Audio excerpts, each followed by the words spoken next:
Good morning, everyone, and a very warm welcome back to Iowa for day 2 of the Iowa Shootout. We are at the absolutely fabulous Rack Billiard Club in Des Moines, and we have a bumper day of action for you today. If you were with us yesterday, you'd have seen all the first round matches from the Iowa Shootout. We had some drama along the way. We had a 6-ball shootout or 2. We had some great results, some shock results, fantastic play all day, and we have another fantastic day of action for you today. All in the afternoon, it's going to be all the last 16 matches. Tonight, we'll be back for the quarterfinals, semis, and the final. This is the action for our first session. Craig Waddingham will take on Joey Gray. Craig Waddingham has won 2 of the last 3 shootouts, including the National Shootout in Cherokee in November. Tom Cousins, who has won many titles around the world and here with Ultimate Pool USA, taking on one of the young guns from Missouri in Chase Stumfoll. Chris Melling, who is one of the most spectacular players to watch, is taking on Vilmos Folds in his first ever event. Skyler Woodward, who is still searching for his first Ultimate Pool USA title. He is taking on the house pro here, Sam Henderson, one of the rising stars in American pool. And then we've got 4 more matches. Like I say, it is all the last 16 matches that we are going to show you this afternoon. Joven Bustamante, who won 2 shootouts ago in Kansas City, takes on the young superstar Jordan Helfery, who came through a 6-ball shootout yesterday. Shane Thompson had a good win yesterday against Dave Matlock, taking on Dennis Hatch, who was in fine form himself. Justin Bergman, who is just a machine at making finals, struggled to get over the line recently. He's won everything there is to win with Ultimate Pool USA, but he's come up short in the last 4 finals, but he has made the last 4 finals. Takes on the Phoenix pro Nick DeLeon. Manny Perez had a great win yesterday, beating Tyler Steyer, taking on the Rocket Rodney Morris. That is your lineup for this afternoon's session. And if you were with us yesterday, you would know that we have just changed the format for our shootouts just a touch. It now follows the Ultimate Pool League just a little bit more. No more is it races to 6. It is just a 30-minute match clock. No golden rakes, no golden ducks. 30 minutes just to find out who will win the match. Everything else stays the same. That is enough from me. The players are in the arena. They are ready to go. Let's send it to our commentary team and get our first match underway. All right, thank you, Simon Webb. Well, we've got a fantastic opener for today at the Iowa Shootout. We got Craig Waddingham and Joey Gray. And I am Mike DeMarco from Ship the Cash. Joining me, Tony Holgate. Good morning, sir. Well, I'll tell you, Tony, yesterday Joey Gray looked very much in top form, taking out Joe Prince. And this is our first viewing of Mr. Craig Waddingham. Yeah, Craig seeded into the last 16. Fabulous player from the north of England. I got to see a lot of his best over at the Grand Finals in Cherokee just a few months ago. And I'll tell you, a lot of the American fans definitely taking to Craig. Style and personality combined. Yeah, he's a great guy. Yeah. And, I think as well when he won the pairs in Cherokee with Dennis Hatch as well, that went a long way, to becoming a fan favourite over here in the United States. Totally agree with that. And Craig's got great opportunity here in rack number 1. He's a finishing machine when he gets on his game, and he's been out and had a couple of days sort of practicing. But he does manage himself very well. He's not one of the late to bed guys, and yeah, he takes his job very seriously. But this is his first taste of the arena table. So Joey Gray played yesterday, so he knows what to expect with the pace of the cloth. And I think that one just caught Craig out a little bit there. A little shake of the head. I'm not sure if he's got enough space to pocket the 3 by the 12 on the side. But that would be the plan if possible. It's tight.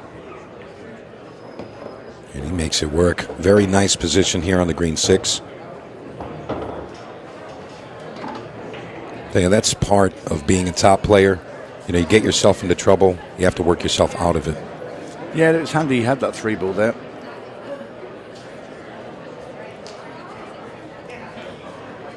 But if you talk to the top professionals, they'll tell you they'd like to leave themselves in spaces and areas of the table where, if you're not quite on that one, I have another option behind me. Right. Yeah, leave yourself some backup plans. Kind of a backdoor out if you get into trouble. Craig looks like he's on his way. Well, he has spent the morning today, Craig, watching his friend Tom Cousins, because the Open has got underway as well. And Tom was out in the main arena playing in a group match. Craig was there just to have a little watch of his buddy. But now he is in action himself. This 7-ball, that's not going to be a problem. Very nice pace there. Doesn't want to get too close to the rail, and he arrives just fine. 8-ball to the bottom right. It should put him up 1-0 here. Very nice delivery. So I'll tell you, aside from that overdrawn shot, getting on the 7 earlier, I mean, he recovered, but aside from that, Craig looks really nice out there this morning. Yeah, the thing you'll be happy with, because when players have been out, certainly yesterday, and they played a shot and they overran it, they were normally punished for it. Yeah. Where Craig, it was handy, he had the 3-ball there and got himself back. A little good fortune. Yeah, into good shape, and then so it hasn't cost him, and he now knows what to expect from that slick cloth. Joey Gray waits in the wings to come to the table. Had a good win yesterday. Yeah, Joe Prince. Joe Prince Joe always. nearly got back in.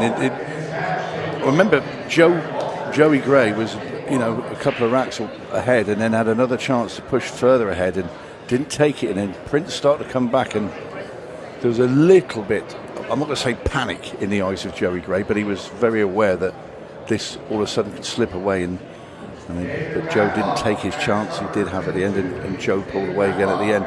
So that good value for his win, Joey Gray, and for his place here in the last 16. But this is a different kettle of fish he's facing now. Yeah, that's kind of the tale that this format tells. A lot of these matches, the matchups are so close. I mean, they're going to come down right to the end.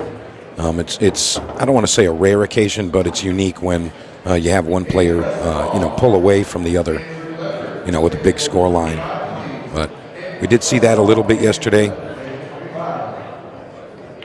Remember, we have our new shootout format, so there is no quote-unquote end to the race.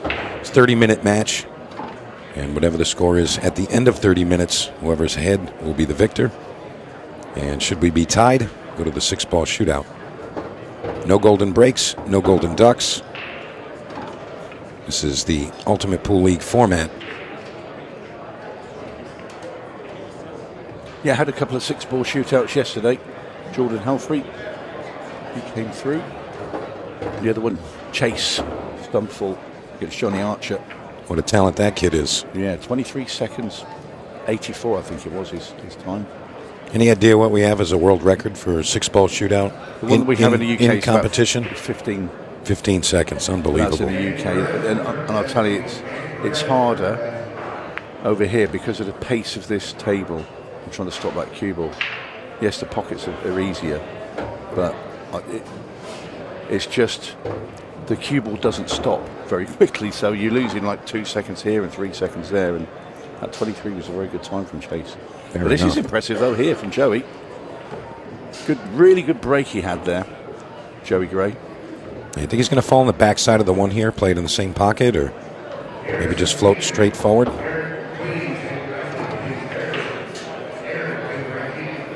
His body language, it's indicating he wants to just roll forward here. Maybe a touch of inside English. Got to be careful with that.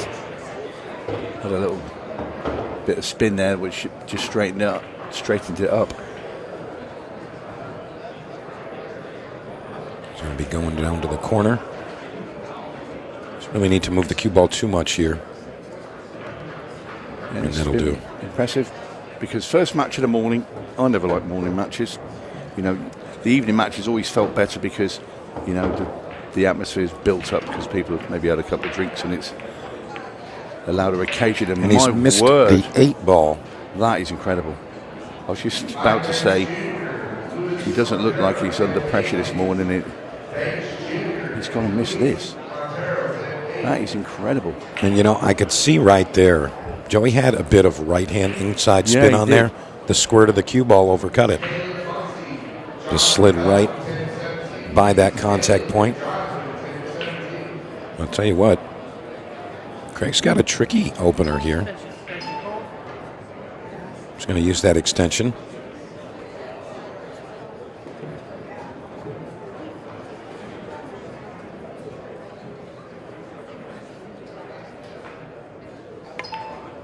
Side pocket it is. And that will do.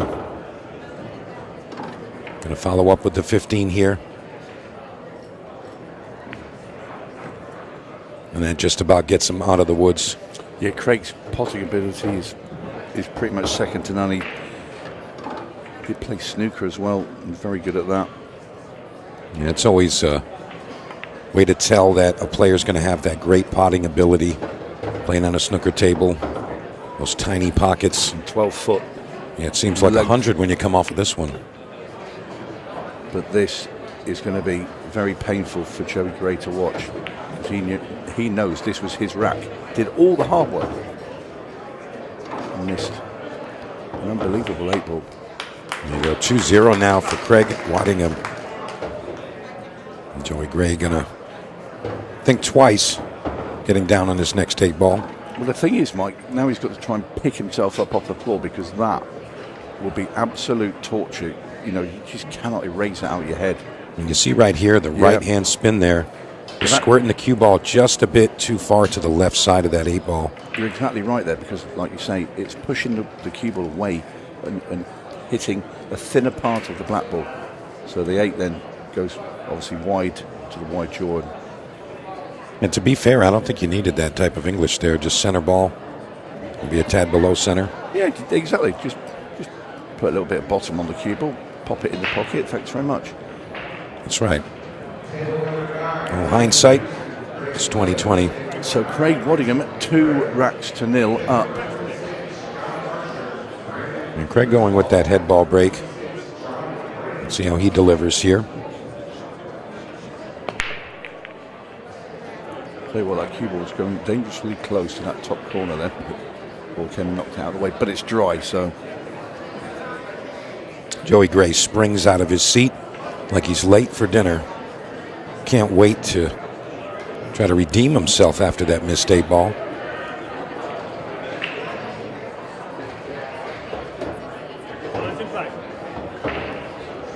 Tell you what, after that opening shot, these solids look really nice. We'll play a little bit of one pocket here.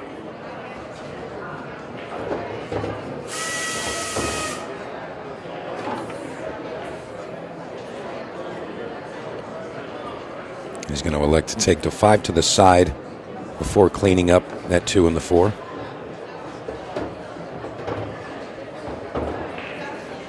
He's got a nice pace.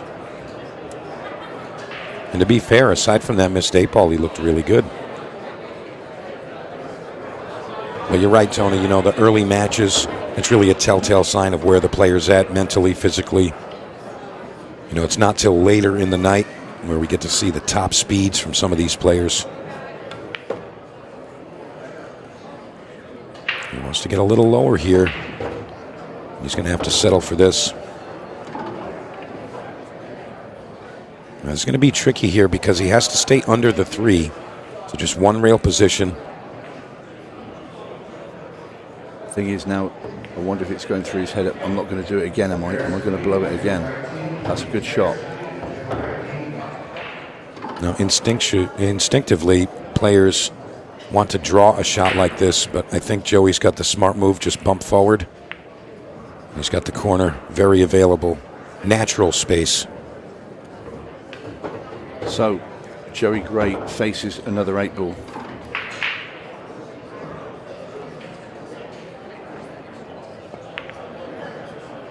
And he's done it again.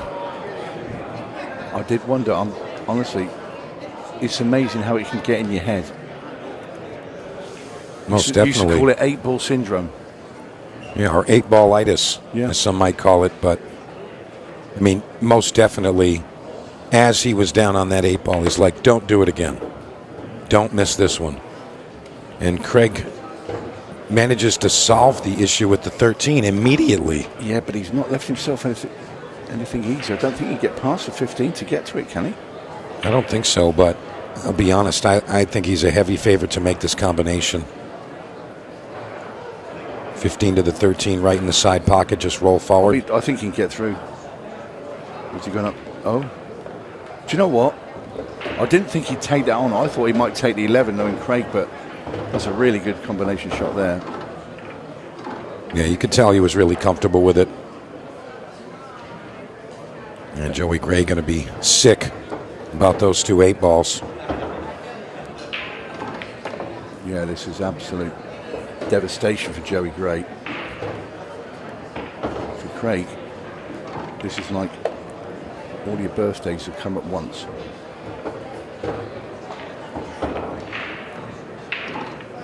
Joey Gray is going to face a 3-rack deficit, and he'll be sat there thinking, how the heck am I not 2-1 up? Right.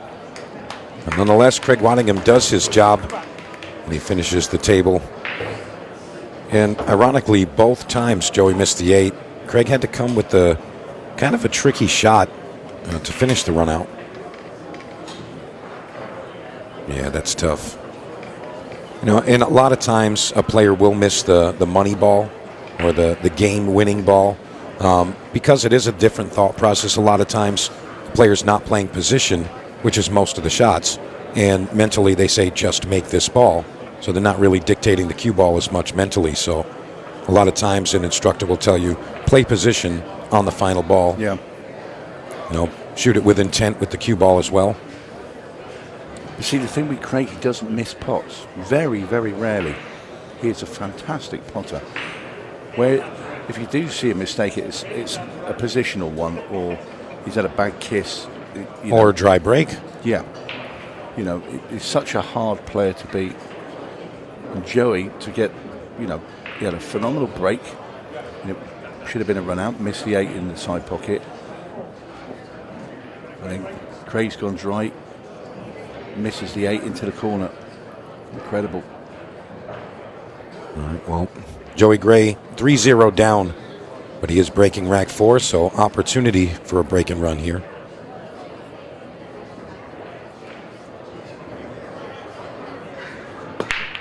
Joey also going with the head ball break. That one worked out well. Another great break. I mean, he's getting the chances. I mean, look at this again for a lovely split.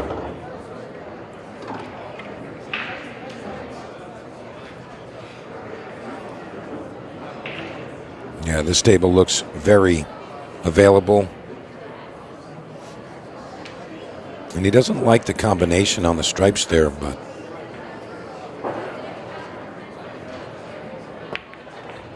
he does solve the issue with the 7 right away. Almost got himself into trouble with that spot with the cue ball. So he's kind of in between. Well, he's good shape. When you've missed the 2 balls that Joey has, you're going to start second guessing yourself. You're now having a fight in your own mind.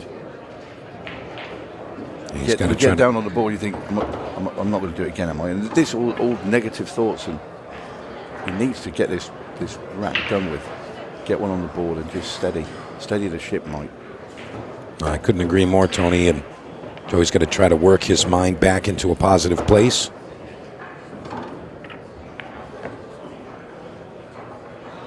Very nice shot there. Just going to float out just a bit. Nice angle here to come and arrive above the 8 ball to the bottom left. Can't baby this shot, though. Got to shoot it. Very nice. Well, not betting against him here, Tony. No. In it goes. Joey Gray there. Put his hand up in the air. A little bit of fun with the crowd there. And that's the right attitude to have in this situation. Have a laugh about it, because if you sit there and just dwell on it, it will only get worse. Yeah, that's right. That's right. And always try to be positive in your mental. And that will kind of allow you to get back into, you know, that top form. Craig Waddingham still sits 3-1 ahead, and he's coming with the break here, so Yeah, Craig won't mind Joey having a break and run there. It's part and parcel of the game. He's probably started thinking, well, you're due one of them. I'm quite happy to be 3 racks to 1 up anyway. You know, when That's right. It could have been 4-1. Sorry, That's right. Yeah, 4. What was it? No, 3-1. 3-1. Yeah, 3-1 the other way. Incredible. Well, Craig, dry break at his last break off. Well, possibly made an adjustment. Oh, he's gone head ball. Made a ball this time, though. Yeah, it's always a telltale sign, though. That's not really a repeatable ball to make on the break. First glance, sorry. No, if you're getting, just a random ball pocketed on the break, you might want to still make an adjustment. You want something that you can repeat. I was just about to say, first glance at these, I fancied solids for Craig. Yeah, he's probably going to use the 5 to get to the 3 here. I feel like that's a very easy position for him there. The 3 isn't a tricky spot, and the 5 does give position there. Yeah, I agree with that. He's going to take a look around. I think that's what he's looking at right now.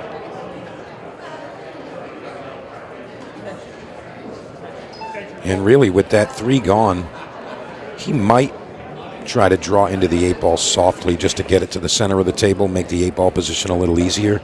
Yeah, because that 8's only available in the left side pocket. Yeah. As we look there, I'm sure it doesn't go bottom right, Mike. I'll tell you what, it looks like he's changed his plans.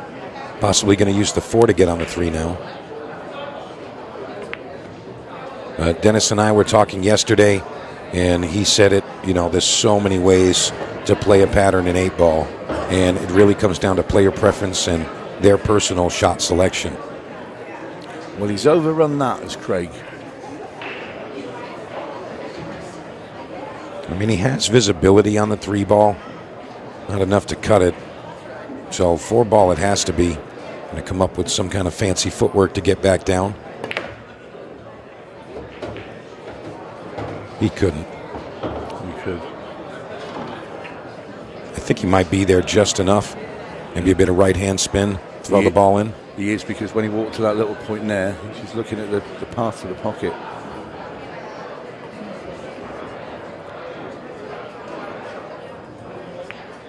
No, he's had to play off the 1 ball. That's gone pretty bad. I thought he was on it. I thought he played that great. And now he's in a bit of trouble. I mean, he can kick behind the 1 and still make it in the bottom left corner. Looks like he's going to go to the top short cushion. Swing and a miss. Yeah.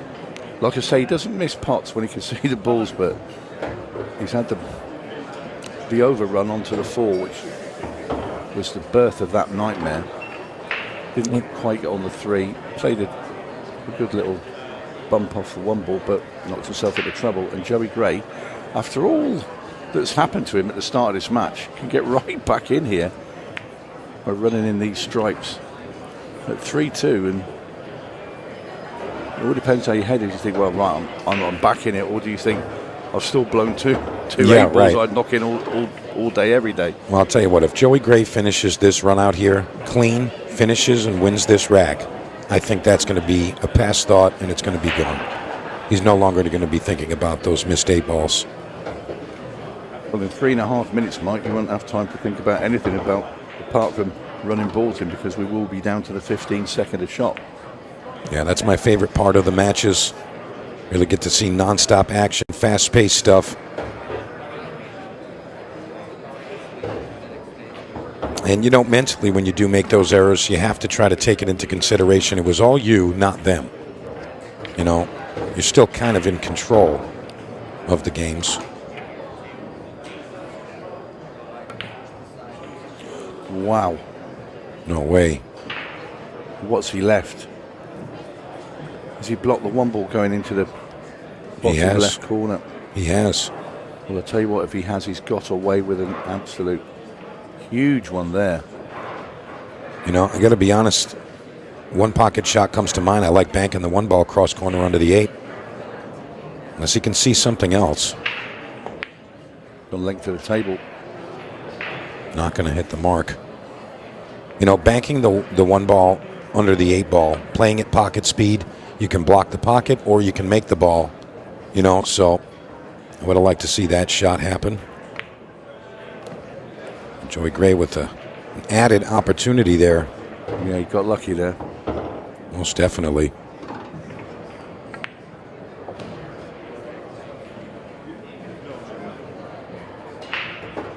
Yeah, and this was such a big rack for both players. 3-2 now with Joey breaking versus 4-1 Joey breaking, and that mental strain of knowing that you didn't get out. And there we are, 3-2. Joey Gray going to be breaking rack number 6. A little bit of redemption there.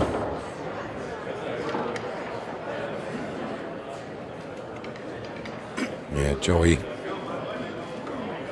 getting us closer, but still kind of wiping off the morning, if you will. Yeah.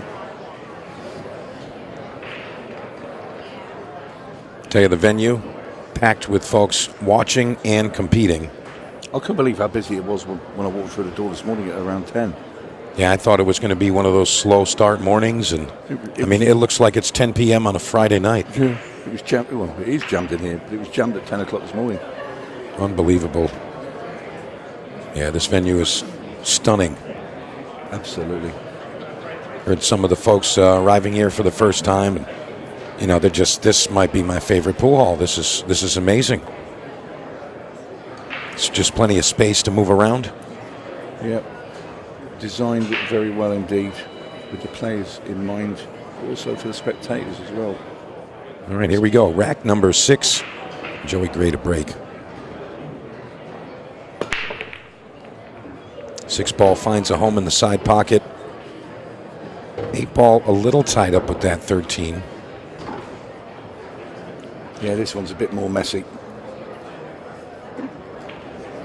I'll tell you what, sometimes it's great for our viewers, get to see the opportunity to come with some fun shots. The creative minds of players like Joey Gray.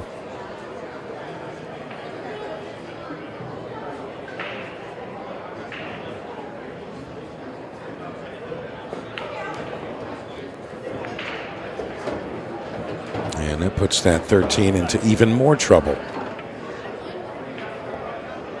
I wouldn't be surprised if we see Joey play some kind of defensive shot there. Otherwise, he's kind of swinging for the fences.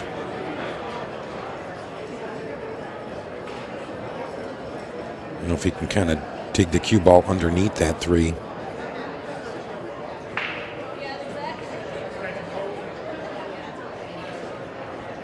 Yeah, it's a really tricky one here. He's in a dodgy position, and you call that Mike absolutely right. Yeah, you can't really force the issue there. There wasn't a lot of opportunities for breakout shots. You got to put your opponent in a bad position. And that's what Joey did. He did leave contact available on the orange 5 ball.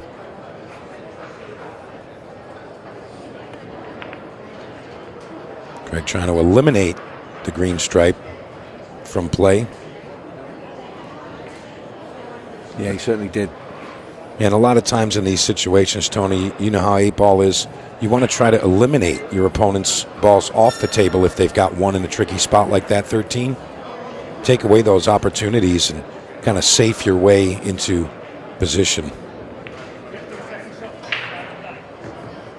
Well, we're down to 15 seconds of shot now. I'm gonna favor Craig here, unless Joey comes with something spectacular to get that 13 out that's just buried.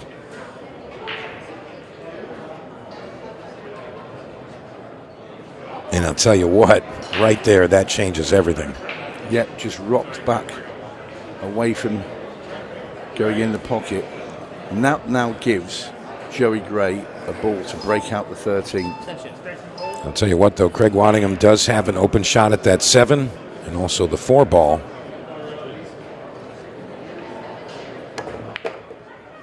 So he's going to have first go at it. Yeah, what he could do, he played 1-on-2, the ball over the side pocket, and then punched him out. But the one could go in behind as well. Not attempting it, just knocking it away. Yeah. Sensible. Yeah, Craig's just got to be careful leaving open shots like this for a player like Joey. He can come with something spectacular and just break into it.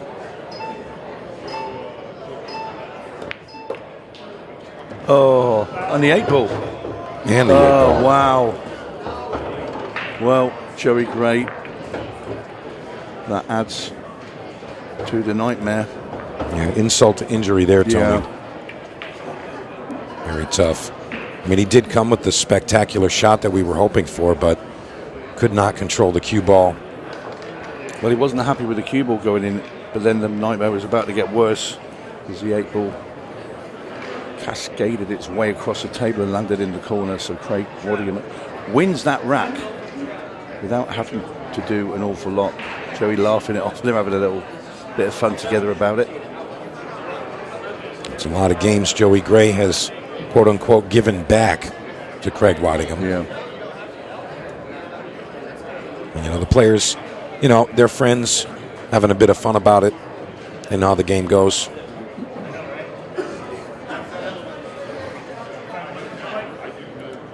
All right, here we go. Craig Waddingham, this is rack 7. And he's still leading this one 4-2. Remember, we're in the 15-second shot clock portion of the match. But things are going to be moving very quickly.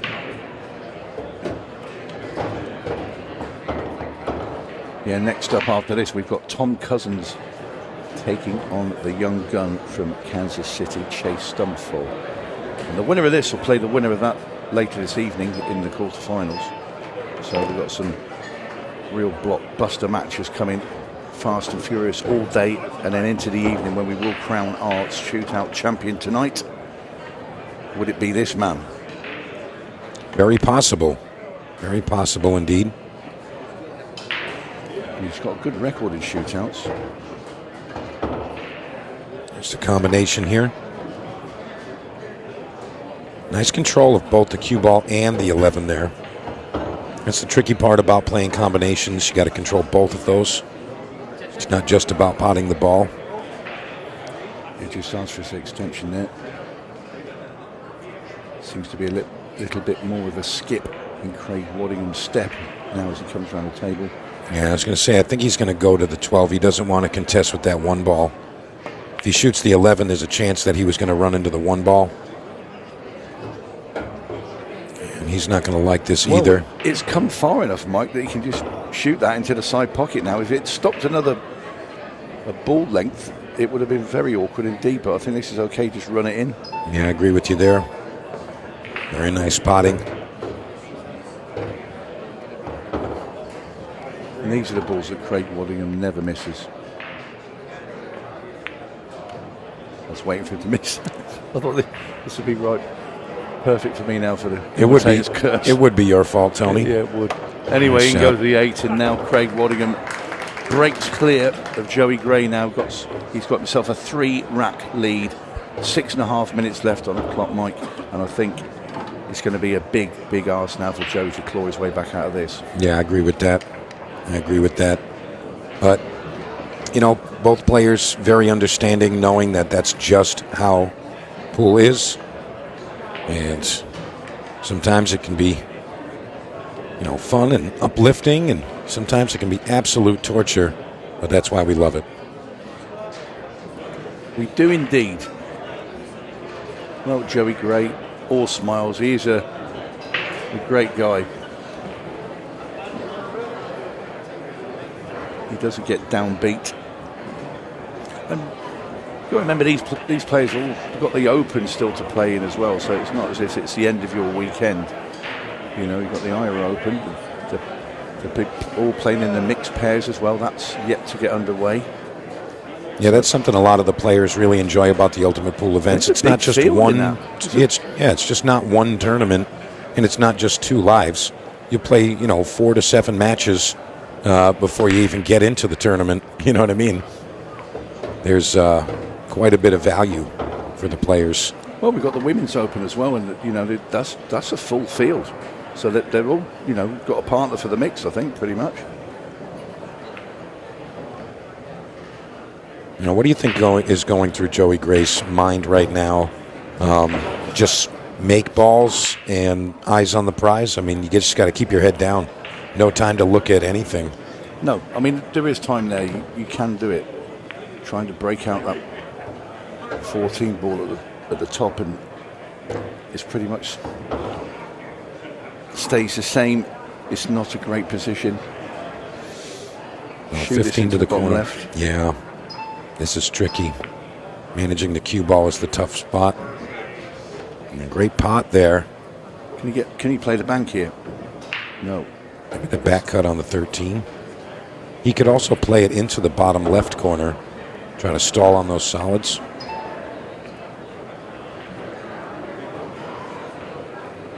And that's going to slow us down just a little bit.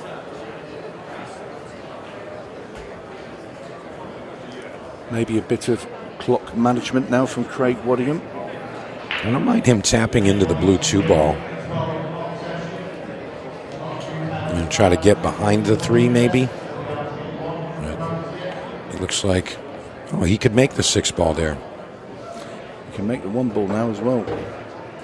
Yeah, with his potting, as long as he can see it, it's basically in. Now, do you think there's enough maybe to get one of those solids behind the 13? Maybe play it off the rail, off the backside. It's tight. I mean, you could play the 5 up there and come round off 2 rails and down into that corner. I think you've called that one. No, he's still got other plans. Maybe using the 4 ball here. What he is doing is he keeps potting. He's taking more time off that clock.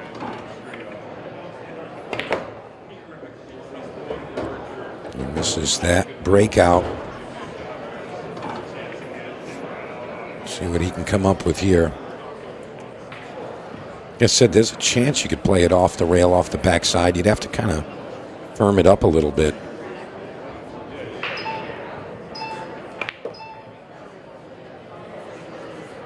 Look at this shot. Oh, what a great shot. Unbelievable position from Craig Waddingham.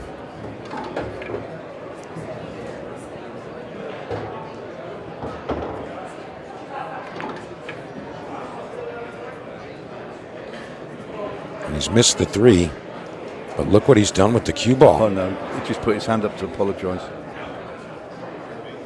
But he also took a great amount of time off the clock. Pretty much safe to say Craig Waddingham is going to be good value for this win. Yeah, just over 3 minutes remaining. I mean, Joey Gray going to continue just doing his job. And he's going to miss the 14. That may have been the nail in the coffin there, Tony. Craig finishes up 6-2 with just under 3 minutes. I don't see it happening. We didn't want to bump into the 8, so will he bother playing the bank? I think he might play safe. Put the cue ball down on the bottom rail behind the 8. Yeah, that's the smart shot. But just not enough time now for Joey left in this match to recover the situation, but he's playing the safety. And that'll burn some time as well. Yeah. Kick shot coming up here. Yeah, showing no mercy there, Craig. And now with ball in hand, this is simple. And this will be 6 racks to 2 in favour of the Englishman.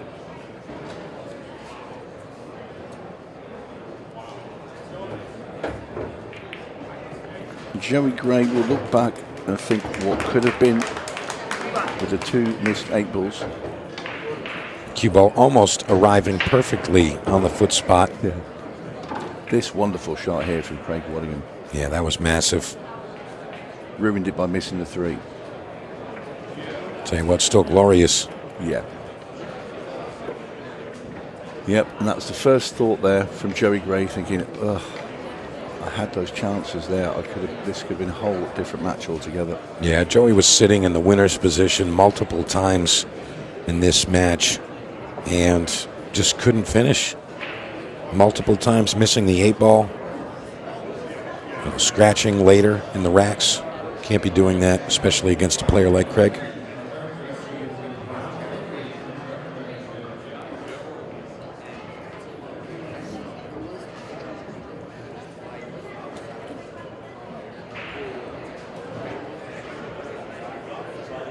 Well, potentially could be a big lineup later this evening. Craig Waddingham playing possibly Tom Cousins if Tom were to beat Chase Stumfoll. That is, by the way, the match that's coming up next after this. So Waddingham breaks rack number 9. 1 minute 57 left on the clock. Really, it's just now the formality. Going through the motions.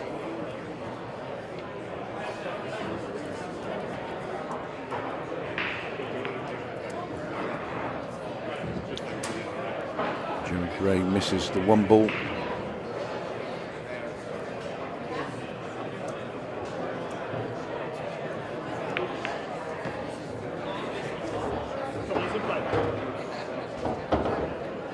So Craig now will just finish off this match. Whether he runs the rack or not, it doesn't matter.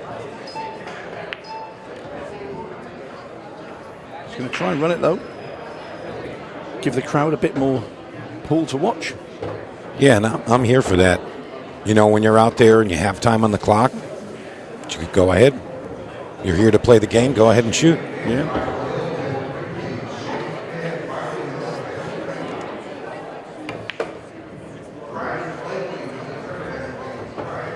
Starting to get the hang of the pace of the table as well now. Craig Waddingham just watching that shot as he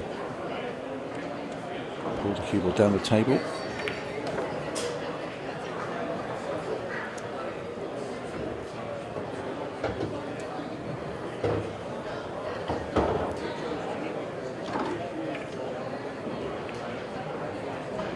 So up next, Tom Cousins, Chase Stumfoll.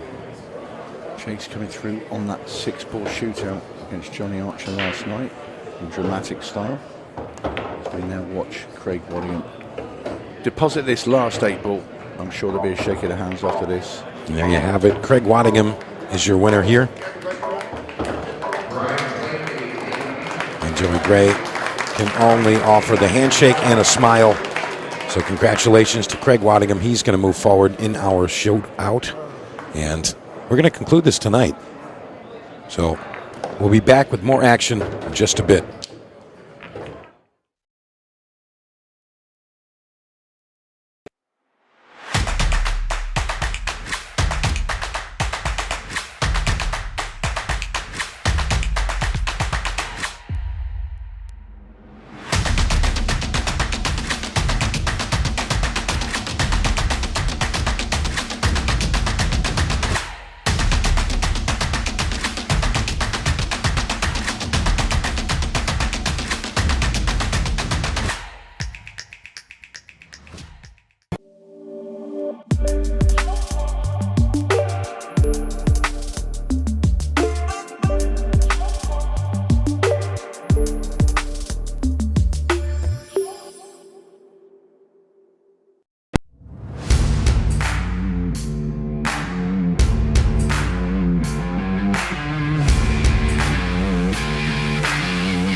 Oh, welcome back. We're with our first winner of the day, and it is Matt's won 2 of the last 3 shootouts. Great, congratulations. something about these shootouts you quite like, isn't it? Yeah, they just take to me. Yeah, it's that table, the fastest table I've ever played on. It's lightning. I mean, I stunned the ball and it screwed back about a foot. So yeah, it takes a bit of getting used to, but got there in the end. But that's actually a really interesting point because Joey played yesterday. So I did wonder, you're one of the 4 players seeded through because of the recent form. So you didn't get to play out there, whereas Joey did. And I wondered whether that was going to be a factor. And actually, you just kind of got away with it in the opening frame where you rolled one, but you hung up with just enough. And then Joey missed a couple and then kind of eased you in a little bit. Yeah, listen, Jerry missed a couple of 8 balls, which he will never miss. So yeah, quite fortunate. But yeah, got used to it in the end. So yeah, we move on now. So what is it about the shootouts? Because your success in the shootouts is more than it is in the opens, and it's a strange one because you'd think if you're having success in one, you could have it in both. Well, I think I've lost to most of the winners of the Open, so it's not like I mean, Joe beat me in the final. I think Joven beat me, he won one. Tom beat me, he won one. So it's taking performances to beat me. So I fancy going there and thereabouts. So it's not as though your record in the Opens is bad. It's just compared to what you're doing in the shootouts, really. Yeah, it just takes to me. I just try in the shootout. Yeah, but it's listen, I enjoy it. The format's great for me. Now going to 30-minute matches, I think it works in my favour because I can blast frames quick. Yeah. And enjoying it. So. I want to ask you about this because I kind of spent a lifetime studying how players play. I feel like your game is just tailor-made to the American game, even more so than the English game where you obviously made your name and you've been so successful. But I just feel like the way the tables play and the way that you play your game, you just always give yourself a shot. Yeah, maybe because the shots in that frame there where much better. It was hard, but I fancied, and I don't mind leaving myself a shot. And listen, I back myself anytime, you know me. So enjoy it out here as well. Great people and fantastic players. So take some winning, but I'll have another go. Yeah, into the quarterfinals. So you're back again. First match tonight, 6:00. That'll be. You probably have to play an open match or two between now and then as well. So a busy day for you. Yeah, I'll go, but that's what you're here for. The more you win, the more you go deeper. So that's let's go. Yeah, congratulations on a great start. We'll see you in the quarterfinals. And as you can see behind me, there is Tom Cousins and Chase Stumfoll. They're just about to get themselves ready for match number 2. So let's send it to our commentary team to enjoy this one. Thank you very much there, Mr. Simon Webb. I'm very happy Craig Waddingham. And this is what we have up next. Tom Cousins from Wales in the United Kingdom playing Chase Stumfoll. Fresh off the back of a victory against Johnny Archer last night, courtesy of a 6-ball shootout. Tom Cousins, he gave Declan Brennan a bit of a roasting. Beat him 7 racks to 2. He was in fine form yesterday. Declan, a couple of dry breaks, a couple of balls that he wouldn't normally miss. But this man is the UK's number 1. Is Mike DeMarco stayed here to talk about this one. Yeah, Tom Cousins, what a player. I mean, I'm really just impressed with Tom and his demeanor at the table. He kind of just has that I'm never going to miss attitude, and I think it gets to his opponents in a way. You really just don't expect him to make an error, and he doesn't really make many. In yesterday's match, he looked very, very much in top form. And Chase Stumfoll with an opportunity to prove himself here. Another young talent.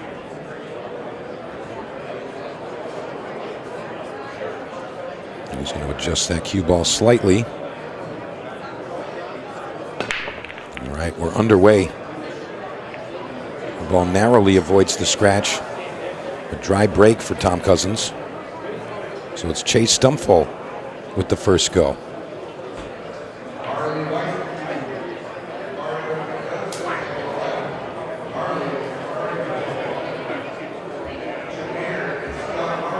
First glance, looks like he's going to be going with solids here.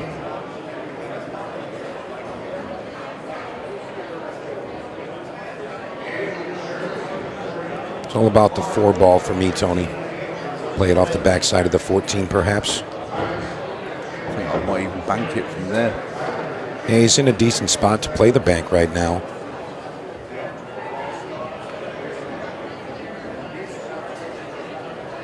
Chase just going to take a look at the lay of the land.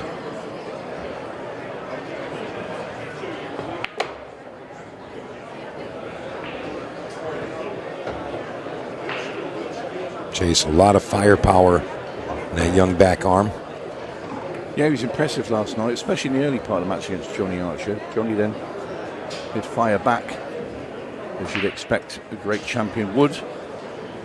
But it was that 6-ball shootout, and Chase did put in a very, very good time of 23.84 seconds. He's going to attempt to maneuver that 4-ball. Swing and a miss there, so. Back to the bank again. Yeah. Kind of just have to accept your fate here. You got to come with a bank shot. Now, he was looking at playing it off the 14. You saw him looking at that line earlier. So he may still go at it that way. See him looking at it again here. I think it's in a nice position for the bank. Perhaps he likes the cue ball better. Playing the carom shot here.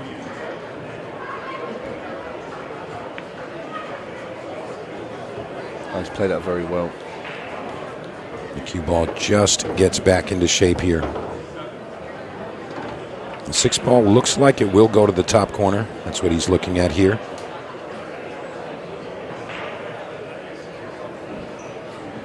And I think he's going to go 7-2, 6-8.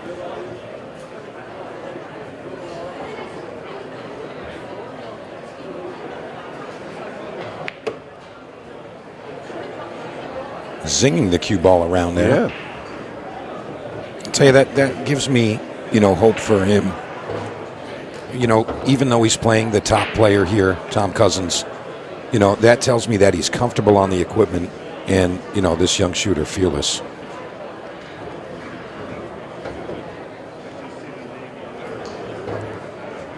Just a bit straight. He'd have liked a tad of an angle there just so he could bring the cue ball out. And if you see, he's going to be not too close to that 8-ball. If he had the angle, he could get right behind it, but it's going to be a draw shot here. yeah. He's cueing very straight today. Yeah, he is. Chase. But this is a little tester. First 8-ball of this match. And it's certainly not a gimme. And Chase Stumfoll delivers. And what a response from the crowd as well. Yeah. Shrieks. He's definitely got some fans. And there they are. He's got his own Stumfoll fan club. Yeah, I think his aunt's here, and he's got various other friends and family have all come down to watch him play. But I'll tell you what, he didn't half hit that 8-ball in that side pocket with conviction. He didn't just roll it in, did he? No, he didn't. He shot the ball in. And that's the way you want to play it. Shoot with intent, Tony, I think is what they say. Yeah.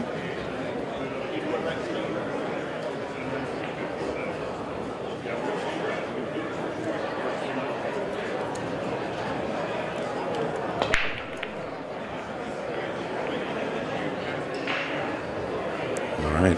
Big break there, but lots of clusters on the left side there.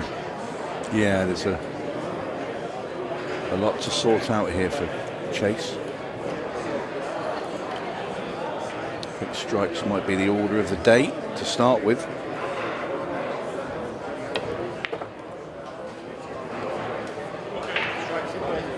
Yeah, a lot of confidence coming out of this young man. Yeah, I mean, he's really striking the ball, very, very well this morning. Some players have been a bit tentative and a bit scared of the speed of the cloth, but not Chase. That looks very good as well. Can he just snip the 14 ball into the side pocket here, get rid of that 15 off away, or just kick the 3 away, whichever, but he'll bring the 15 into open play. And that will give Chase Stumfoll a good chance. Great call there, Tony. Oh, what's he done with the cue ball? The cue ball. He didn't legislate for that. So Cousins gets his first real visit to the table. Another look. He's double kissed off the 3-ball and then hit the 7. He's been unlucky there. You couldn't legislate for that at all. No, but Tom Cousins going to gladly accept. And He's got a very open and available, solid run out here.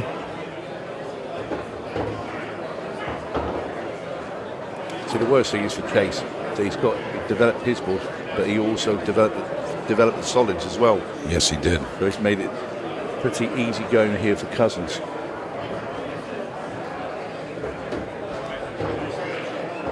Tom with the usual one pace that he goes around the table. Bergman just gently strolling in the woods. Yeah, and that's that demeanor I was speaking of earlier. It's got to be, a little peace in the minds of his opponents, because he just keeps coming forward, doesn't make errors. The Terminator. Yeah. It really coming. Yeah, and the pace that he walks at, it's just, what a great player. It's no question why he's number one. He's like the nemesis out of Resident Evil 3. Yeah. Just keeps coming through the wall. And there it is, 8-ball to the side. He's going to tie us up 1 rack apiece. After that unfortunate scratch from Chase Stumfoll in the side pocket. Now let's see if Tom makes an adjustment with the break. Well, another look at the scratch here from Chase. You see that he's double kissed the 3, gone into the 7, and made its way into that side pocket. And when you're playing the burst balls out, you're not thinking of all that sort of stuff. Yeah, double kiss like that? Absolutely.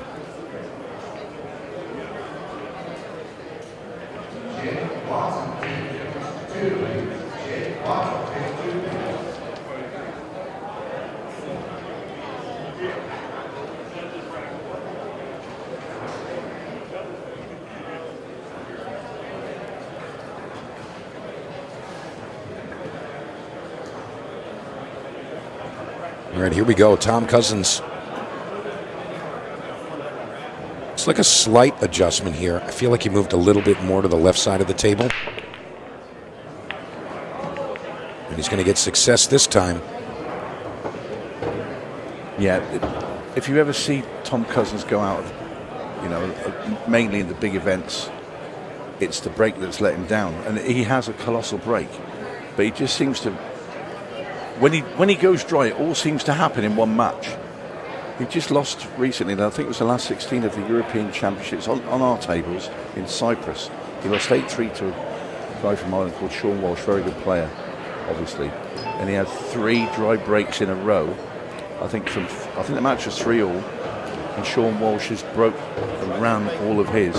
So he's gone from 3-all to some. I think it was like a 9-3, 8-3 win for Sean Walsh. Yeah, he just couldn't get a ball. Yeah, the break is very, very important. It's almost, with the top talent that we have here, it's almost like running the balls out is a formality, and it's just getting the break and getting a shot.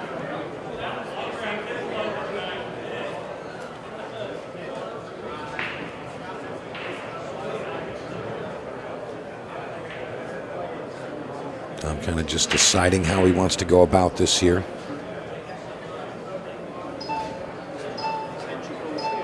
Just going to call that extension.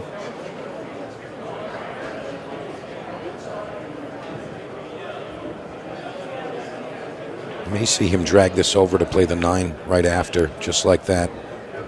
Level control. Yeah, he's kind of just mapping his out. He's very careful in his approach with his patterns. He's phenomenal at just picking the correct way every time. Yeah, high percentage ways, might I add, Tony.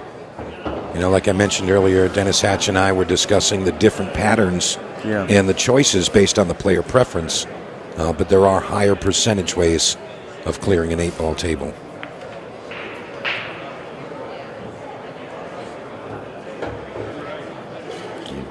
Great speed there.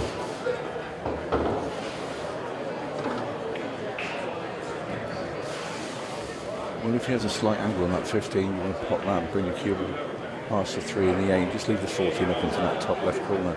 So it's very easy then to get on the 8. Pick your bottom corner. surprised if he tries to get up to play it in the side pocket. I'm surprised I am. And look at the speed. Well, that's why I thought he wouldn't choose that way. But that is a man that really has got the pace. Yeah, really, really impressive stuff from Tom Cousins. Perfect 8-ball here. And the top cat puts another one up. 2-1 now. Yeah, great control there with that cue ball. Little smile there from Tom. Yeah, you know, the lack of emotion coming out of a player, sometimes also it's kind of scary for an opponent. Yeah, he's really level-headed. He's not trying to do anything to try and put his opponents off. Right, it's just kind of a byproduct. Yeah, he's an absolute gentleman at the table and off the table as well.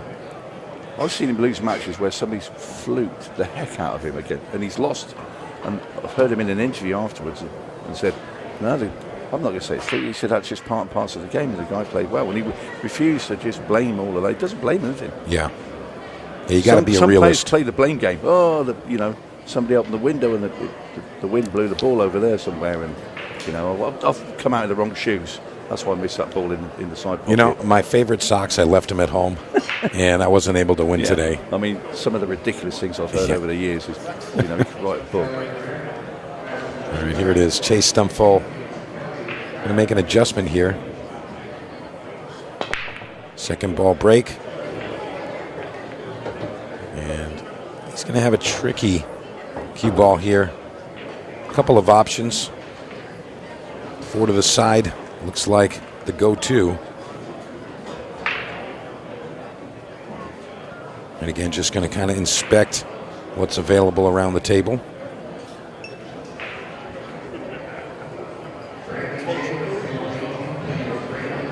I mean, the 3-ball still in a bad spot, but the 5-ball does offer the opportunity to bump into it.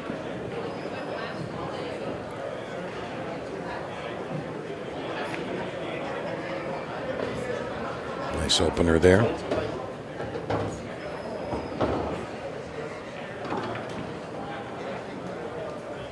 I'm curious which ball he's going to get to the 5 with. What if he played a 6 and go into the 8 and the 3 here? Good call, Tony. He puts it into a much better position there. Yeah, it's what he's got to shoot now. I mean, he's going to have to come downstairs and shoot a long ball into the bottom left. So the 7-ball it is. This should be rack shot, if you like. It makes this like he has. That should be the rack now for Chase. That was the one. Nailed it into the pocket as well. I'll tell you, his potting today, he looks like he's out there just firing with authority. Yeah, well, he's dealt with that situation where he had that scratch in the side pocket very well indeed. He's, his head's still on his shoulders and he's going through the balls very well, his Chase. That's nice as well. And aside from that unfortunate scratch there, he's not made any other errors. He hasn't.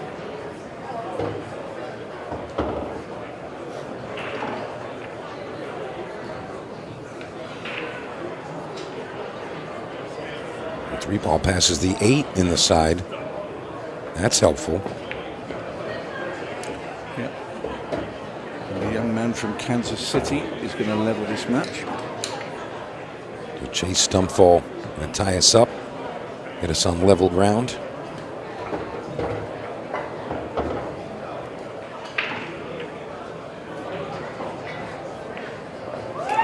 it is. You hear that crowd erupting as Chase Stumfoll finishes another one. 2 racks all. Fascinating encounter. Both players playing very, very well indeed.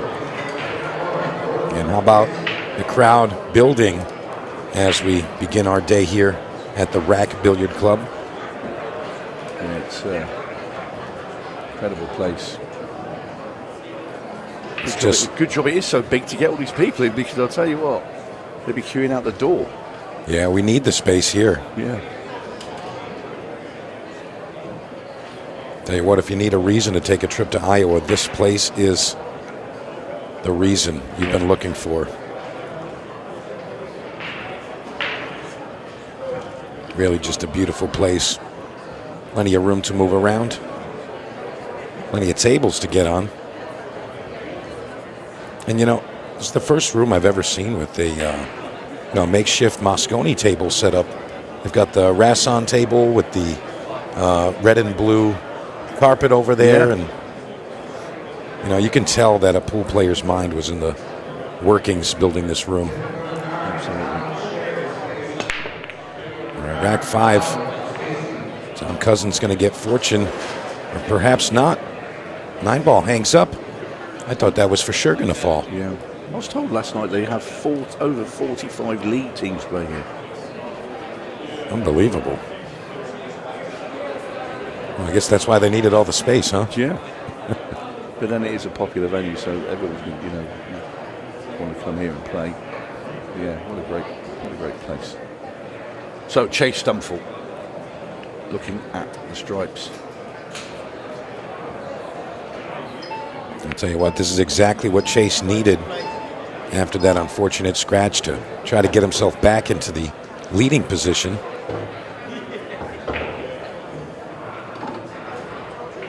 And again, a little bit of a cluster on the left side of the table, right near the side pocket. He's got a lot of opportunity to move that around, but there's also a lot of solids still in the area.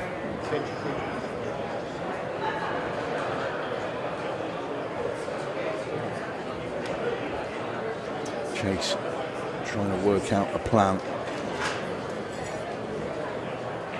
Made his mind up, going with his 15, trying to kick that 13 out. He's got it out, but he's pushed that 7 into a bit of a sticky place. Well, he can play the combo there. It will go and push the 9 into that side pocket. It's where the 7 goes really that will probably concern Chase. I'd like to see him play the 13 into the top side of the 7 so it rolls up towards the top left corner instead of hitting it so square. I think if he plays that combination, sends the 13 towards that top left corner, I think that'll give him a little bit of an open table here. Yeah, and that's tough. The thing. It was where, the 7's blocked him seeing the 14. The 13's come back into a pretty average position. Can't see 11 or 10. So now, the only thing I really can see that Chase can do is play a very, very thin cut with the 13 into that top right corner and send a cube on a journey. And he's gone for a safety. And I wouldn't have recommended that where the balls were against Cousins. Yeah. Because even if he put him behind the 10 so he couldn't see those two at the top, he's still leaving a long pot for Cousins. Cousins is incredibly good, obviously, as potted. I'd have rather taken a chance and tried to maybe have a little lunge to try and get over the line. Yeah, it's a rare occasion, to get into an actual safe space on these tables here. Not a lot of places to hide. No. You got to go with your gut too, Tony. Yeah, exactly. Chase saw something that he liked and he went with it. Yeah, but I'm always one for saying, don't play the man, play the balls and this and that and the other, but sometimes you've got to think of the man that you're playing against. I think, well, a lot of players would struggle with a long shot, but not this guy. Tom Cousins, always very consistent at the table. And also in his finishes. Always seems to make the top group.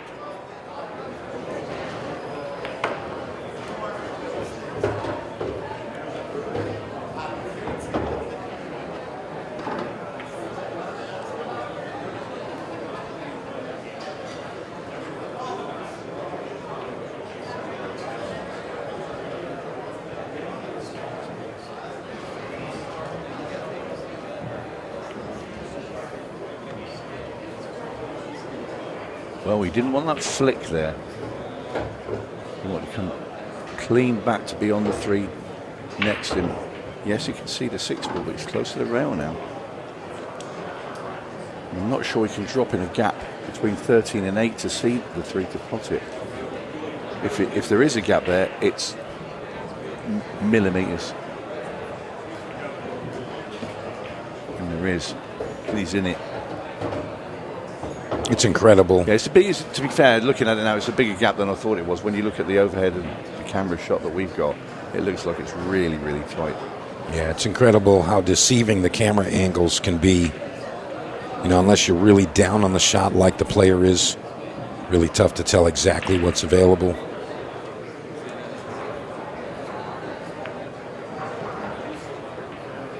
Now just nudges that 13 out of the way, says, get out of the way. Move it. I think I play it top left rather than that way. That's what Tom would. In it goes. Cousins leads 3 racks to 2. 12 and a half minutes left on the clock. No. All to play for. Yeah, unfortunate stuff there for Chase. You know, he had the driver's seat position in both of the racks. Scratch in the earlier rack and right there with the missed opportunity playing defense. I agree with you, though. I would have liked to see Chase shoot at that thin cut. Yeah. I mean, he's been making everything, so why not take a chance there? Yeah, he's been a bit unlucky. I mean, he was unlucky with his scratch and even the other one. But when you're playing and moving multiple balls at once, it's very hard to know where they're all going to go as well. And you just get a funny kick, and all of a sudden you can be in real trouble. Everything looked great a second ago, and now, you know, the mist has come in and I can't see anything. Yeah, I totally agree, Tony. It's kind of like trying to do, 5 math equations all at once and know the answer at the same time. Yeah. Tough to manage all of that. I'll tell you what, Chase's break has been very, very good throughout, but he hasn't had a great land here. Can he get the 10 ball into the top right? Yeah, looks like it does go. I think that's his only option from there. Can't see anything else. No. 14's the size of a beach ball in that position. I'll tell you what, from that point, solids are not terrible.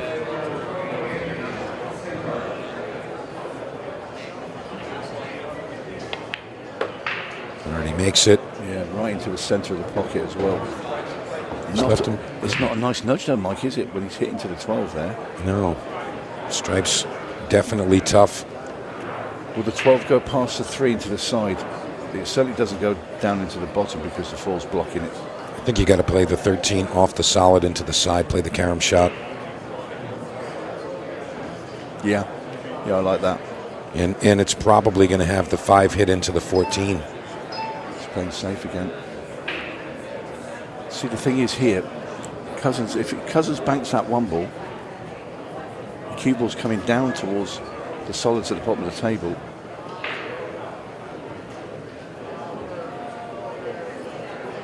Yeah, I don't like the defensive shot there. I think you got to stay aggressive. You're trailing in the match. There's just over 10 minutes remaining. I think Tom takes it on.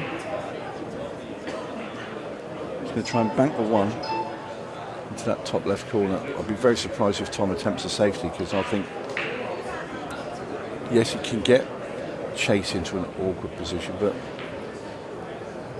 Tom might be aggressive here. Say, stop playing safe against me.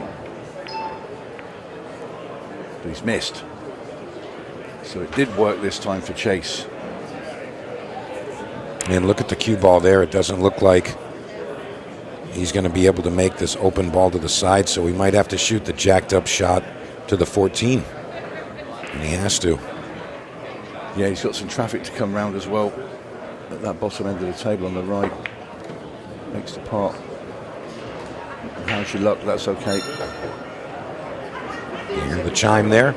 15-second shot clock has begun. Well, Chase is staying with him. He's staying with Cousins.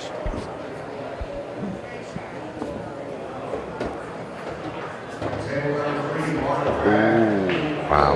I thought for a second, don't glue to the 3, whatever you do. Gone too far. He's okay. But it's just that those couple of extra inches there that make things a little bit more tricky. Just going to roll forward here for the 12 to the side. It looks like he's got an ideal position here to just stop the cue ball for the 8 in the opposite side. So Chase Stumfoll looking like he's about to tie us up. And he decides to move the cue ball a bit. It's no matter. 8 ball still very available.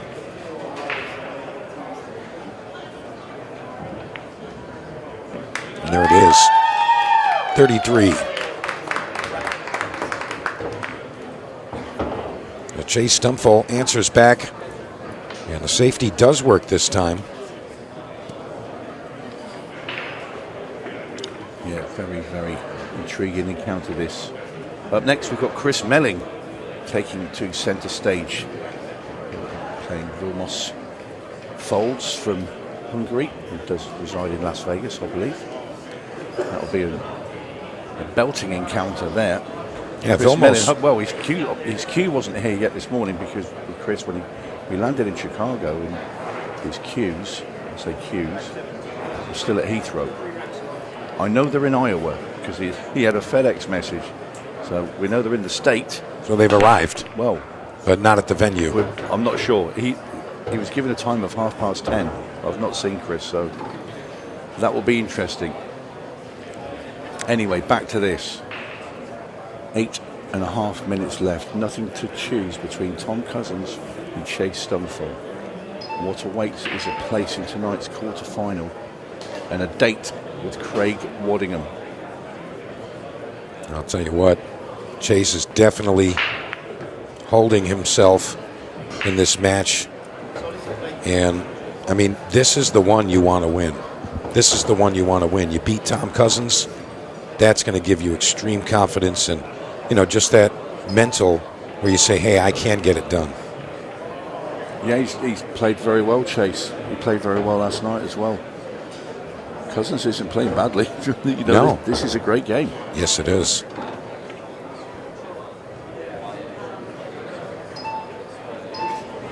Solids looking very appealing.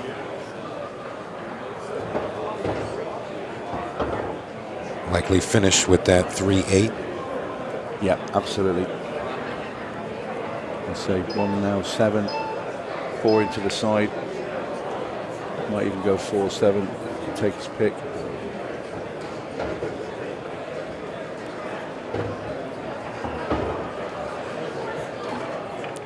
Yeah, with Tom's abilities, you know, he can kind of go either way. Still going to come out just right. Well, it was always about, it doesn't matter which way you take those 2 balls at the top, as long as you leave yourself fairly straight on the 3. It's easy to get on the 8, so this is going to be 4-3 to the Welshman. Soft draw here.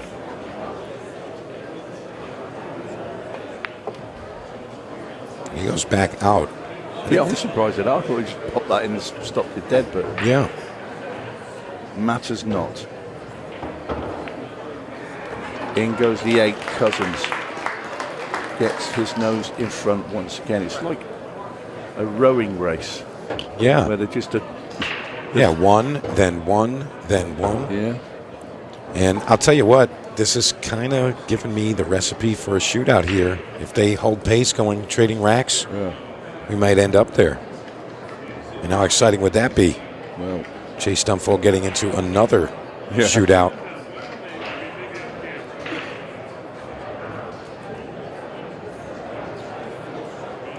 And Tom Cousins again leading just by 1 game. 4-3 now. Tom won't want to shoot out, I can tell you that now. Not that he's bad at it. He's desperate to get this over and done with. Yeah. He's thinking, I don't want to be running around the pool table. He likes his pace that he walks around, that not running. That's right. Yeah, very Terminator-esque. It is, yeah. So 6.5 minutes. Plenty of pool left here in this match. Wonderful match, might I say. Oh, now then, look at all the balls going in as well. Chase has hit an absolute glorious break, but he's lost the cue ball. Yeah, that is more than just unfortunate. He's got ill timing as well. Yeah, This is what Tom's been desperate to get. Break clear, just a break of service, if you like. And Tom's going to go with solids, of course. Got to do something with that 7-1. I think he's trying to get perfect cueing to just follow into them. Just like that. Yeah, and with the beats going, he did that as well. He never fears the clock.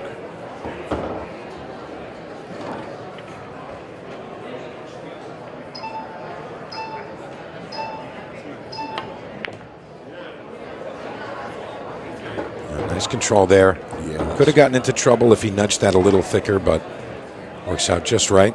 It's absolutely fine now. These 3 balls, you feel they will be dispatched with ease from Cousins. 7 in the side next. Yeah, the lines that he falls on, just very natural shape. Makes his job a lot easier. Doesn't need to work the cue ball too much. Just playing very deliberate and natural lines with this cue ball. Falling on the proper side of the object ball. Yeah.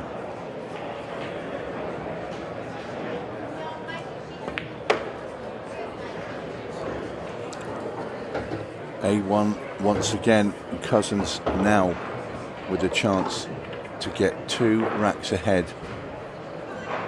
of Chase Stumfoll right at the right time. In goes the 8. Cousins relentless. Chase will feel a bit unlucky. He has had not the greatest of run in this match. He's had, a couple of little situations that could have quite easily gone a different way, and it could have been a different scoreline. Yeah, fair enough. But because Chase has played well today, there's no question. Because Cousins is playing pretty good stuff, and he's been there at 3 each with him. He stood toe to toe with one of the best, swinging punches and standing up. That's right. He's just been a little bit unlucky. The pool gods may have just deserted poor Chase Stumfoll at the wrong time. I'll tell you what, all luck comes to an end, including bad luck. So perhaps that was the climax of the bad luck run. And perhaps it changes momentum at this point. Still 4.5 minutes. Yeah. So from Chase's point of view, he'd love Tom Cousins to either scratch or have a dry break here. And we've seen that a bit. So Tom's still going from the left side, square on the break.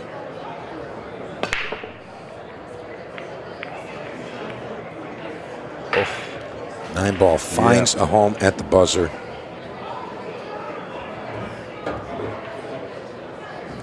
I'll tell you, this isn't completely open here. I mean, they're both kind of even to me. Yeah, this is clock management now from Cousins, definitely. Very aware of what's left. And having that 2-rack cushion, he'll try and remove, well, he'll try and run out the rack, but even if he can't, he's going to remove as many stripes as possible in 14 seconds. That's right. Yeah, really going to burn the clock here.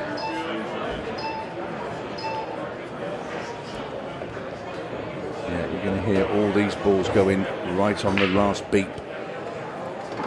Yeah, Tom Cousins very well versed in the ultimate pool format and a master at managing that shot clock.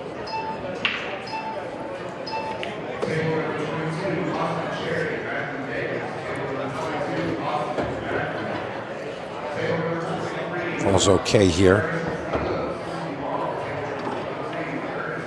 Looks like he's going to be going to the backside of this 12.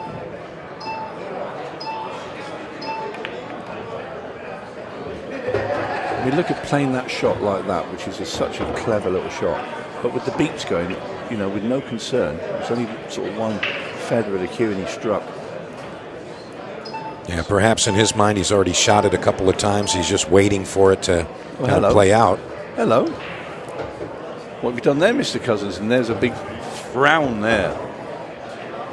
That right there is just what Chase Stumfoll. Did you see his interview yesterday, Tom Cousins, when he spoke to Simon Webb, and when he was playing Declan Brennan, and he said Oh, no, you're joking. Unbelievable. Oh, my God. What a shot from Tom Cousins. A body blow to chase Stumfoll. I was about to say, Cousins said, I'm never doing that again, running the clock down. I'm just going to play my shots because I always play something stupid. Well, he's been doing it again. But my word, how lucky has he just got there? Unbelievable. Unbelievable finish. Tom Cousins now 6-3 ahead with just 2 minutes remaining. Well, you've got to say, poor Chase Stumfoll there. I mean, if it wasn't for the bad luck, he would have had no luck at all. Look at this shot. Kicks the ball. Look at that. Banks off the 8 ball. Spins itself in the top corner. Perfect shape on the 8. Unbelievable. I know, yeah, and that's adding insult to injury. Not just to fluke the 14, but to land straight on the 8 as well. But you make your own luck, or do you? And at the end of all that, Tom Cousins is in an unassailable position now. He will be going through into tonight's quarterfinal. There's no doubt, and face his old mate Craig Waddingham. 1:55 on the clock. Chase will still come to the table. He needs to break pot 7 stripes off this break and land on the 8 to have any hope. All solids. He's made a ball. And I feel sorry for Chase because he has played very, very well. His cueing has been phenomenal. Just not been his day on the luck side of things. And what, Chase just going to do his thing? I'll tell you what, if he continues to play like this all weekend, he will have a very good run in the Open. Oh, most definitely. I don't see him having an early exit. He's going to run this rack, or is he? He's going to glue to the 6.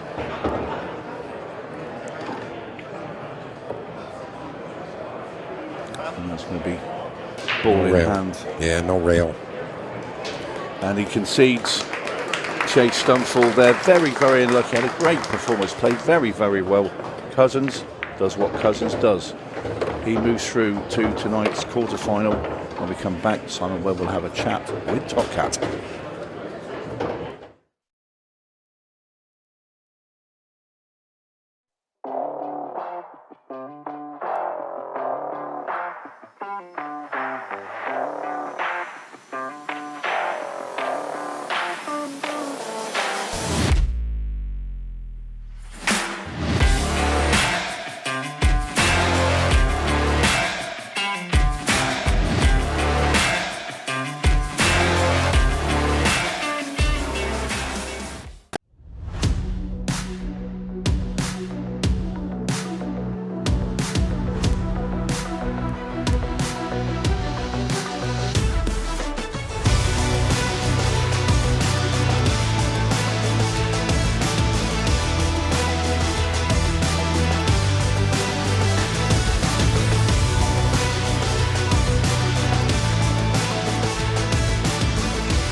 Well, welcome back. Time to get a few words with Tom Cousins, who's just come through and booked his place in the quarterfinals of the Iowa Shootout.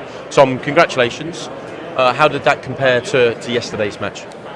Yeah, I think I played well there. I think I made one mistake, possibly. I had a couple of dry breaks and obviously had the big fluke at the end there to secure the win, but overall happy. You've had a couple of really good battles against Chase. You know how good he is and how much you need to kind of be on it to make sure you come through a match like that. Yeah, I think I've played Chase 3 or 4 times, and obviously he's a very, very good player. So, especially in a short format, I needed to get off to a good start, and I did. How do things change for you today? Obviously, today's trophy day in the shootout. You're into the quarterfinals, but it's also the start of the Open as well. Yesterday was a day where you had one match to play all day, and you kind of got to fill your time up. Do you prefer days like today, where it's you play this, you're probably off to go and play your Open, and then you're going to have a mixed pairs later on tonight? You've got your quarterfinal. There's a lot of pool to play, is what I'm getting at. Yeah, I mean, probably gives you a bit more chance to get your arm going. Yeah. And but I think I'm done now until 5 o'clock. Oh, okay, so you've got a little bit of dinner time then. Yeah, Craig's now ordering food, and we'll go again then. But yeah, I'd rather a busy day. Yeah, absolutely. Well, congratulations on getting the victory. We look forward to seeing you back out there in the quarterfinals. And we are going to move on. It is time for Chris Melling. He is taking on Vilmos.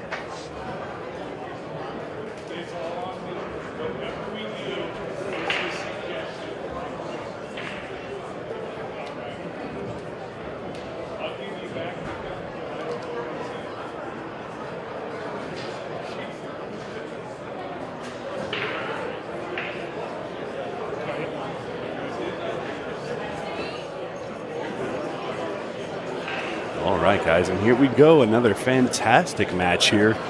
It's going to be the magician Chris Melling against the Hungarian nightmare Vilmos Foldes. And Vilmos is breaking this rack. Good morning, guys. My name is Stephen Wyatt. I should say good afternoon. But I got a really special guest here with me. It's the one and only, it's the Scorpion, Johnny Archer. Johnny, how you doing this morning? I'm doing okay. How about yourself, Mr. Wyatt? I am wonderful. I've been running around crazy, but I've been checking in on the matches, and so far we've had a fantastic morning, and it's only going to get better. I'm super excited for this. Gotcha. Well, looks like this is going to be a fast-paced match here, I believe. Yeah, Vilmos is a weird case here because he's almost like the guy that people forget about, but he plays so good. I can't believe people would forget about him. Right. He just hasn't been out there. He's kind of like you were for a few years. You just weren't out there playing a whole lot of different events. Yeah. But I think Vilmos, this style of play fits his game. Vilmos, good player. Good player. He's been around for a while, like you said. Good player, Vilmos, definitely. Yeah, I think he was a junior world champion at one point. Was he? I believe so. He stayed on the East Coast, on the West Coast more, so I only really got to see him myself when I was in California, or sometimes in Vegas, or even Reno. He's set up for a kick shot here, which I would assume he's going to make it. Looks pretty even. It's a little bit left of the point. And if he controls the speed, he should have the 8 in the side, right? Yeah, or either one. If you hit the 15, maybe the corner, like that. Now, you see a lot of people would that 7 would have tried to do more with it, and try to get where they could hit the 3 straight on. Yeah. But he noticed that 7 was real close to the cue ball, which that makes it much harder for you to roll into an area. Yeah, absolutely. Much harder because if it jumped, and he knew from right where he was at, he could kick it in. So that's a smart play. So sometimes just kind of when you're looking at playing pool, kind of take what the table gives you. Yeah, very calculated play there, and it's going to lead him to being 1 up against the magician. Only a 2-minute rack there, but we all know that Chris Melling is one of those guys that can absolutely turn it on and play, probably as quick as anybody. So I'm interested to see how this goes. Yeah, this is, once the guy wins the first game and he runs out, The guy coming up next kind of has to match him from here because, you know, you don't want to get 2-0 down, you know, and then the other guy's breaking then. So he can get a good, you know, 3-0 lead on you and really makes it hard with the 30-minute time clock there. So, well, this looks like to me this is a really, really tricky out here. I mean, I don't see nothing easy at all. No groups above. I mean, the stripes are a little easier for sure, but still kind of problem. The 9 down depending there. on how that 10, 6, 12 sits is really depends on if the stripes are even viable. Sure, yeah. But the solids aren't viable either, so you really just gotta take what you can get, right? Yeah, the solids definitely wasn't viable. So, yeah, I think he's going to try to float down. My guess is he's going to catch his side rail. So, my guess he's going to try to float on down and take the 9 next. My guess. Yeah, put a little inside. Now here's where it becomes very, very difficult from here. I mean, now I'm like you. I might would try to shoot that 10, 12, 6 right now. He's shooting 14. He can see the 14, which means the 12 ball may pass the 8 ball. Now he went too far. That didn't give him nothing. Well, if he could have stopped his cue ball just a little sooner, right, he could have shot the 12 and rolled up. But I think he just drew too far. Yeah. He's looking at now playing the 12 and trying to bump the 2 into the 10 and hope something happens. And I say hope. I mean, he has a plan. But yeah, it very much so depends on how you contact that 2 ball. And where the 9's at, I mean, that's no easy feat I mean, either. you have to get the right position on the 10 to be able to get to the 9. So this is difficult. And all of this, and you still got to make the 12 ball. You know, a lot of people I forget think he that lined part. up pretty good. If he can get by the 8 here, on his going back across, wow, he laid pretty. Oh, wow, he did lay good. It almost looked like the cue ball stuttered as it went past the 8 ball. Yeah, it was like, man, get out of my way. Yeah, it was a really good shot there. Yeah. And we talked about how rough the rack looked, but when you have the magician at the table, there's a reason they call him that. Slow down. Oh. Did I hit him with the curse? He was trying to get over for the. That's the thing, man. When you make such a great out like that, and then you got to make sure you go ahead and run out, because once you get perfect on that tough ball, you made it. Oh my goodness! Look at this shot here. Get it right in. You sure did. That was incredible. That was a must too, because like I said, 2-0 with Vilmos breaking would have been very difficult. But what a great shot! What a great shot to finish. What a great out. Yeah, I mean, that 8 ball, wow.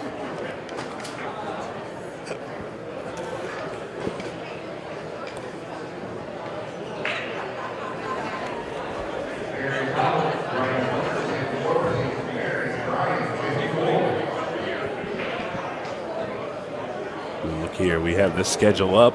This is what we're seeing for the rest of this session. It's going to be Skyler Woodward and Sam Henderson, followed by Joven, Bustamante, and Jordan Helfery. A match that I'm really looking forward to here. Shane Thompson versus the Hatchet Man, Dennis Hatch. And then we'll get to see the debut of Justin Bergman, and he'll be playing Nick DeLeon. We're going to end the night with Manny Perez in action. I'm really excited to see Justin Bergman. Of course, he got a bye because he's a former shootout winner. That's how the seeds were conducted. Okay, and he didn't make one there. Yeah, this is not good for Vilmos. The only saving grace is that 7-13 up there. Yeah. I definitely think he's got to take stripes. But Chris is 100% one of those guys that he attacks his problems very early if he can. That's what and I like that. That's kind of the.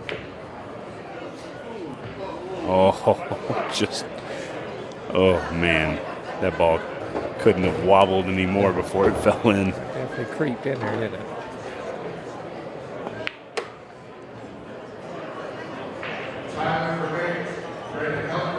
He's rolling on again. 10 looks like it may pass to 1. If it does, it sure opens things up better.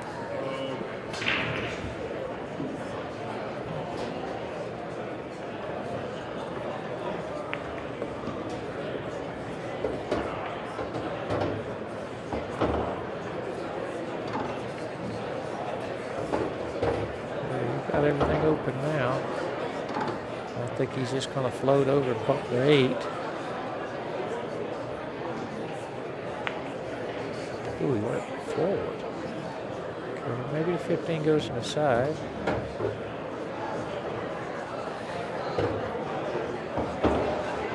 Okay.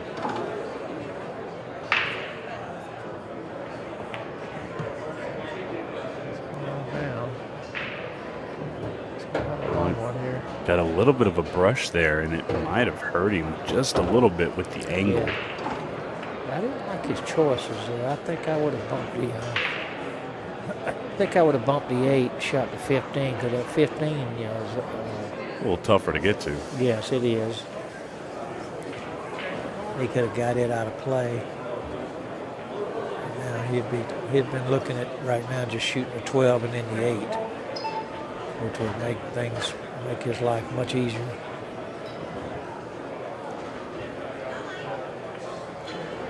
Checking up on this, he's trying to come down table. Oh, he hit it nice. He hit it real nice. He's so good at those hard stun shots where you're hitting the ball real firm and you're just moving the cue ball 4 inches. It's a ridiculous shot. He's very good at it. Could have done to come a little bit further. He's another 4 or 5 inches there, but I think he'll be okay. Yeah, he's going to shoot this ball. It's got to be the side, isn't it? Yeah, inside English into the side pocket, just trying to hold the cue ball. Oh my goodness, that ball held on for its life. Sure did, man. Made his heart skip a little bit of a beat. He made everybody's heart beat skip a little. All right, 2-1, and now it's his break. Now he switched things back. Now he has a chance to get that all-important 2-game lead. Look at that! Just every bit of motion in that ball helped it fall into the hole. And gravity took over there for sure.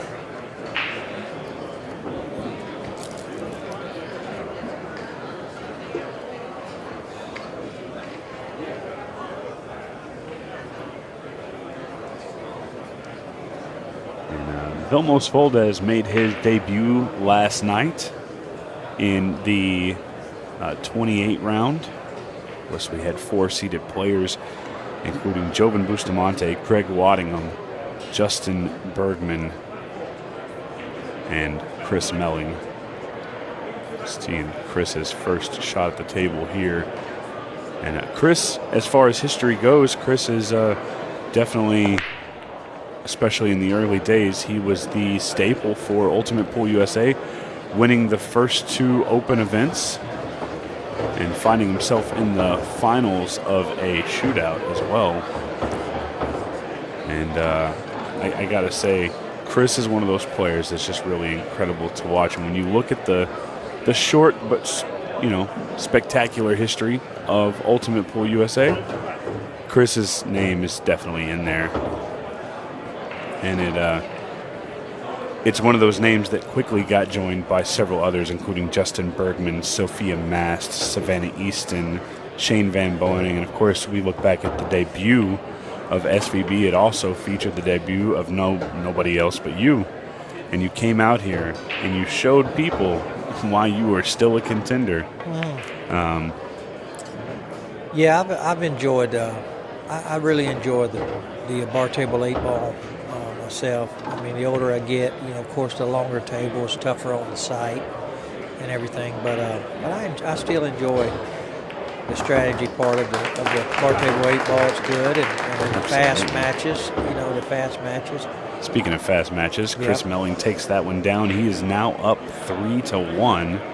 But tell me about this, Johnny. So you played in the shootouts prior where it was just a race to 6. We had golden breaks and, golden ducks as well. What do you think of the change to the Ultimate Pool League format for these shootouts? I think for the fans, it's probably not as exciting. Think so? The reason I say that is the Golden Breaks, that's always a big fan favorite. Yeah. That's a fan favorite. That. And if somebody's behind with the time frame, that could catch them closer faster. So that aspect of it is pretty fascinating and everything to the fans. Now, as far as the players are concerned, I think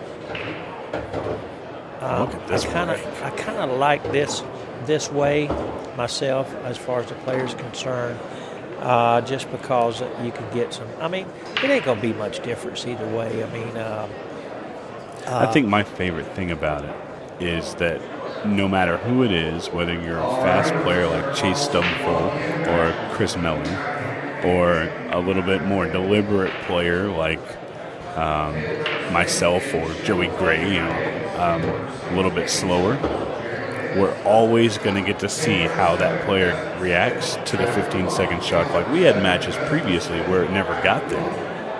It would end 6-1 and the match was over, and we never got to see the shot clock come into play to that 15-second mark. But now it's guaranteed. Yeah. So we get to see how that pressure affects the player. And to me, that is one of the most fascinating things about our format. Right, it is. Now, a 6-1, a guy that's ahead 6-1, pretty much is not going to win, with the time frame and everything. Of course. But like you say, you can catch in matches every so often where, it's a 4-4 game, and with 10, 12 minutes left. So you're going to get to see a lot more games. Yeah. That's where it's going to come into play. The 6-1 routes and stuff, they're not really going to come into play by having, where you got to finish it out. Yeah. That's really not going to come into play. But the ones that do come into play is going to be the ones like, like if it's 3-3, and all of a sudden, you still got a good bit of time left. You're going to see matches, maybe a 7-6, maybe even an 8-5 from there or something. Or, think about it like this. Let's say there's 8 minutes on the clock and somebody's up 5-3. Right. Well, normally that person would be on the hill, but now the other guy has a chance to really make a comeback. So it's very interesting to see how that works. Vilmos almost drifted that ball a little too slow, but just like Melling's shot a few minutes ago, it drifted into the pocket. He's got a tough shot on this breakout. Well, here's if the 11 wasn't there, it makes it a little bit easier. But here's where he needs two things to happen here. Three things. He's got to make the 6 first, but he's got to break the 4 out, and he can't hit the 4 straight on with the 8 because the 8's just going to stay right there, and it's going to still be in the same place the 4 is. So he needs both of them balls to deflect out, and he missed it. I see he missed everything, and he just tried to hit it kind of real firm. And I think his timing didn't help him there, and that's why the cue ball came back real straight. Yeah, well, he overcut the ball first thing when that happened. Was first thing. So this is a smart shot. Yeah, Chris is just going to hammer him up here. He'll play the loss of turn shot, and that takes time off the clock also. Which is the time. The clock is Chris's friend here. And now this is crucial here because Vilmos has to touch the 4, catch a rail, and try to leave Chris as bad as possible. There's not too many spots where he can leave him real bad. Well, that's not going to happen. I mean, it just even if he tries to lag this on it, he just. It wasn't really. Oh, wait, he got down here probably. No, I'll tell you what. If he was going to get anywhere, down below that 10 would have been great, but he just sneaked out the 9 ball. Yeah, and the 4 came out to where it's hard to defend it. So Chris, he's just going to pocket the 9 here and then come up and try to run his balls out.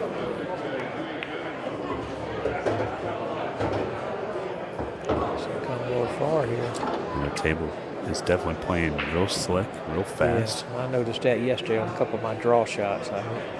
Early in the hit a couple of draw shots. I really thought I hit pretty well. They really just really overrun my long blades. Tried to draw the ball 6 inches and it drew 6 foot. Yeah, that's pretty much. I'm like, wow. I did it twice in a row. Looks like it's going to be all about Chris here.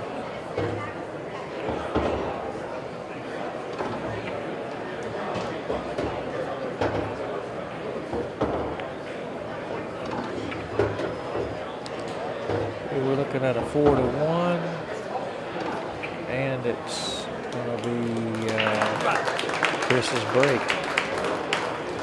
Okay, now is where Vilmos is at that stage where he needs a big mistake on the break here with Chris right now.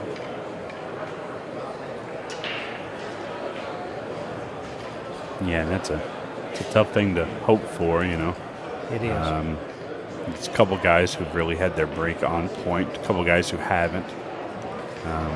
On the bad side of things, Dennis Hatch and Jordan Helfery's breaks were just simply not working for them yesterday.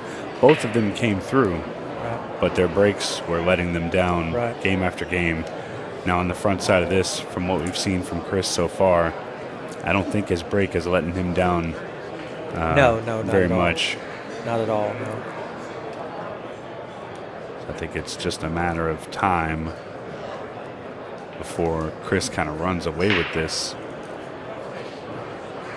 Yes. One mistake can change it, though. Sure. One mistake can he flip-flop. He needs it fast. Vilmos does. And he almost needs 2 mistakes, but one can kickstart it.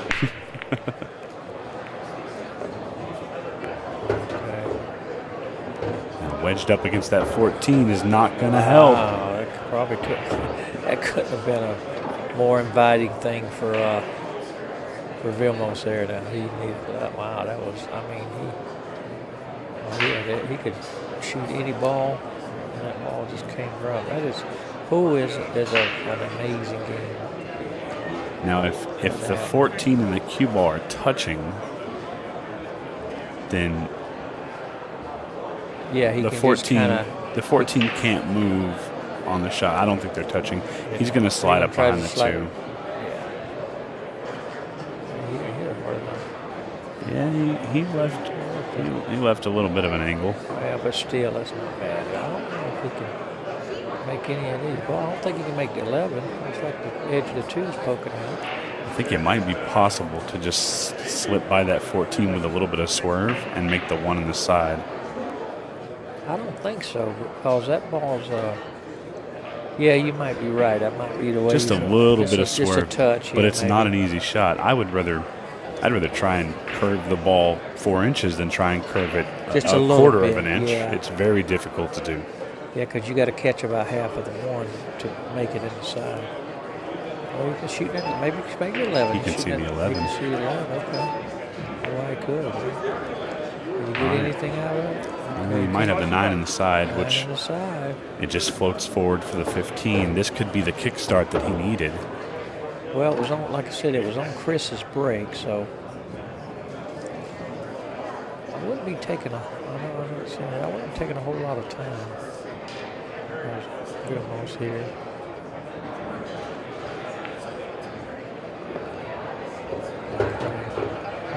He's still got to navigate this rack, though. It's this is the shot. This is the one you got to navigate. He kind of falls good on him here. It should be okay. You don't want to run into the 8 ball. Oh no! What happened? He just overcut it by a ton. He came in behind that ball. Yeah, he clipped it just a touch, and then he was trying to put all that inside English on it. Try to go to the side rail. That may be his last hooray. Yeah, hypothetically speaking, if he were able to get out there, he had a chance to turn this all the way down to 4-3. But sure, 4-3, and then Chris's break with probably 6-7 minutes left. Yeah, he was in it from there. It just goes to show you, with this field of players, with these champions that we have here at our events, one mistake can definitely be the end of your match.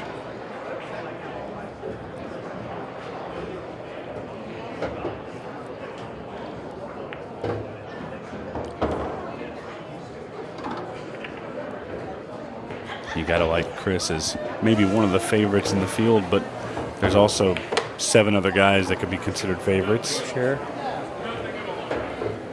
Chris Melling never won a shootout for Ultimate Pool USA. Okay. He won back-to-back Opens with the Louisiana and the Kansas City 2024 Open. Never won a shootout. Wants to change that this weekend as he goes up 5-1.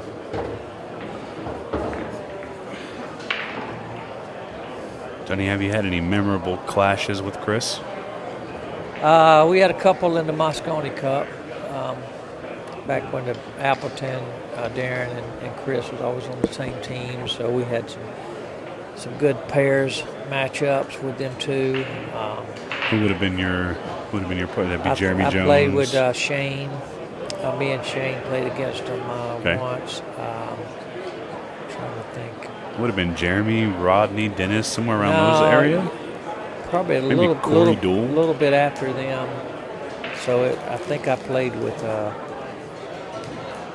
think I might have played with Brandon Shuff. I think. Okay. Yeah. It was that year. That might have even been the early days of Justin Bergman and maybe Justin Hall. Before them guys. Okay. They came afterwards. They came a couple years later. So I think that was 14. So we're looking at 2010 range, yeah? Yeah, I was 2012, about 2010 to 2012. Okay. Yeah, Chris was always a mainstay in the Moscone Cup. Oh, yeah. Of course, Darren too. You talk about Darren Appleton. Darren Appleton, the very first winner of any event in the USA. He won the Louisiana Shootout in our inaugural. Okay. And always cool to see Darren have a little bit of a flashback. Okay, well, we're looking at 5-1 with Chris shooting. One savior for 7. That's kind of a savior. Vilmos.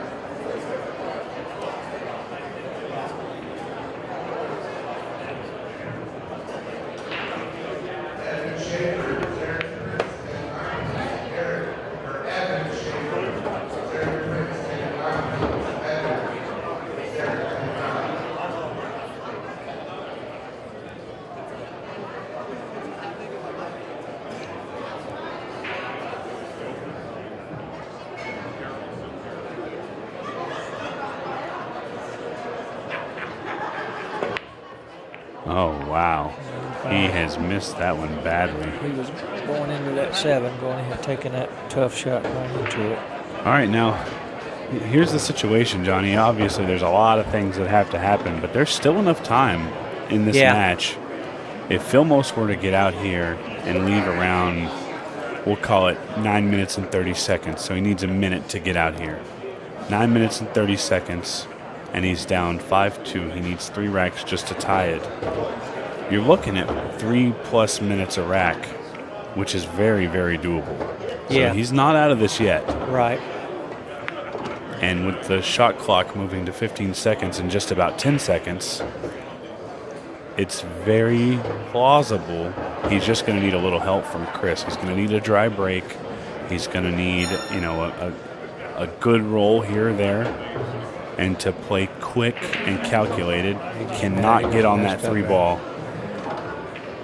Yeah, that just that stopped all talking. Little things like that, you just, when you're trying to be quick, you need to be quick, but you also need to be very careful. Look at this, he made it. What a shot there. Look at that left hand kick it right on him.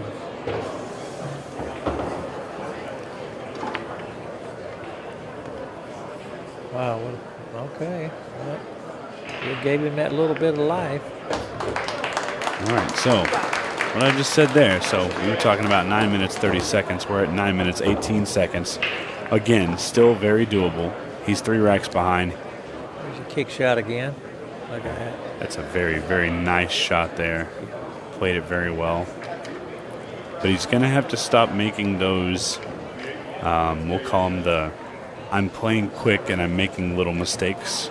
Yeah, you can't be doing that, yeah.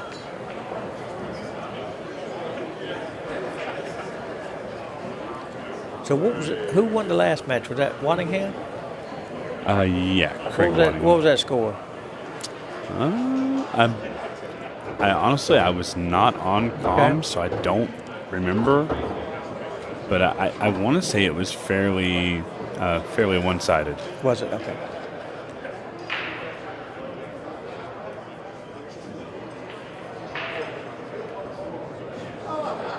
Look there of Vilmos Foldez, native of Las Vegas.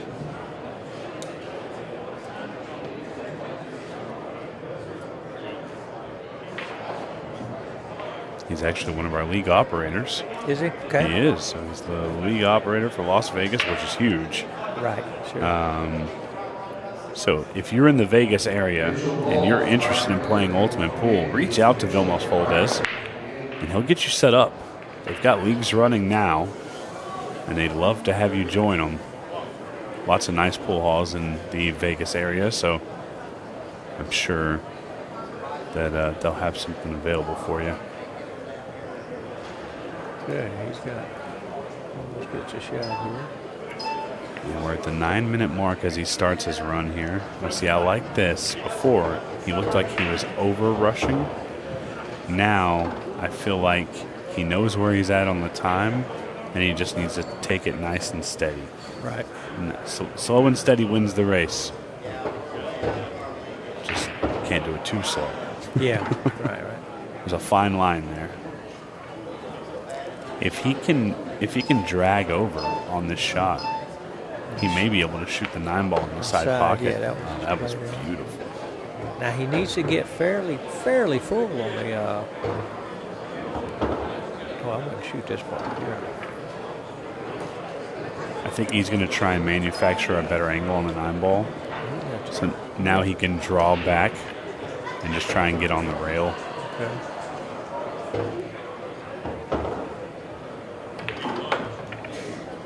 Perfect. Just a little, just rolling forward, rolling through the ball. Yeah. 10 ball, 8 ball. We're going to be looking at about 7 minutes and 25 seconds left on the clock, if I'm guessing right.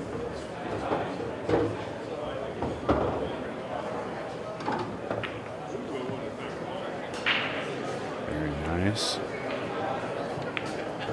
8 ball falls, and the clock is going to stop at 7 minutes, 31 seconds. So again, Okay. Was it 5-3 now? it's 5-3. Okay, So yes. what we need here is, if you're a Vilmos fan or you're rooting for that 6-ball shootout, Chris is going to have to break dry. Clean sweep here. Well, Chris just broke there. Oh, okay. So now Vilmos needs a break and run. Well, then he's halfway there. That's right. He's just going to need one more of those dry breaks. That's the tough part in this. And you know, something I've noticed is when somebody's on that comeback, they tend to try to put a little bit more into the break, and it usually backfires on them. So I'm anxious to see how Vilmos goes about this break. Is he going to change anything, or just keep doing what's working? Right. You know, we all say, oh, we're going to stick with what's working, but when you're out there, when you're in the situation, it doesn't take much to put a little extra on the balls because you really want to make something, right? Right. He made one. Did make one, and the spread is Good. really nice for the solids. I like the solids here. I see no issues with the solids. I like the solids. The stripes are okay with the so it's 15, 14, whatever it is. That's a good combination, but I like the solids here for sure. Yeah, he can come real far. Yeah, he didn't want to come that far, but this is okay. I think he can drag out of this and maybe just try and come just to this side of the 2. There we go. Just like that. Come back up table. You have your 2-ball or maybe your 7-ball now. He's got the 7. What do you think he's got? It's a good recovery. Yeah, he can land. If he can land full on this 3 in the side, where he just kind of slow rolls in, he got the 4, because he's going to have to cheat the pocket a little bit with the 4. That looks pretty good there. Yeah, this is great. Yeah. So the 5's going to just tap into the side, and then he'll be able to shoot really kind of his choice of the 4 or the 2, depending on how he feels. I don't think he'll be shooting the 2, I don't believe. I think he's going to shoot the 4, yeah, because where the 2's at, the cue ball, the line it's going to go to, it's going to be going toward the 11. Yeah. I don't think he want to do that. I mean, unless he can't get the cue ball back out. I mean, I would definitely shoot the 4 here. He's called his extension there, so running a little bit more time off the clock. Well, the thing is, it's going to come down to basically the last game. To him, it'll be like a heel game. He's shooting the 2. He's going to try and draw back. I didn't like that at all. Okay, now this is tough. You have to feather this ball, but it has to travel all the way down the table. Yeah, he's shooting it. This is harder than what he just had. Yeah. And very quick on his stroke there. Harder than what he laid it harder than what he had to start with. That was a big mistake. Big mistake. If there's any saving grace here, the 11 ball is a little bit trickier to get on. I think Chris is going to solve that problem right here. Yeah, he's going to bump the 14 over to the rail. I would, shoot the 15, bump the 14 over to the rail. Then he has 2 chances, either with the 10 or the 14. Now he's got the 10. He can float on over, shoot the 11 next. I actually like shooting the 14 next here. He was shooting for the 11. You were shooting for the 11. You had it right, Johnny. Yeah, he drew it too much. Yeah, he didn't even draw it that much, I tell you that. I thought he had less angle. I thought he could draw straight back to shoot the 14 in the corner, but didn't take a good look at it. He's going to play this to go 2 rails across. He landed. See it? Anytime I'm playing and I got go ahead and get my shot, even though it's a tough one, I'm going to shoot that tougher ball. He's got to hit this nice here, which he didn't. I think maybe 8. Oh my goodness. Now, ain't that something? Now, the ball did the same thing earlier, fell for him, and that time it stayed up for him. The same. Remember that ball earlier that he shot in the side, and that ball hung up there and then fell? Now, if it had done the same thing there, see, that was the kind of game that, that's definitely the kind of game that Vilmos needed. You know, he's just going to kick at this ball. He's going to kick at this ball, I mean, because if he comes anywhere close, he's going to make it. I'll tell you what, this is a wild turn of events here. Almost making that 8 ball. He made it. No, he didn't. Oh, he did not make it. It looked good when it came off. Yeah, I thought it was lower than that. It just, I guess he hit it firmer. Yeah. A couple good breaks for Chris there. Yeah, that one hurt. Oh. That one hurt big time, Yeah, so, Johnny, I think it's from this point here, being 3 racks down, and it's Chris's break. I don't know if it's possible for him to come back. And mathematically. Yeah, that was going to put it, what was that going to put it, 5 to... Yes, I mean, just... Look at that. I mean, that ball is like over halfway into the pocket. Yeah. Crazy. So that helped Chris one time and helped him again the next time. Didn't go in, so. 2 very different outcomes as well. Well, I mean, if they both go opposite, I mean, you're talking about probably Vilmos is going to win both of them games. Yeah, absolutely. You know, if that ball don't go in on the first one, because Vilmos had 3 or 4 balls left to shoot, and then that one there, he loses the game automatically. So, yeah, that's just that's the way it is. I mean, Vilmos had chances to win there, so that was a big. He had his chance. He was running out to start with. Then he got an extra chance with the kick.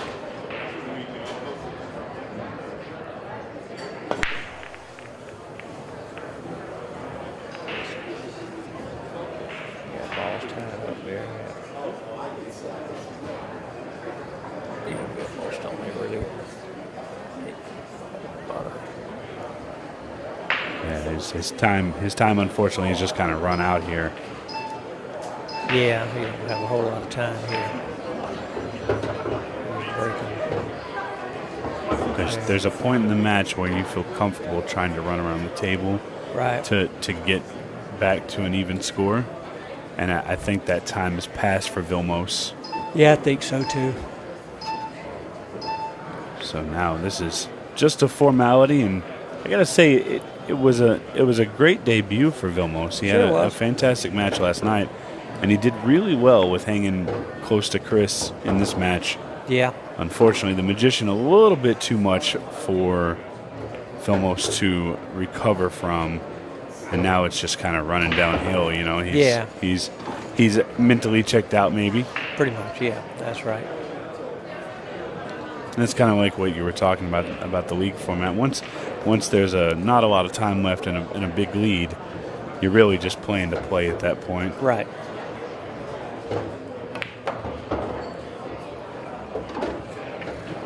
But maybe we get something spectacular from the Magician in the process. That's the payoff there.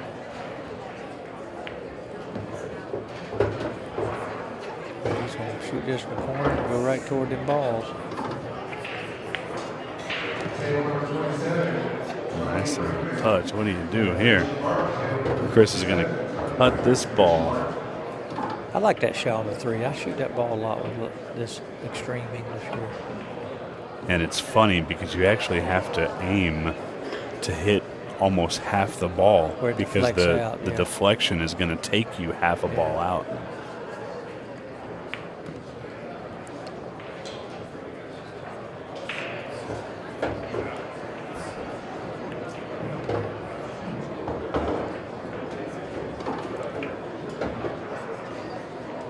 Seconds. He might not have time to win this game. No, he does. Okay. Yeah, I think he'll win this one, but I think overall it's just a formality at this point.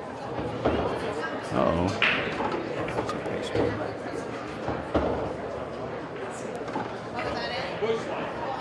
It's nice to see him finishing the rack out. Yeah.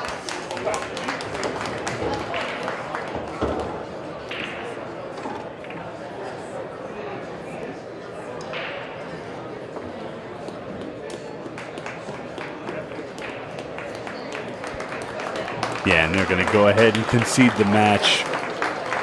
So fantastic play by Chris Melling. He really came out and played good. He did. And, Vilmos fought hard, just wasn't quite there. Right. So once again, Johnny, thank you so Thanks, much. Sir. Yeah, thank you. We'll see. I'll be back a little later. Yeah, and we'll be back with more shootout action in just a few minutes. Yeah.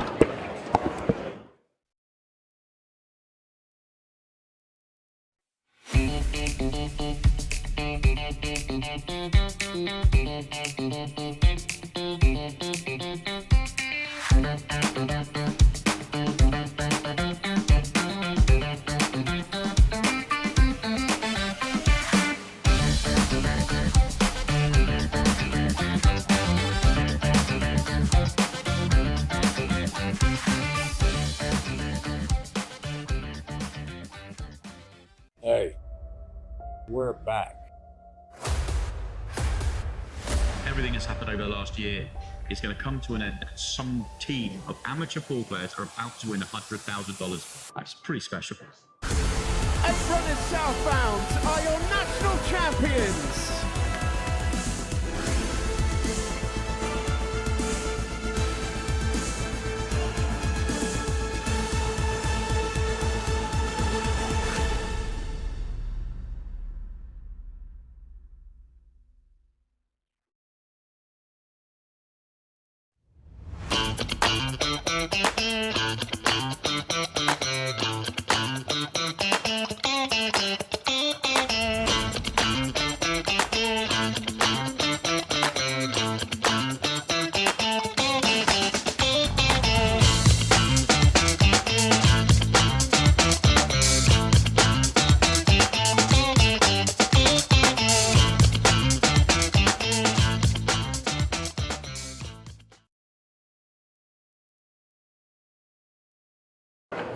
Well, welcome back. Time to get a few words with the Magician, who has just got a nice win and booked his place into the quarterfinals. Chris, congratulations.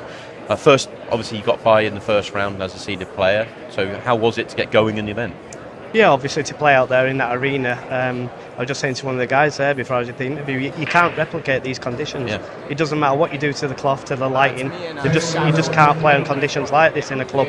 Obviously, when we're playing out there on the TV, the lighting, the big crowd, brand new cloth, brand new balls. The game's easy. Let's not get it wrong. You make it look easy. On these tables, it's very easy. Yeah. But the hard part is controlling the cue ball, Yeah. which obviously I lost it a little bit. Vilmos lost the cue ball a little bit. All in all, I thought I played okay. Just made a few silly errors near the end, but I'd already won the match at the end, so I forgive myself a little bit at the end there. With that in mind, because obviously everyone's been talking about how quick it's playing out there, Vilmos got to have a match last night, and obviously you were in as a seeded player. Was that something that was on your mind beforehand, that he'd have a little bit more touch and control out there? It's a bit crazy. All in all, it's going to sound crazy, but I genuinely didn't care if I won or lost. Yeah. Simply because my cues haven't turned up. Yeah. So I'm playing out there, and obviously if Jay Flowers are watching that, Yeah. I'm using Q-Tech cues because my cues haven't turned up. Yeah. I'm using Shane Thompson's cue, which I've never used before. Yeah. I'm using his brake cue, and when I've looked at it, it's got the jump cue shaft on it. Yeah. So I never used it to brake with. I use his playing cue.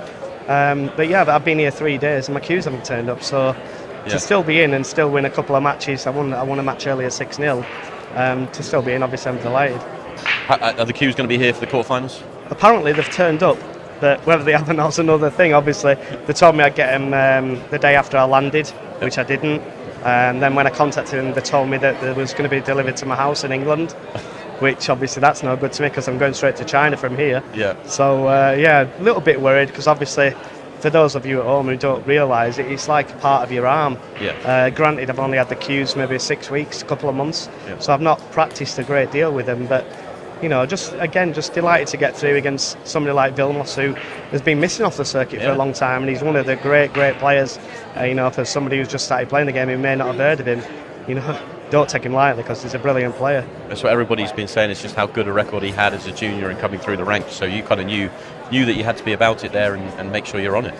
Yeah, I've played Vilmos quite a few times. I've actually got a winning record against him. But it's probably, it's 8 years ago since I played him. Yeah. One of the all-time greats from Europe, especially. I think he moved over to the States. Yeah. And you don't lose it, let's put it that way. No. And he showed that there. No, absolutely. Well, congratulations on making it through to the quarterfinals. I know you've got a busy day, you've got the mixed, you've got the open, but we'll see you back out here a little bit later on in the quarterfinals. Looking forward to that, but congratulations. And we're going to move on. Plenty more matches still to come. Send it to the commentary team for our next match. Thank you very much there, Simon. Congratulations to Chris on making it through to tonight's quarter-final. Next up, Skyler Woodward versus Sam Henderson.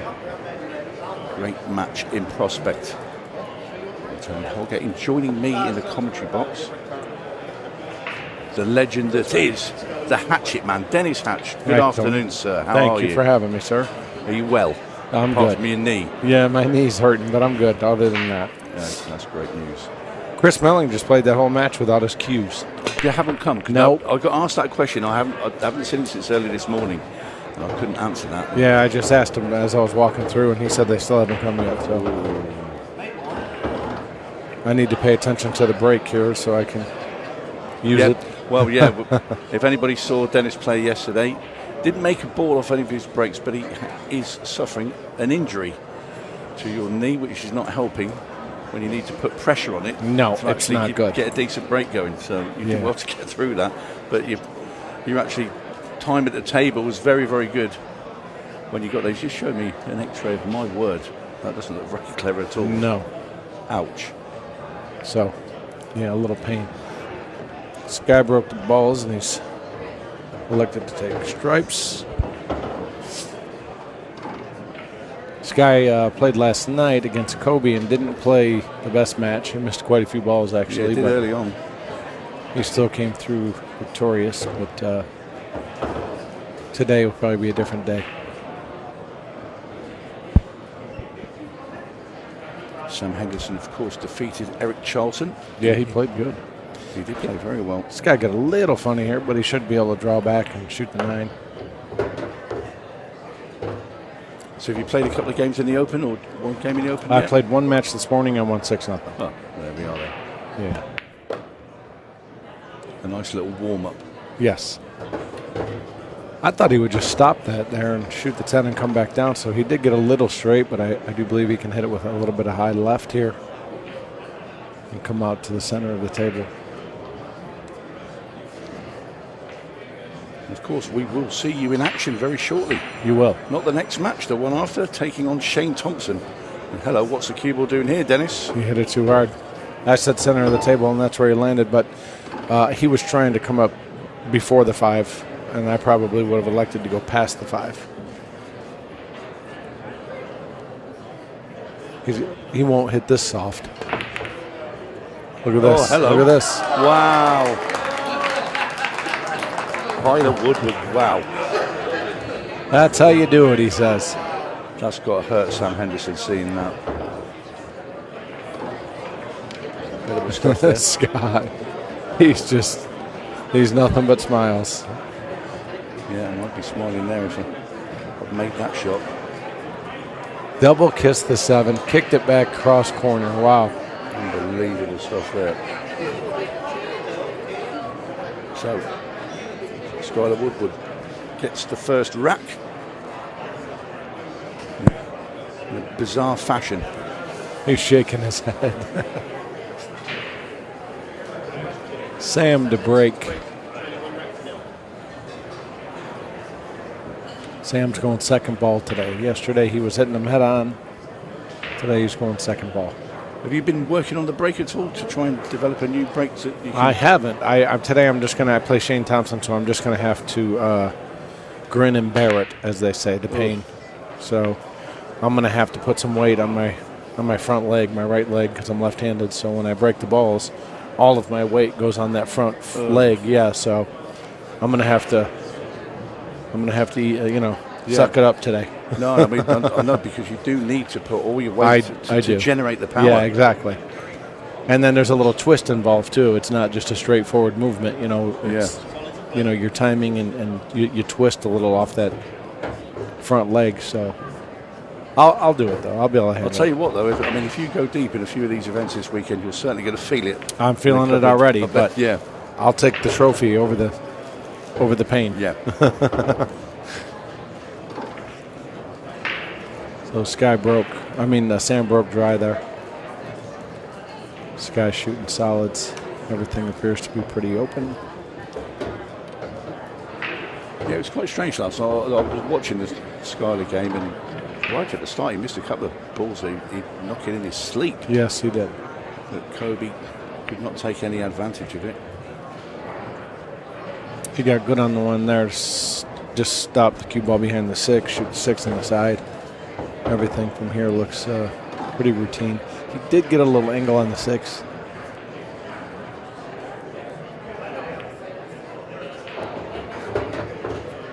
Good shot. So you were out there yesterday. The pace of the table and trying to control that cue ball is damn hard out there, isn't it? It's fast. It's fast, and today it appears to be playing a little different than it did yesterday, just because there's been so many matches played on it. So I noticed Vilmos folds when he kicked at the 4 ball. Chris kind of played his shot of ball and played safe, and Vilmos kicked at the 4. It didn't go long and wide. It actually came up short, so the table's starting to change a little bit. Which would be helpful. Because, it's so reactive as well, the cloth. Yeah. So you're trying to stop the cue ball dead, and it's coming back sort of like 3 or 4 inches. And it's going to get tougher and tougher as time goes on, The cloth will get worn in, the pockets will get a little tighter, the rails will get a little faster. It's going to be fun. Yeah, well, it's fun for us to watch from up here anyway when you guys are out there. Well, slight alarm bells early doors for Sam Henderson. But now it's not a race to any certain number. It's just who is in front at the end of 30 minutes. And if those players are level, it will be a 6-ball shootout, which is something you do not want to be in.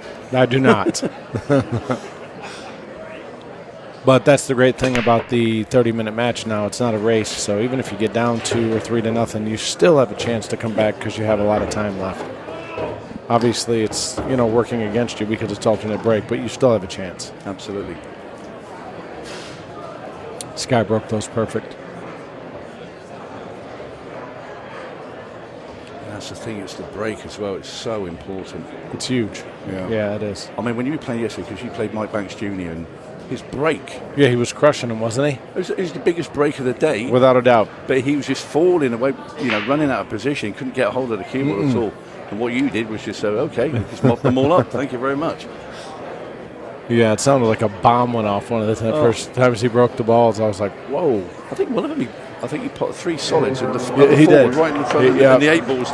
It was just bump, bump, bump. I think it was like a 30-second break and run. Sky went right after the 8 there, trying to break it out. 3 rails. He's going to have to go at it again here and try to move the 15. I would go right at this, 15 or 8. Try to break him out because he has the 2 as a security blanket, but the security blanket is gone. Yeah. I do believe he can still go rail first here with a little masse on the 2 ball. Just swing it off the top rail. Off the top rail, come down table for the 6, or possibly even slow roll it for the 3 on the side, but I'm assuming he would hit this with a little speed. Like that. I think his cue flicked the 12 ball. Oh, did it? They called a foul? He's laughing. I think so, yeah. I just looked at the side there. When he was at the 8 ball. Oh, the 12. Oh, he's flicked the 12 on the way through. And he still made the ball. I thought it was his when he pulled away, but yeah. So ball in hand now for Sam Henderson. Get his cue arm going. That's a break for Sam. Yeah, it was a big one as well. He needed it. Yeah, it kind of, if you go 3 and 4 racks down, it then becomes a mountain to climb as well. When you're playing the caliber of players that you're playing against as well, they're not just going to keep folding and giving you chances. Yeah, and the alternate break too. If you get too far behind, it's tough to come back. But Sam's got a pretty routine out here, 12, 13, 9, 10 on the side, and then the 15 before the 8. So I don't see the commentator's curse. I don't think I'll get him here, but everything seems pretty routine from here. I've already done one of those commentators' curses. No. Somebody missing. Not from here. No. And if I did, sorry. But pretty much stop, draw back, stop, stop. So I don't see a commentator's curse happening here. But if he does miscue here, I'm leaving the building. Yeah. Sam Henderson, of course, the local pro here as well in the rack. Yeah, the fans are behind him for sure. Him and Chase. Yeah, Chase from Kansas City. Yeah, he's got a big fan club in today, Chase. How did he do this morning? He did get beat by Tom, but he played very well. There were 3 racks each, and for me, I thought he was very unlucky. He had a couple of shots where he's had a really bad break on one and been scratched, and then Tom Cousins had a huge fluke as well. Did he? Yeah, but Tom played well, and I admire Chase there. And he'll look back at that and think, the pool gods deserted me at the wrong time. It's one of those. But yeah, it was Tom that went through, and he'll play your pairs partner later tonight. Craig? Nice. Mr. Waddingham, yeah. That was fantastic. Going back to Cherokee when you and Craig won the national pairs, that was fantastic. That was a lot of fun. Yeah, you two really hit it off as a partnership as well. Yeah, I can't wait to play with him again. It's going to be fun. Yeah, there's a bromance there, I'm telling you. A little bit. He does speak very highly of you. Same. I speak highly of him. He's a good guy. Talented. Yeah. Very talented. Yeah. Everybody, they're like, he would say, where you want to be? I'd say, I don't care. Anywhere. Yeah. Just make your ball. It was fun to watch and very popular winners, I must say. Thanks. Yeah, well, I was on the final up. I was privileged to be able to commentate and enjoy that. Sam changed his break to the head ball break and hit him pretty square, but didn't make a ball. You can see his reaction to that. He hit him pretty square. Cue ball came straight back and then got kissed, but it looked like he hit him good. Chase was breaking really well today. He was sort of coming across the head ball sort of thing, but then it was like a real explosion of balls, and he was getting them mainly into the top corner. Yeah, the top corners. But yeah, to no avail in the end. Sky chose stripes here because where the 8 sits. So the 15 will probably be his last ball. Yeah, he'll take this 14 down into the bottom left. hold the cue ball in the middle of the table, and he's got a choice of wherever he wants to go here. Yeah, there's a couple different things you can do. You can shoot the 11, shoot the 9, and bump the 12. Yeah, whichever way it goes, it's going to be 15-11 finish. It will be a 15-11 finish, yes. Or if he chooses to shoot the 11 now, then it would be the 15 would be his last ball. What do we know? Nothing. But a lot of these things are down to players' shot preference. They are, and I said that yesterday when I was commentating. We all have a comfort, and sometimes what I would do is not what he would do. So, yeah, there's certain shots that players avoid. Say they don't like a blind cutback. Yes, I don't like other players like them. Tom Cousins loves them. So he did. It's a little unorthodox. I probably would have shot the 11 when he shot the 15. It just drew it back a little bit for the 9, and then shot the 10. So yeah. I mean, he's getting out. It doesn't matter which way you go, right? Right? Say the outcome is going to be the same. Yep. And that's perfect. Simple stuff left here for Skyler. In goes 11. The 8 will quickly follow, and this will be 3 racks to 1 for Skyler Woodward.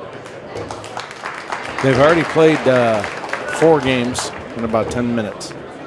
We had a couple of games yesterday where I think they played 2 racks in about 15 minutes. Yeah, so if they stay on track, 4 games every 10 minutes, they'll get to 12 here. Yeah, I think 10's the most we've had so far. I think there's been a 7-3, 2 7-3s, I think. Yeah. Cousins against Brennan was 7-3, and there was one last night, and I can't remember what it was. What was my score? 8-2 or 7-2? It was 7-3. So, I think it was 7-3. Oh, so 10 racks? And then I played Mike Banks Jr. It was 7-2 or 8-2? 7-2. Yeah, this could be a 12 here or more. Yeah. Because they both shoot pretty quick. Yeah, that's right. Well, the average, and the one that's been the most common, is 9 racks. Yeah, 9 or 10, yeah. Skyler, all he'll want to do is just keep. Sky's breaking head out. These up, yeah.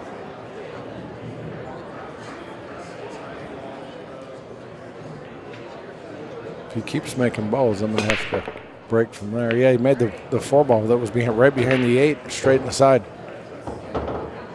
Yeah, I like the way you're studying this and planning for later. Well, I don't hit him like he does. I mean, he parks it every time. Look, see the 4 ball flew in the side? Yeah.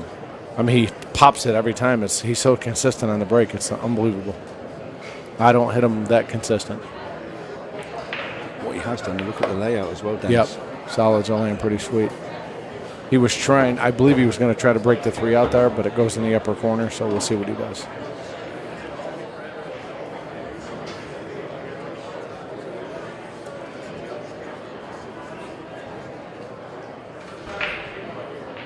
Rodney and I just went for some sushi at the place right next door. Yeah, really good. Sushi. Never had it.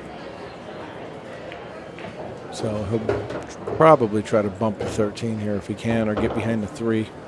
But the goal is to break these balls out. If he bumps the 13 here in the face, he can shoot the 3 in the corner or the side. Side pockets are a little stingy, though. Yeah, they are. From that angle, anyway.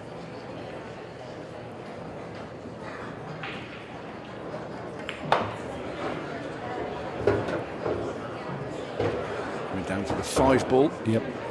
He's going to probably play the 3 in the corner or the side at this point. He's not going to break it out. He hit it a little hard. I think he was trying to get on the 3 there and overhit it. Yeah, that's not ideal. It is not. So he's either going to cut this in the side or bank it cross-side, which lays pretty sweet. Yeah, I like the bank because I think you've got more control with the cue ball. Yeah, you just draw it back over to the long rail. And it does look like it lays pretty good. It's hard to tell from the camera angle, but I don't like cutting this ball on the side. No, I don't. Not at all. I don't like it too because you're coming away from the 3 as well. He's cutting in the side, though. Oh, cross side. Yeah, that was a pretty... Yeah, like you said, Dennis, that was laid very nicely to play that bank. You'd fancy him to get that 49 out of 50, probably toward all 50. Yeah, as good as he banks. But yeah, it laid pretty sweet. So this is going to be rack number 4 for Skyler Woodward. Gets 3 clear now with Sam Henderson. Very nicely done. If he keeps breaking the balls like that, he'll be a force. Yeah. Sam's breaking like me. Sam's struggling with the break. And he's not got a bad knee. No. No. And he's half of my age, if not less. Yeah, he's a fine young talent. How old is he? Early 20s, I think. Yeah. He is I a don't great talent. Accurately, no. Yeah, he's a nice young man as well. Skyler will be very happy at this point in the match.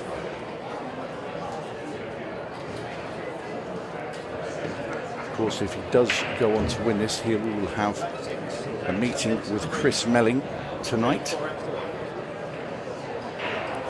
Oh, that'll be a good match. Well, indeed.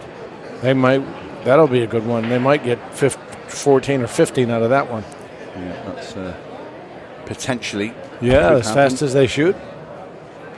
Sam Henderson. Second ball break, and again, he's dry. Huh. And it seems to fit a pattern. When it starts going wrong for you, it just keeps on rolling down the road. Yeah, it's a cruel game. It is. It is indeed. It can be a great game, and everything can go your way, and you can play perfect, or it can be cruel, and you don't make balls into breaks, and you know, make mistakes, and it's crazy how you wake up one day and everything's good and you feel great, and the next day nothing goes your way. It's just absolutely incredible. I can tell you, next up we will have Joven Bustamante playing Jordan Helfery. That'll be our next match in 11. A very knowledgeable guest in the commentary box. So that Rodney Morris will be having his thoughts heard. And it'd be lovely to hear from Rodney as well. If he gets out here, that's 6 games already, so it's pretty quick. I mean, they'll probably get another 10 or 12 here. Sam keeps breaking dry. Yeah. Sky breaks and runs out, then breaks dry, and then breaks and runs out, breaks dry. I mean, it'll be like a pretty high scoring match. Yeah, and he's starting to get at a pace as well. He is. Skyler. Once you get into that flow as well, and you're constantly at the table, everything seems to start getting a bit easier. Not unless themselves an easy shot here, though. No, he's got the 6 at the top. Yeah, he came up short on the 5. He wanted to get on the 5 and shoot the 5, the 2, then the 1, 4, 6, but he came up short. So now he has to change his pattern. So now he's going 6, 1, 5, but again, he came up short again. So now he's got to go 5. The 2 goes between the 14 and 11, so he can shoot that too. So he shoots it now.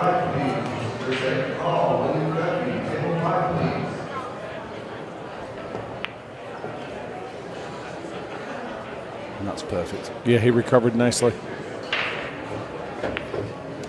And this is another rack going the way. Another rack in about a minute, or under a minute.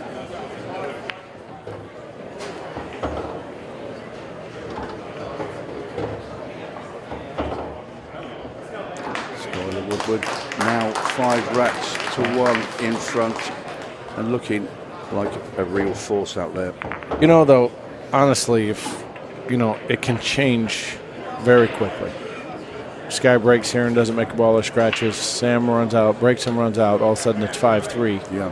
And you're back in the match. Puts a little pressure on Sky, and then with the 15-second shot clock at 10 minutes, it changes things. So that's when the panic buttons get pressed. Yeah. So just because he's down, I mean, obviously Sam needs to win a game or two, but if he was to do that and make it 5-3, it changes the atmosphere a little bit.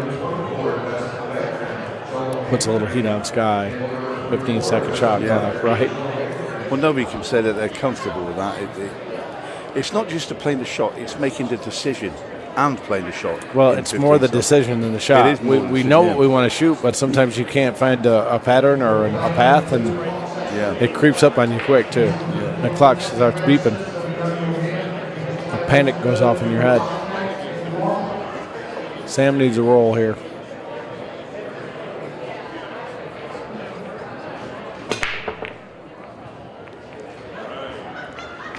And he got one. Try break.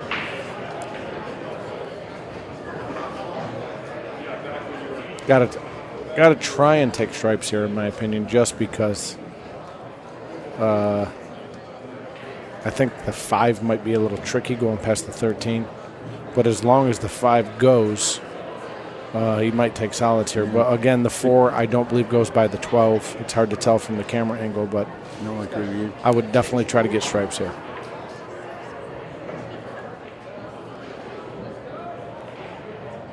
And that's exactly what he's going to do. Take the 14 into the corner. He ran into the 5 there, and now he's giving himself a little... yeah, but it's closed the space down now to get on. He's got to get between the 4 and the 5. He's got to get perfect to get on the 12, and he did land right on the 13 to do so.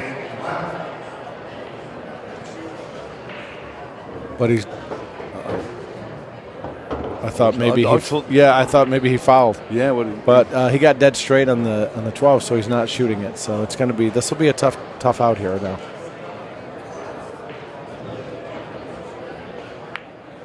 Trying to get back up to the 12 and get perfect. It's going to be a task. I don't believe it goes in the top left-hand corner past the 5, so he's going to have to play it in the right top-hand corner. This is not going to be an easy out.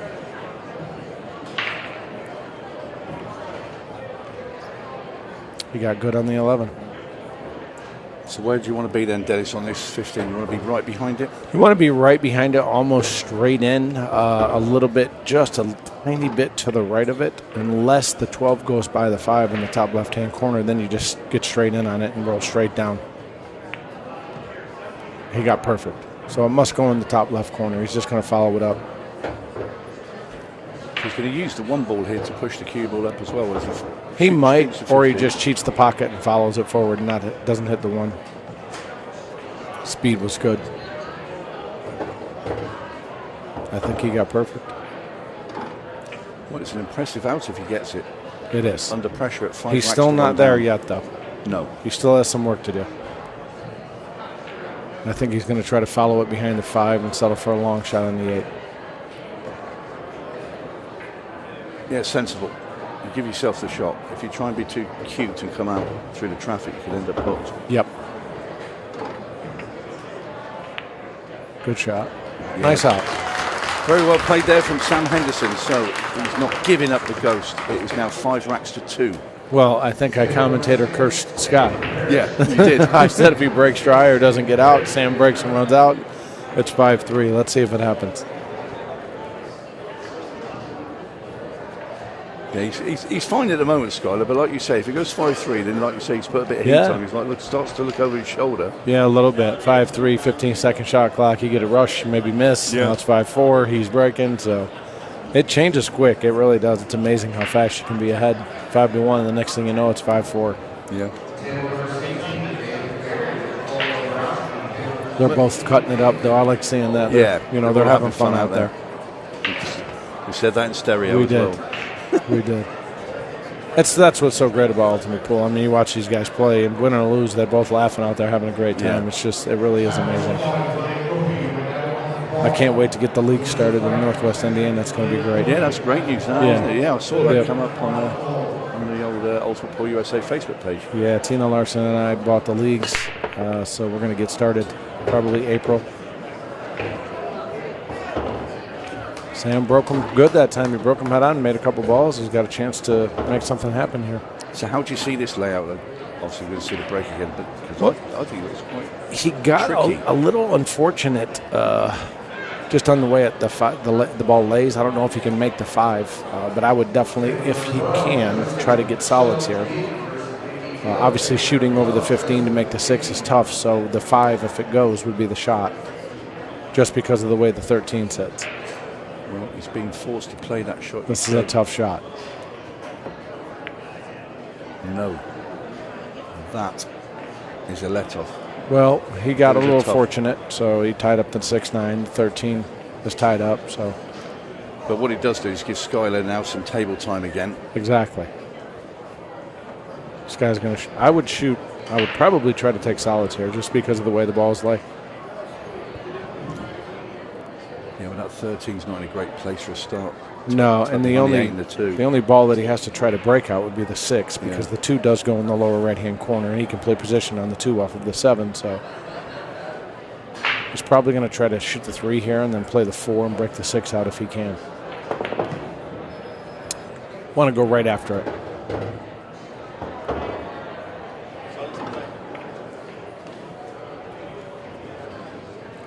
You try and break the 6 out here. I'm going right after it, either now or off the 4. But you got to get it quick. You can't wait. It's out, but where's it going to land? It looks pretty good. It landed pretty good. Yes, indeed. When he gets rid of this 7 ball, that 2 ball then will pass into the same pocket. Well, I Still think got to get position. Yeah, I think he can shoot the 7, 6, and then when he shoots the 4 off the 6 ball, he's got 2 options. He can hit it with high right-hand English and go 3 rails for the 2 ball, right? Or he can draw it with low left, 2 rails cross table, right over by the side pocket and back over to the left. Whichever way, it's going to have to be a very good position shot. Yeah, especially with you consider this table and it's like playing on glass.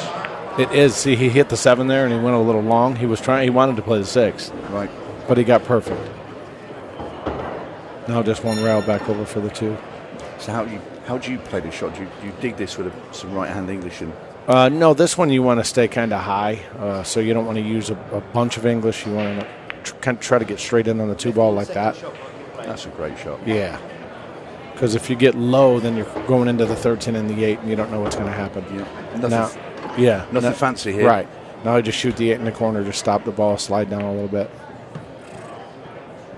See how easy it draws, though? Yeah. He wasn't. Yeah, he wasn't trying to draw that. He just wanted to stop it and slide down and be straight in the corner. And he made it. Clean as a whistle. 8 ball is in. Skyler Woodward now 6 racks to 2 up. This is, in my opinion, going past 10 games. Very possibly here. There's still been pacey. 8 minutes left. Yeah. Yeah.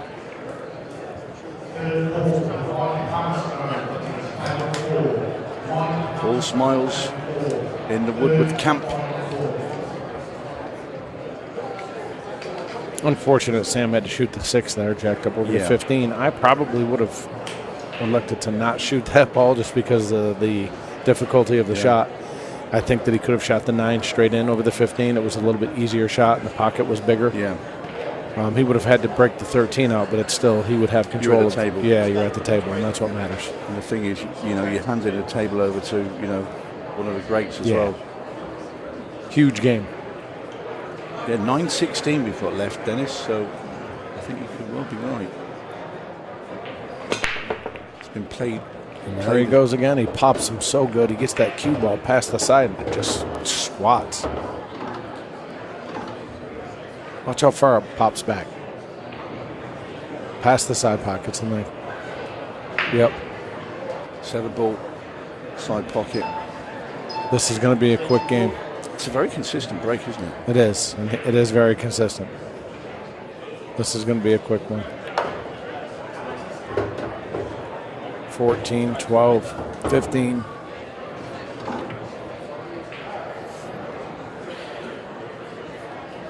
What is this, 14 ball in the middle of the table? 15. But yeah, he got, he just broke him perfect. Everything's hanging. You go 11, 15 here, 11, 10. But it's, should I get him? The commentator's curse. Should I do it to him?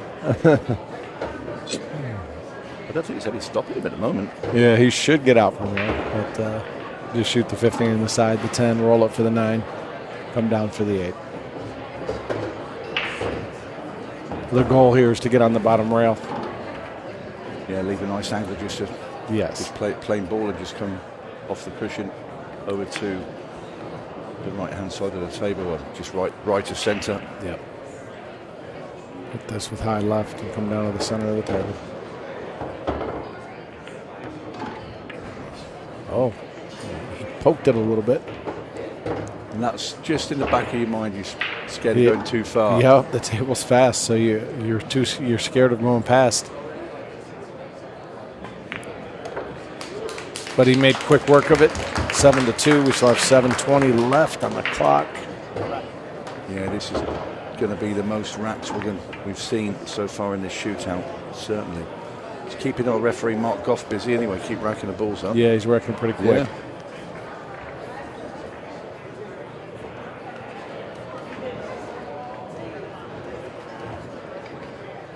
So like I said, we've got Joven, Bustamante, Jordan, Helfery next. And following that, we will have the man that sat next to me, Dennis Hatch, of course, playing Shane Thompson. After that, we will have Justin Bergman taking on Nick DeLeon, and finishing up for our afternoon session will be Manny Perez and Rodney Morris. Good match. Yeah, both played very, very well last night, Manny Perez and Rodney Morris. They're all good from here, you They're know. all good. And they'll get better. Sam made a couple balls on the break, and he's starting to fly around the table. You see him grab his cue? Stripes for you, Dennis? Yeah, you don't have much of a choice here. I didn't get a good look after the break, but yeah, stripes. Yeah, two clusters of solids there that just don't look particularly appealing. They don't look good. Especially stripes or a spread. Yeah, he's got to try to get on the 13 here, though. This is not an easy out. And look at the quickness in the pace, because he knows he's only got 6 minutes 40 plus. He's got to get 5 racks. He hit that perfect. Now he's going to slide over, hopefully, and try to make the 7 in the side. Or just land underneath the 7 like that. Great shot. Lovely shot there. And he is moving with speed. Now the 8 doesn't go by the 6, so he has to draw it back and shoot the 6 or the cue ball in the lower, the 8 ball in the lower left. I'm with you. I thought he could have just popped it over there a little bit. It wouldn't have been an easy shot, but drew it back by the 7 and then cut the 8 in the lower left. Oh. Well, once you start getting to 6 racks behind, and if Skyler was to run these out now, you're going to take another minute and plus off the clock, and I think it might now well be beyond Sam Henderson a comeback. Well, I hope he needed that one there. I hope he doesn't concede, just so we can see how many racks. Yeah, that's a good point. Won. At this point, there's going to be about 5 minutes left with 10 racks played, so I believe they can get 12 or 13. Yeah, easy. Absolutely. Someone needs to tell Sky to shoot faster.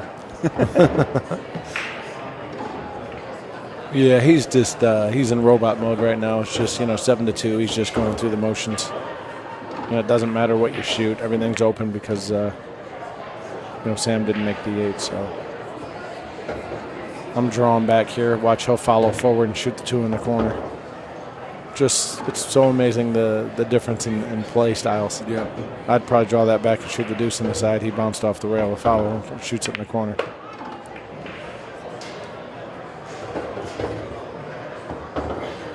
8-2 Sky after he pockets the 8 here, and still almost 5 minutes left to play. So that's 10 racks completed. I see I called the magic number before the tournament started, which is 13. Is that what you think? I think it is. Yep. And they have a chance to do that here, if not more. Yeah, what are we on now? 10, aren't we? 8. Yes. 8-2. Yeah. 10. Yeah, he's 10 with 5 minutes left. going to need a couple of quick. Runs. But then Skyler's now playing in full flow, so he's not got any pressure behind him where he's going to lose the match. He's playing in full flow, but Sam is also running around the table because he knows the shot. Obviously the match is running out, so he's not going to be taking his time either. At this point, he is just getting some. He's getting some practice time, table time, trying to make it a little bit closer than it is now, just to ease some of the pain. Yeah. But these matches can go like that. It just, it's not a detriment to you. It's just things don't go your way, and the other players breaking and getting balls. And all you can do is be a passenger. I mean, look at this he one. crushed him. I mean, he didn't even pop the cue ball that time. He just crushed him. Look at solids. Easy starting ball, and it's another. Just run them in. I mean, the solids are all just sitting there. I mean, it's just. Yep. Well, this takes us to 11 racks. It does, and quickly. 3, 2, 5, 4, 8. Or 2, 4, 5, 8. It doesn't matter. He'll swing 2 rails here and come down between the balls and have his choice of the 4 or the 5.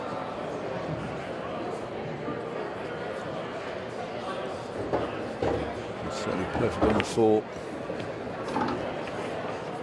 That rack took 1 minute.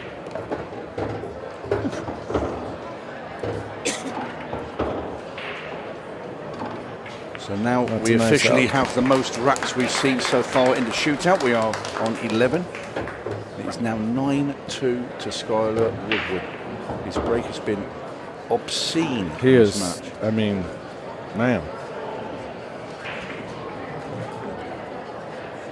You break him like that, you're you're going to be tough to beat. Absolutely.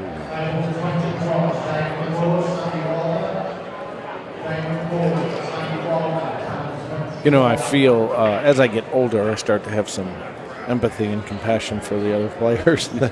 I guess that comes with age, but I feel for Sam. Yesterday, Kobe he played Sky, and Kobe had a chance to win like the first 5 games. Yep. Sky missed a 10, and then Kobe didn't get out, and then Sky missed another straight in. Kobe didn't get out, and then Kobe broke and had a chance to run out and didn't get out. And, you know, it's painful because I've been there, and I know what it's like to go through that. It hurts, man. It hurts. It does. Sam made a ball. He's going to take stripes here because the 5 doesn't go, so he's got a chance to. Oh, man, nothing is going Sam's way. He didn't get on the 10 there. He was trying to get on the 10, so.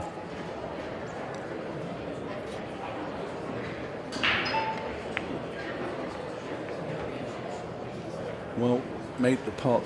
I'm not sure. He didn't. He got unlucky. The 15 tied up with the 14, so he doesn't have a shot other than the 3-ball combination, the 12, 8, 11. Played that nicely. He did, but now he's got to bank the 14.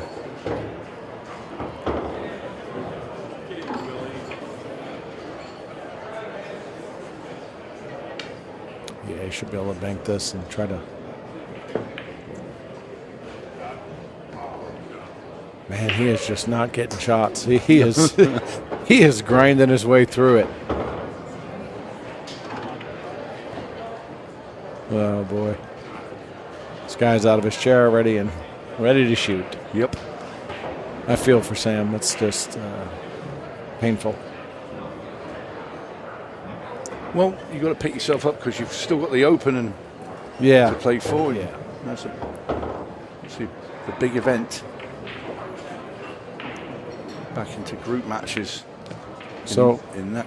Yeah, tournament. that's right. I forgot the groups. That's right. So you've played 1-1-1, not dropped a rack. Right. So you've got 2 more matches. Are they both today? No. I play the Open at 6 o'clock. And the mixed pairs at 10 o'clock. So I think the mix gets underway. Yeah, and then I have the shootout at 2:45 against Shane. Busy man. I am. Broadcast and commentary. So Absolutely. they're working me hard. I love it, though.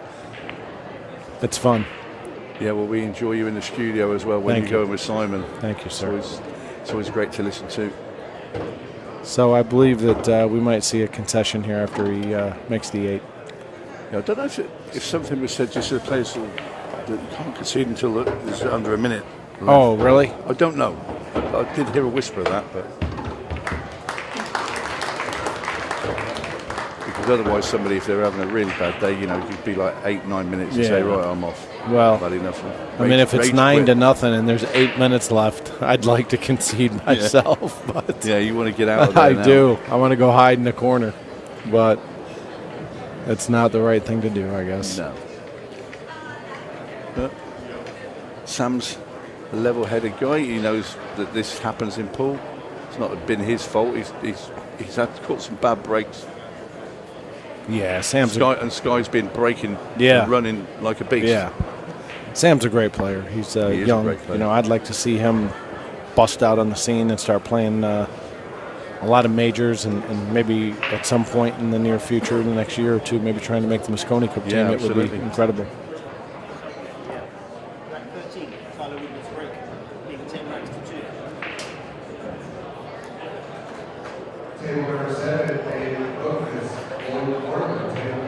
Sky breaking from the center again. Re-rolling here. He's probably going to crush these. One of the last balls rolling goes in, and he is trying to shoot fast. So you want him to get? He's getting I do.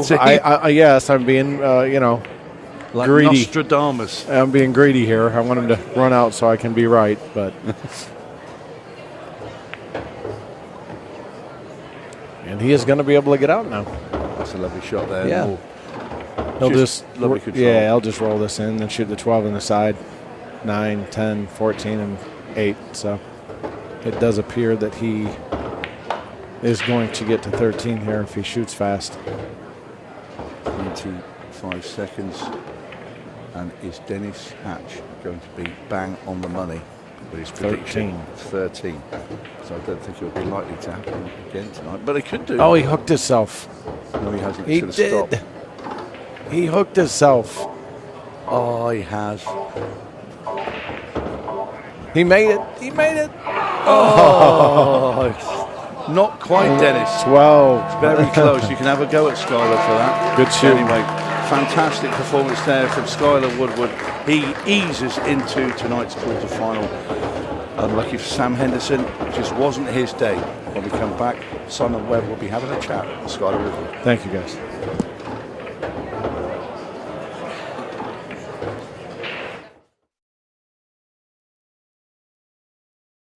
At APD Studios, we don't just design pool rooms. We build experiences around the game that we all know and love. I'm Adam Pfeiffer, a licensed architect for 10 years and a nearly 25-year pool player.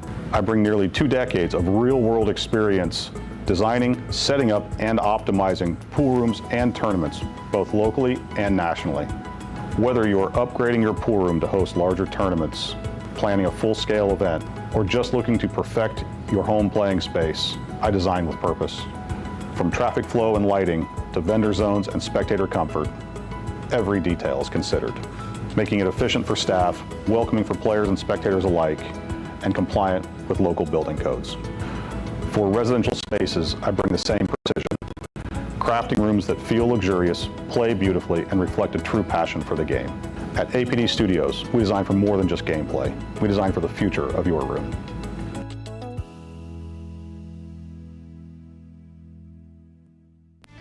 With over 175 years of billiards history, tradition, and expert craftsmanship, Brunswick is a name synonymous with our game, which makes it the perfect partner for Ultimate Pool USA's vision, a fun, fast, and exciting pool for the players all across the United States.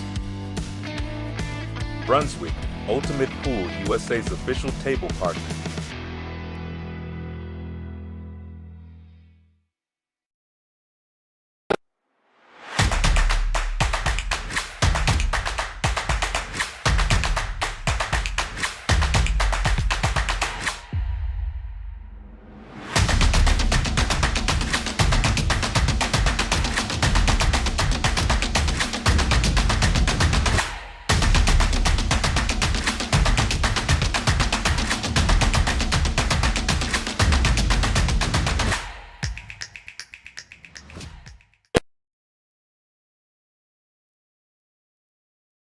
Well, welcome back. What a performance for Skyler Woodward there. Very, very comprehensive victory over Sam Henderson. Skyler, congratulations.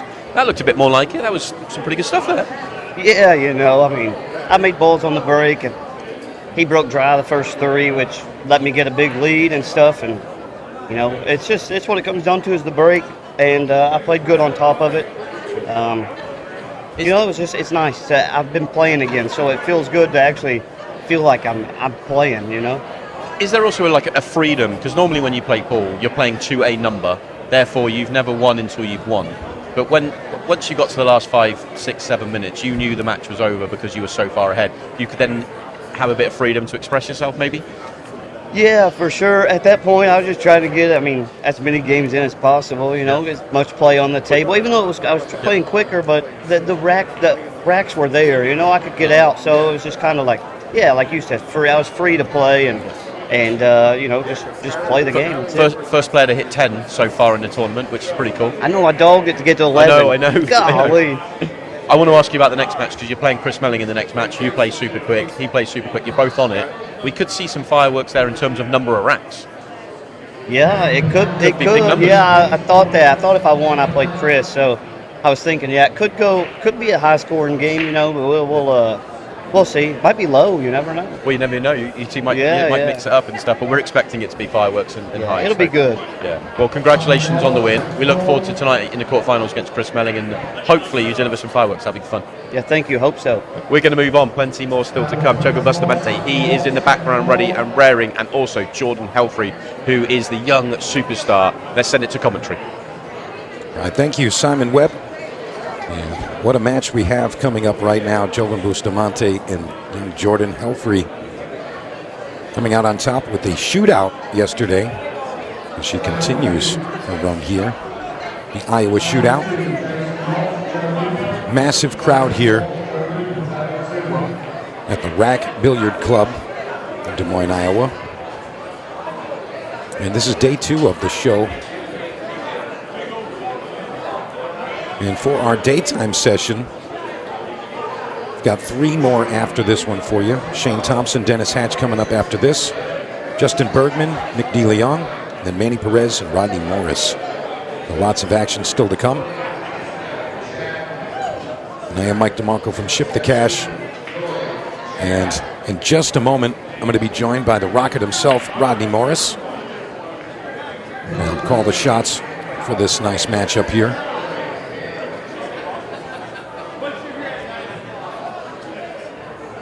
You see Jordan with her game face on, ready to make it happen.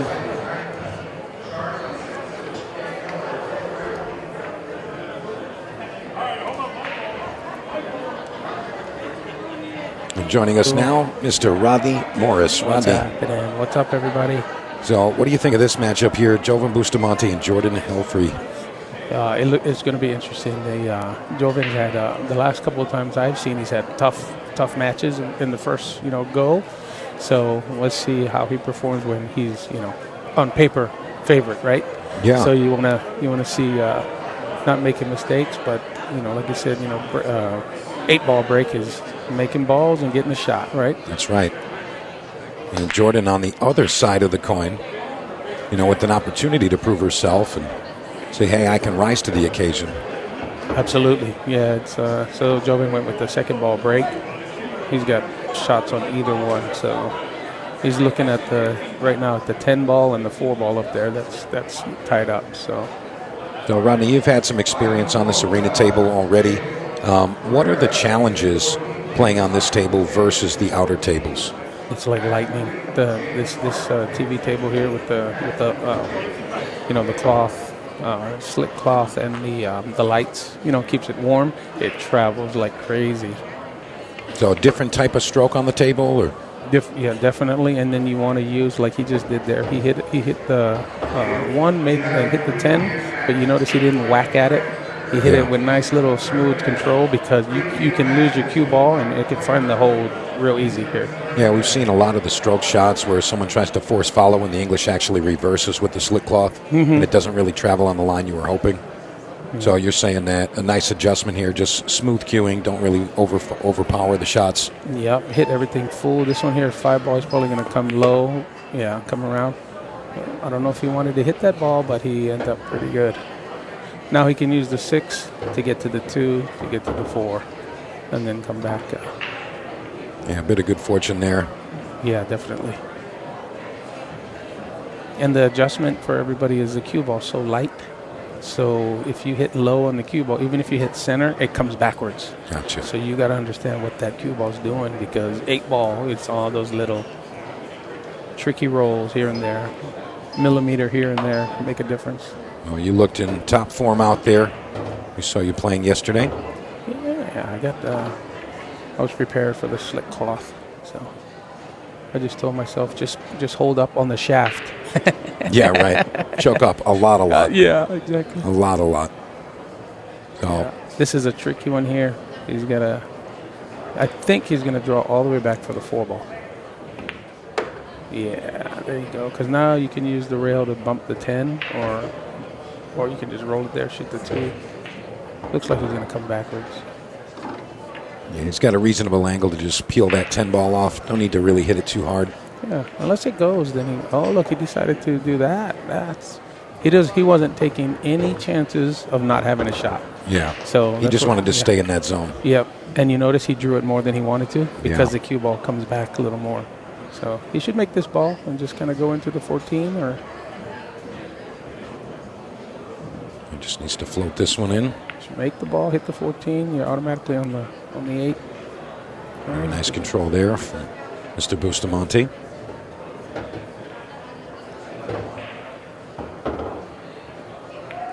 And he delivers. Nice. Break and run, 3 minutes. And I think you had your last break and run of your match. I think it was sub 30 seconds. Really? Yeah, it was pretty quick. What was I doing? Was I talking to somebody? Was I texting? No. I think you closed your eyes and just watched the balls go in. It helps if all you on their own. It helps if you make 3 or 4 balls of one suit. Then you can just kind of pop in the other ones. Yeah. Yeah, get rid of some of the traffic. Yeah. So Jordan Helfery getting prepared for her first go at the table here. All right, come on, Jordan. Let's do it. I want to say she's been making a name for herself. Coming through the events very nicely. It's awesome to see so many young players. I go around the country, you know, like a lot of you guys know with Dennis Hatch now, we're doing a lot of exhibitions and clinics and stuff. Everywhere I go, there's 2 or 3 teenagers in every place that they got the look, that eye of the tiger. Yeah. They're looking at us like, all right, you old guys. You want to try something? Yeah. I'm like, it's so great to see. I love it. So many young. And they're all, you know, their technique is good and their manners are awesome. So I love it. There we go. Don't scratch. Careful. Good. Make something. Ooh, one ball's going to fall. All right. Looks like she got the 3 straight in. Yeah, that could have worked out a lot worse than it did. Yeah. But she's going to have a nice open shot here. Yeah. Good part here is the 3 ball opens up to 4. So that's perfect. So go forward just a hair. Might have the 6 in the side or the 4 ball. Or she's not taking a chance. She's going to draw back. Good. Now she got to shoot the 5. Yeah, Jordan known for being a confident offensive shot maker. Good. You know, so she's not going to shy away from any of these shots.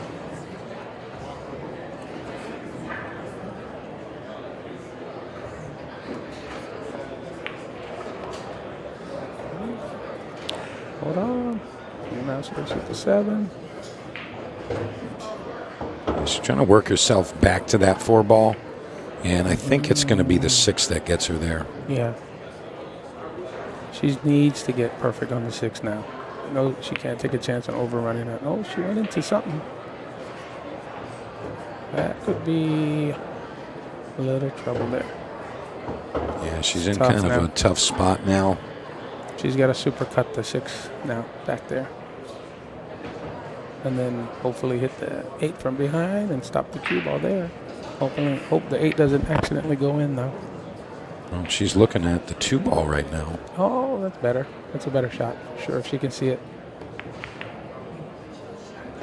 Hey, she gets it done. And then the 6 dresses up. Yes. Wow.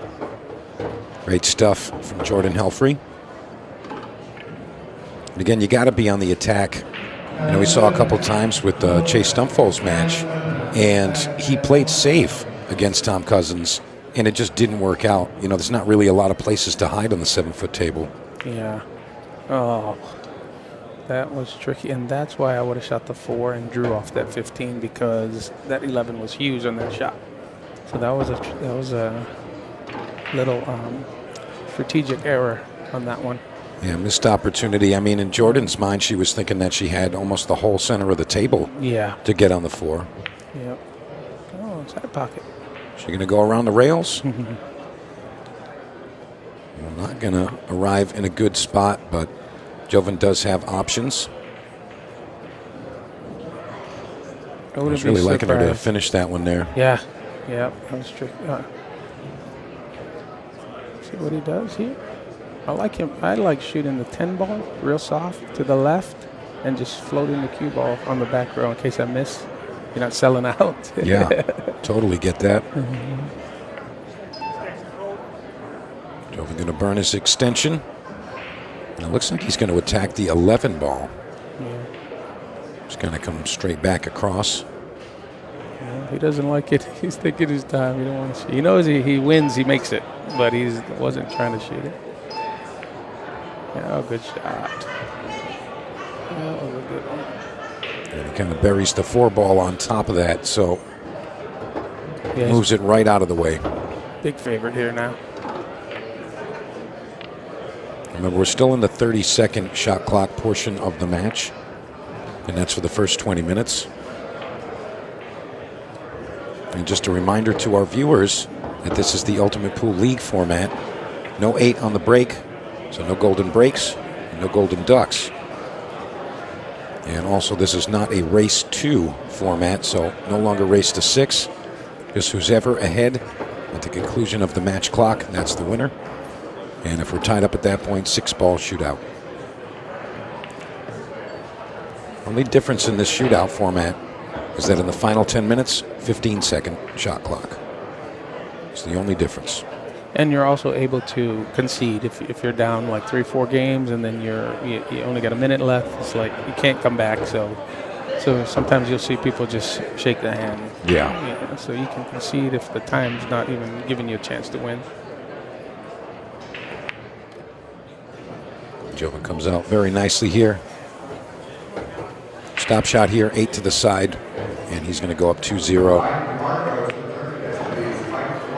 Yeah, one positional error there.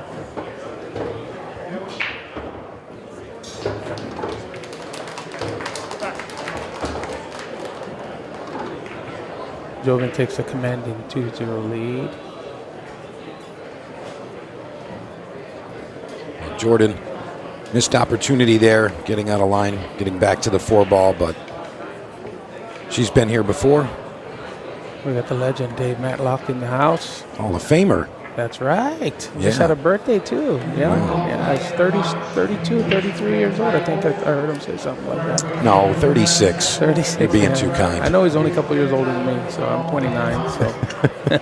Oh, that's great stuff. Actually, that's my Scotch Triples, one of our Scotch Triples partners from November. We That's won the champs. Yeah. Yeah, along with Dennis Hatch. Yep. Yep. And I didn't know. I thought Dennis had the trophy, and that was all we had. But we all got a trophy. Uh-huh. So they're going to give me. So I'm coming here already picking up a trophy. You know what? Showing up and getting hardware is not terrible. Nice. Yeah. So anybody out there, want to make a bid on? No, I'm just kidding. I'll tell you what, Dennis walked out of there with 3 pieces of hardware. That was pretty strong. He did. Yeah, he played great out there in Cherokee. Great play. Wow, what a nice break. He's hitting that second ball. Break. Perfect.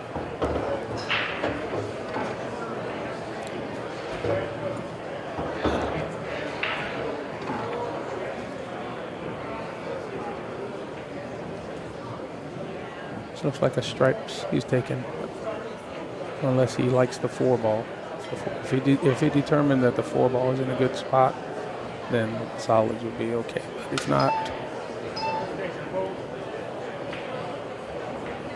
All right, so he's going to take a quick look around here.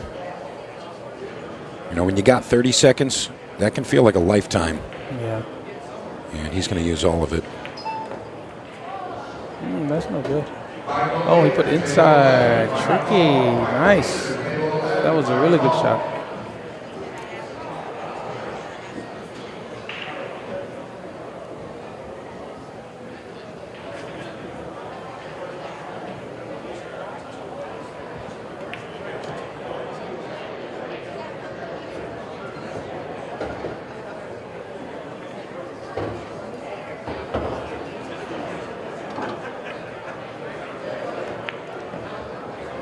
There, he tried to get on that 4 ball. So there's a lesson for all you 8 ball players out there. The tough ball to get to was the 4, so he took the quickest way to get to it. So now when he shoots that, it makes everything a lot easier. Oh, very nice positional play there from Joven. He's going to shoot the 1, and then the 3, and then the 7. And just slide back and forth here. 1 rail shape back out.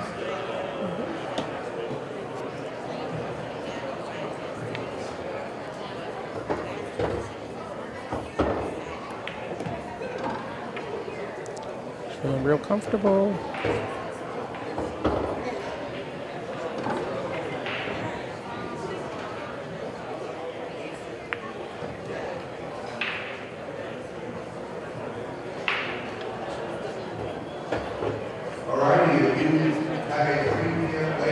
And Joven comes with the 8 ball there. He's going to go 3-0 ahead. Still plenty of time here, though. You know, we've only passed about 10 minutes. So Jordan going to get another opportunity to break here. And I'll tell you what, she really hasn't made many errors. You know, Joven playing flawless pool right now. Jordan just looking for her next opportunity. So a lot of games in the last matchup with Sam Henderson and Skyler Woodward. I want to say it ended up like 8-3 or something like that. No, it was 10-2. 10-2? Yeah, 10-2, and it should have been. He hooked himself on the 8 the last game. Should have been 11-2. Wow. In the last second, but yeah, Skyler was running around, looking real comfortable. A couple of dry breaks from Sam also, right? And Sky just ran out from there. A couple missed opportunities in the beginning, and then, yeah, so. All right, let's see what Jordan can do here. She broke him head on, made a ball, got a shot. So I would stick with the same break that she did. She got good results. That was good. That wasn't bad. No, this time doesn't look like it. Did she get anything? No. Wow, dry break. This could be a disaster. It could be 5-0 before she picks up the cue again. Yeah, that's tough stuff right there for Jordan. But Joven can't be thinking about his opponent. He's thinking about himself. And he's trying to get himself another title here. He's a shootout champion. So, Rodney, have you ever matched up with Joven? I'm not sure. I remember I went to the Philippines a lot, so I know I played him in the Philippines a long time ago when he was a youngster. A lot of these guys, Gomez, De Luna, I played them in the Philippines when they were young studs before they left the Philippines. So a lot of times, us guys that travel all around the world, we get to see a lot of these guys never miss a ball, in their own country. So when they come over, we know exactly who these guys. Yeah, I know all about it. Yeah, I played that guy. Yeah. He still owes me 76 dinners. You know what I mean? Yeah. 75 million pesos I beat him out. It was like $4. I thought you said we were playing for 10 million. I did. Yeah, well. That's pretty good. Well, Joven looking pretty sporty here. Yeah. And you notice he's taking the balls right now away from where the 8 is. So he's shooting that quadrant, and then he's going to finish on this side of the table, the bottom side from what we're looking at, so that he finishes where the 8 ball is. So that's why he chose those balls up there. Clear those out, work by here by the 8. And just stop.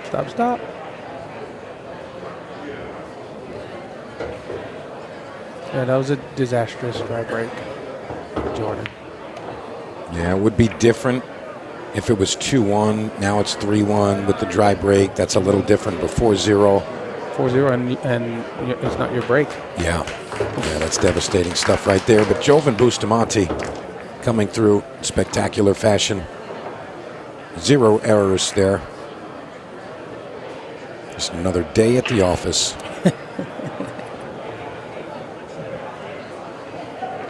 I'll tell you, this crowd here at the Rack Billiard Club, fantastic. Lots of spectators showing up just to watch all the action here at the arena. Yeah, and they're loving it. Everybody they said, man, I'm so glad we get to see you pros play, at these events. They said it really is a treat for us. So I'm like, wow, that's great. Yeah, I went around the whole place and talked to a lot of people, and everybody they're enjoying it. So that's good. Yeah, and I got to say, it's really nice to have access to some of the top players and names, and Ultimate Pool definitely delivers that to the fans. So, and I like for me, I like the pace. The pace, 30-minute match, and then you got a 30-second shot clock, and it goes down to 15. It's really, really nice rhythm you can get into. Yeah, they have to play your game now. Yeah, it's the rules. That's right. It's the rules. Oh, he got a last-second kiss on that ball, so he's getting the rose because nothing went in the beginning and something got kissed right at the end. And they're rolling, right? Oh, absolutely, definitely a momentum type of game. Yeah. So now he cannot shoot this 2-ball into the 10, right? That's a dirty combination on the first shot. That's not allowed. You know, I'd have to get verification on that.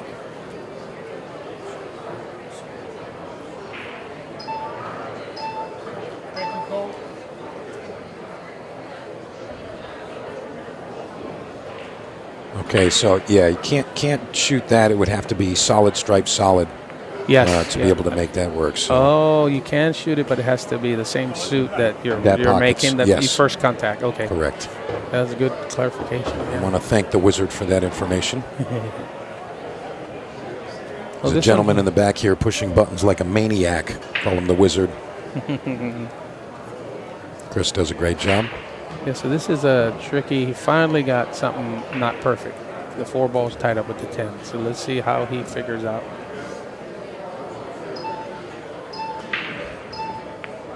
Good shot. Really great shot. Smooth. Smooth as silk. Very close skewing there. Now this shot here, shooting the 6-ball off of the right side of the 4-ball is not a crazy shot. Yeah, I mean he's got comfortable cueing right now. Yeah, so yeah. He didn't look at it at all. So he must have a plan. You know, I gotta say, yeah, the plan was to get straight in on the 2-ball. I gotta say though, a lot of players that play mostly rotation won't look at a shot like that. Yeah. And it's the straight pool players, 8-ball players, yeah. 1-pocket players that will look at a shot like that. So I can tell you've got a well-rounded background, Rodney. Yes, sir. I used to chase Efren around 30 years ago to play him, so I learned a lot of stuff from him. I bet. Well, I learned how to pay every set, and then I also learned that after a while you get tired of paying every set. Yeah. It's okay to win. Yeah, it's all right. You gotta figure it out how to win. That's right. Yeah. Efren told me years ago, he said, "You're the only one that chases me around to play me all the time." I said, "Well, I'm the only one that's going to learn the most then." He said, "That's right." It's kind of the heat of being, the quote-unquote best. Mm-hmm. There's always somebody coming after you. Yeah. There's a lot of pressure being on top. Yeah. Look at this shot. He's got to back cut the 4-ball now. He almost hit it perfect, too. See that original tie-up? I told you that was going to be something to deal with. Well, looks like he's got the avenue to the bottom right. That's it. He does have his shot. But the cue ball is going to run around crazy, so let's see. See if Jordy can get. Stop the bleeding. Well, if he comes with a shot here, definitely going on the highlight reel. Yeah, for sure. Oh, he was trying to play it off. Oh, he's playing the bank. He played the bank shot. Look at this. Wow. Unbelievable shot there from Joven Bustamante. Wow. What a shot. That ball almost hit the rail, but it didn't. It went straight in. Perfect shot. Perfect finish. Joven Bustamante. 5-0 now. Feel good. I was wondering what he was playing position for. Now I know. Unreal. That is the highlight reel shot for sure. You're right. Look at that. Just enough. Great shot. Wow.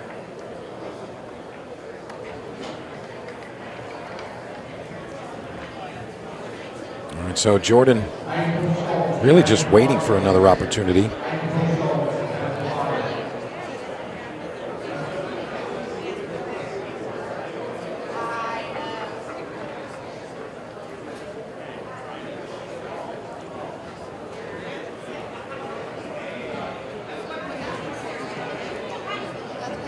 Joven always has that same look. Just relax, calm.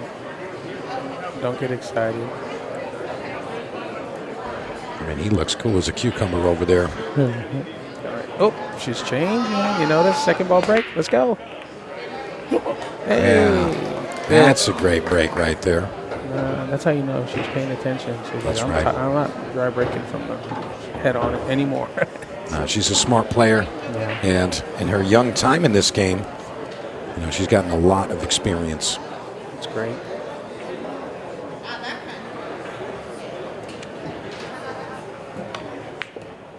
Really good fundamentals, too. Uh-oh, watch out there. Oh, that was tough.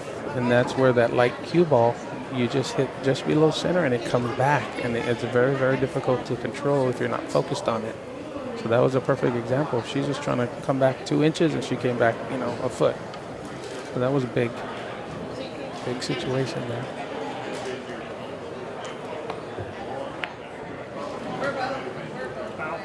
She's going to kick right into that 14. Well, ball in hand to Joven. And another tough opening shot there. Jordan getting out of position. Yeah, sometimes, as we said, Rodney, the good stuff happens, it keeps rolling good. And if it's going bad, sometimes it gets terrible. Yep. All the little kisses, all the little, some people, everything's rolling good, and they kiss 3-4 balls, and it runs out dead perfect.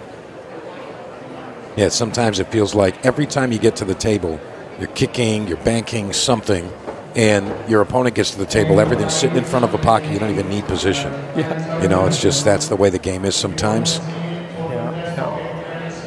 No, and then, at the top level, you can't control none of that. You just got to deal with it, right? Sometimes the table just doesn't give you your opportunities, but you always got to be ready just in case it does. Yeah, and accept that that's part of the game. Yeah.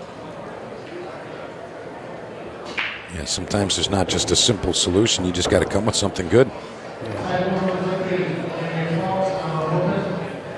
Soft left-hand spin here. 8 ball to the top corner, and Joven's going to go up 6-0 with just over 11 minutes remaining.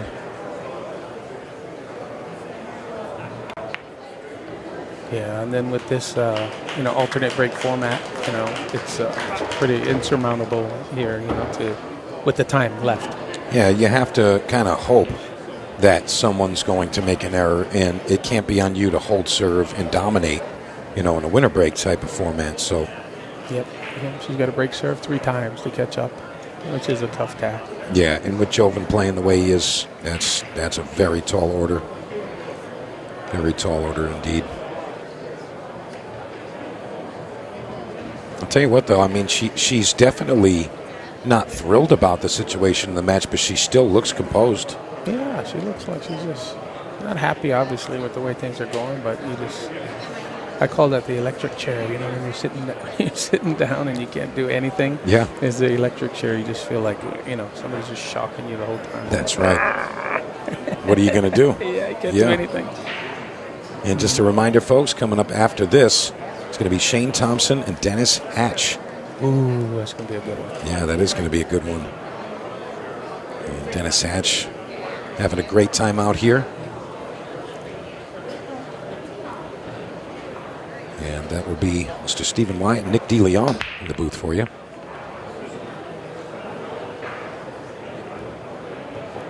And Joven, another successful break.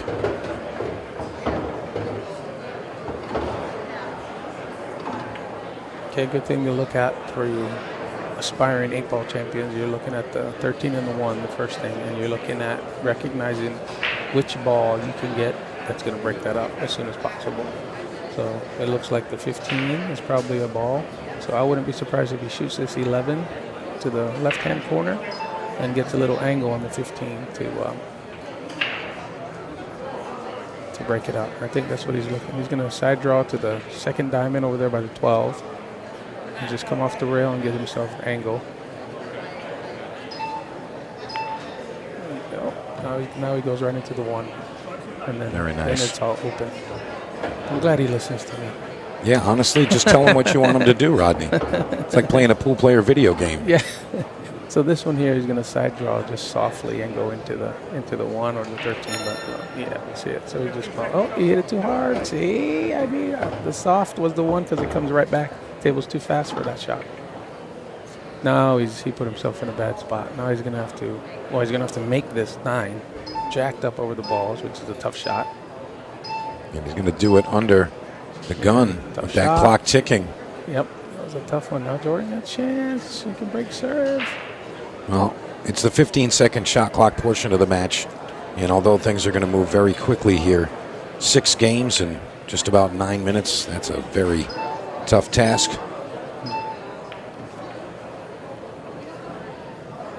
Joven's going to give it her all, I'm sure.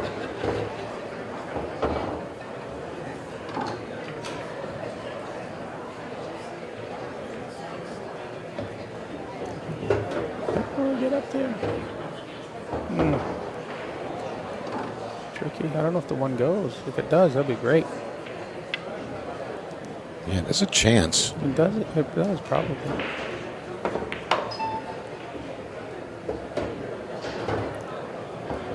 Yeah, as soon as that clock starts beeping, she just gets down and fires. No more time for looking. Oh, it doesn't go. Playing the bank shot here. No, she's going to try to cut that ball off that. Yeah, it's tough. Tough because she didn't want to break up that ball. Oh, I get you, That's yeah. right, yeah, make him try to figure something out. Well, he's got a great chance here now. He can get above this 14 and just kind of follow down.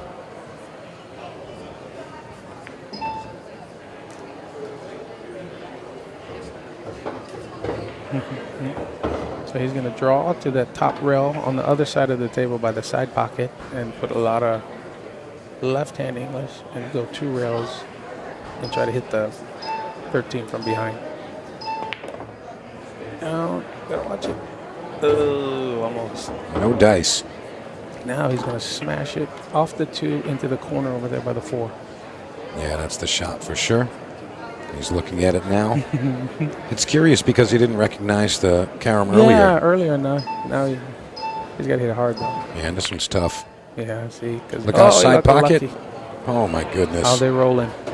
Pretty good if you're Joven Bustamante. And he's still got an 8-ball pocket here available. Not even a smirk from Joven. He says, yeah, I deserve that. I'll take it. Oh, look at this guy. And he kisses The the tickle ball off and the go. one. Wow. Unreal stuff right there from Joven. All of his magic is happening in one set. Good news for his next opponent. He's used it all. Yeah, literally. Look at that, dude. Unreal. Kisses off there. And he overcuts the 8-ball, and it tickles off the 1 square in the pocket. All part of the plan, Rodney. That's right. All part of the plan.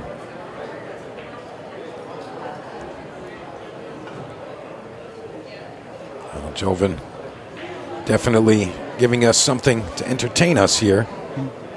Good news and for Jordan. Jordan. Just, yeah. Good news for her is it'll be over in 7 minutes.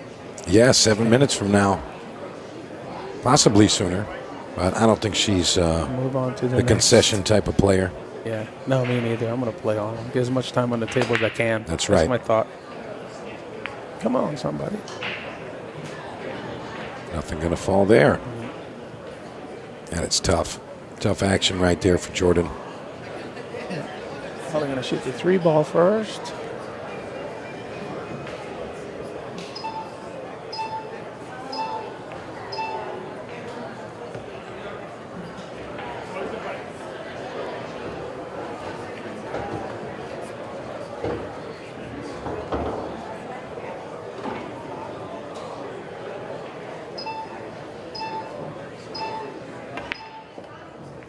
Joven comes with a firing on the 5-ball. I don't know what that was. And look what he ends up with.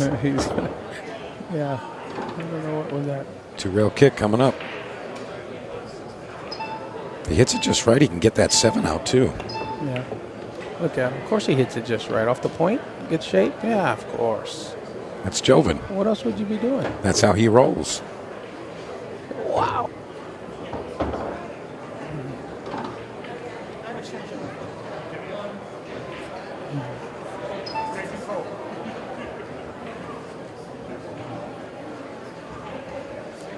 Eight ball doesn't go. I have to do something on this 8-ball too. He might go into the 15. And he's got options here when he's got that 6-ball. Perfect line here. He's got a nice line to come away from that side of the table. I think he was, oh no, he's not. He's drawing that ball. Where's he going? Other side? Okay, shoot the 1, turn around, or is he trying to bank the 7, I think. Right here, that 7's real tough to bank. Yeah. You didn't have to hit it, warp speed. Yeah, that was tough. Tough for even the great Joven Bustamante.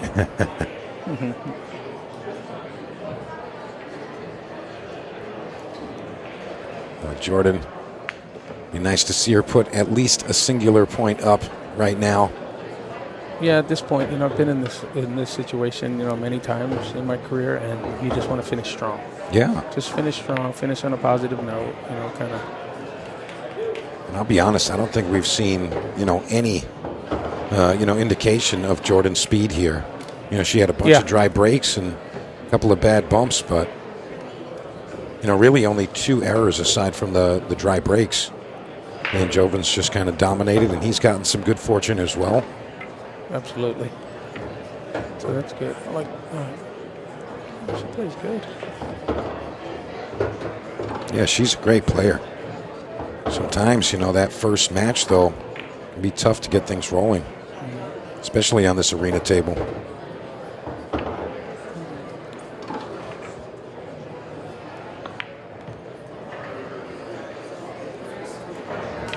Perfect. Nice. Jordan Helfery answers back. The crowd giving her a lot of support there.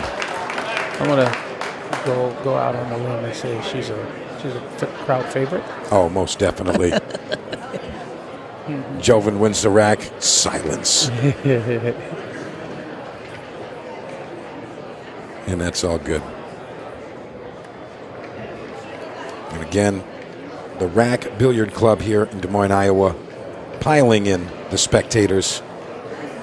So many players. people here. If you guys haven't been here, you guys got to come check it out. And honestly, there's still plenty of space for more folks.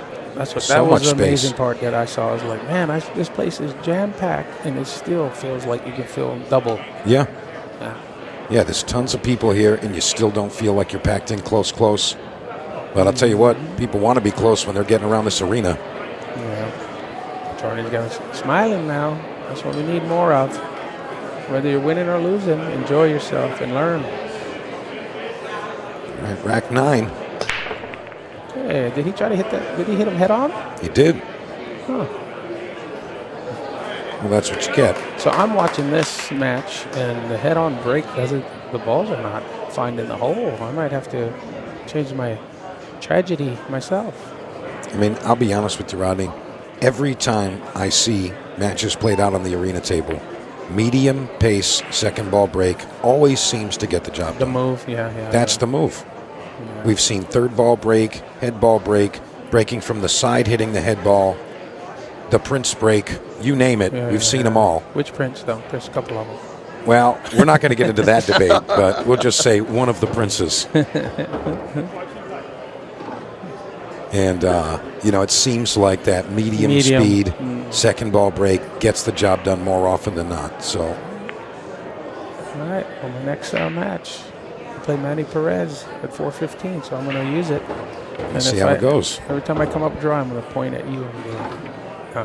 Yeah, it's if you're sitting in this chair, just point directly diagonal. Okay, perfect. I'll be right over here. And that's fine. I'm confident. Yeah, from what I'm seeing now, it's another lesson for people you always watch, because we're going to be playing on this table a lot, so you want to pick up some stuff. Yeah, and as the week progresses, the table's going to get a little bit tighter, tighten up a little bit, a little more grit. Some of the early shots yesterday, we saw just grazing the rail as it goes down the rail, goes in the pocket, it's accepting, and might not be the case later tonight or tomorrow.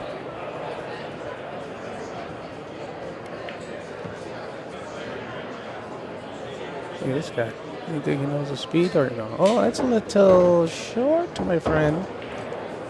A little masse action in order. You got too cute on that one. He's going to need a little step stool to reach this one. He might have to kick it, smack it. I mean, being a Filipino player, he wants to spin the ball. Yeah. He made it. Look at He him. handles Did he it get shade? perfectly. Now he's got to spin it again. Or is he going to cut it backwards? I mean, you're rolling so good, just smash it. I mean, honestly. He's going off the 6. All right, so Jordan, another opportunity to put a point up in just 1 minute remaining. And she's just going to go about her business, shoot the balls in.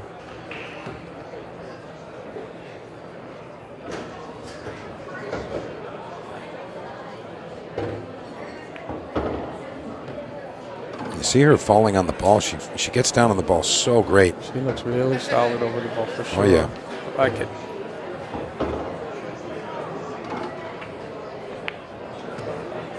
I like that. She went for that 6 ball.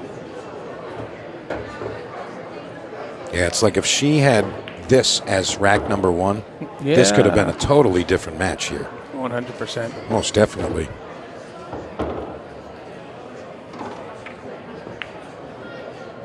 Yeah, because she shoots straight. Very straight.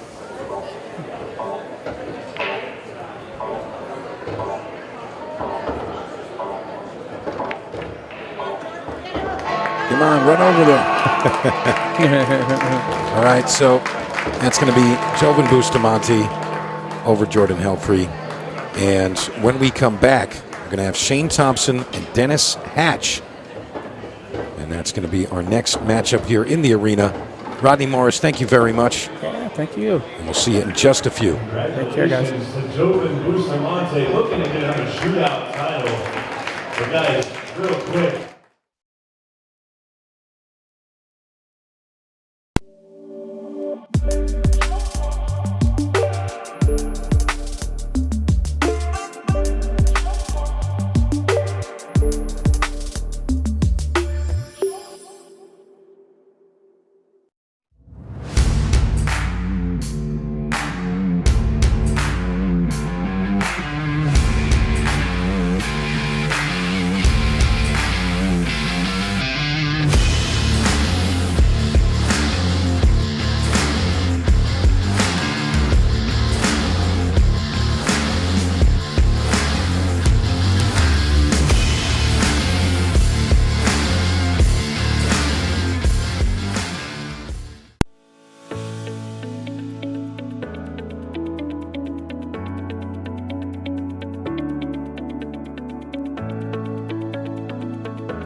Welcome back to the studio. Let's get a few words with our latest winner, Joven. Congratulations. Very, very comfortable victory in the end, but your first match in the tournament, how did it feel for you?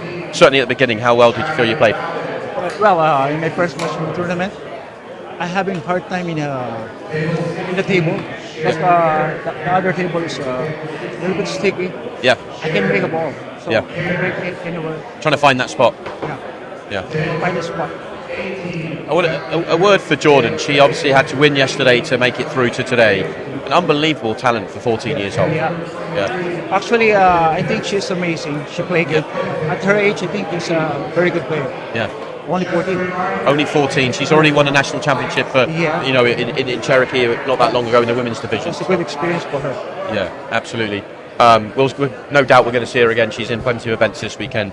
But you will see you again. You're into the quarterfinals. How sharp's your game coming in? We've not seen you for a little while. Are you feeling good? Feeling like there's another title perhaps I in feel the... great. I think I play good. I feel great. So hopefully I can make it to the again. Yeah. Like last year. So Yeah. last year I made it to the final last year. Last year, top class in the final. Yeah. So hopefully. Yeah, it was the sort of best run at the moment we saw from you, and then obviously you went on and bettered it in Kansas City by winning the title. Yes, and excitingly, we get to see you in the quarterfinals tonight and perhaps beyond, but we're also get to see you in the 10 ball as well. A new event that we've got this year. If you haven't heard already, we're going to have tomorrow. We're going to have 10 ball showdown. 8 players. Joven's one of them. Yeah. I'm really looking forward to seeing you play some rotation with Ultimate Ball USA. Actually, normally I play a rotation. Yeah. But this is the first time I'm going to play in a bar table and then 10 ball on the spot. Yeah. It's the first time. I don't know So how to break. you've got to figure out the break pretty quickly. I need to figure out. Yeah. I need to figure out the break. Well, we're looking forward to it. Plenty of matches from you for us to enjoy. Congratulations on the victory. Thank you, sir. Good luck when you're playing in the Open, and we'll see you again a little bit later on tonight. And as you can see behind us, actually, they're just about to lag off. Shane Thompson, Dennis Hatch are about to get underway, and I'll send it back to commentary. Thank you. Thank you so much, Simon. And boy, do we have a great match here. We saw a phenomenal match there by Joven Bustamante, and huge hats off to Jordan Helfery. It was her debut, and she is only 14 years old. She is going to be a monster at this game. But right now, we're driving right into another big match. It's Shane Thompson, the Safecracker, versus the Hatchet Man, Dennis Hatch. My name is Stephen Wyatt, and I have a little special guest with us here today. It is the Nikon Kid. It is Nick DeLeon. Nick, how you doing? Good. What's going on, everybody? I'm ready to do a little commentating with this match. Ooh, that was scary. Yeah, that was sketchy, wasn't it? Yeah, not making a ball on the break and scratching is probably your worst fear when you're playing bar table. I think that would have went in yesterday. It could have. He did get lucky that the 14 fell. Now, Nick, we saw you yesterday in the shootout. This was your second shootout event. Didn't fare as well in your first one. You came against a really hot Eric Charlton in Arizona. Yeah. And he ended up going to the finals of that event. Yes. But you played really well, and you actually play right after this. Who are you playing? I'm playing Justin Bergman.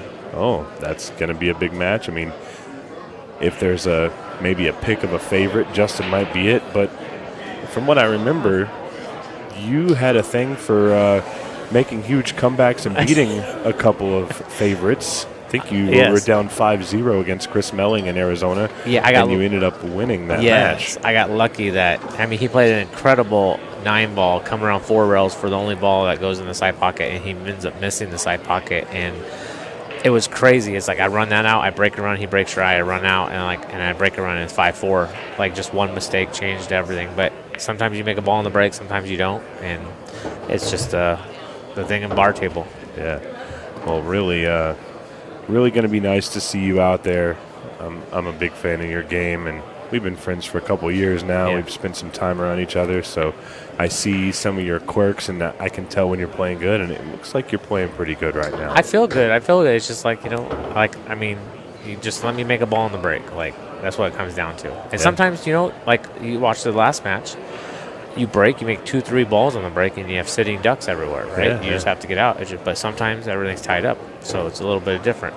Well, speaking of breaks, Shane like Thompson this, was millimeters away from giving this rack to Dennis Hatch, and he has pulled himself through so far.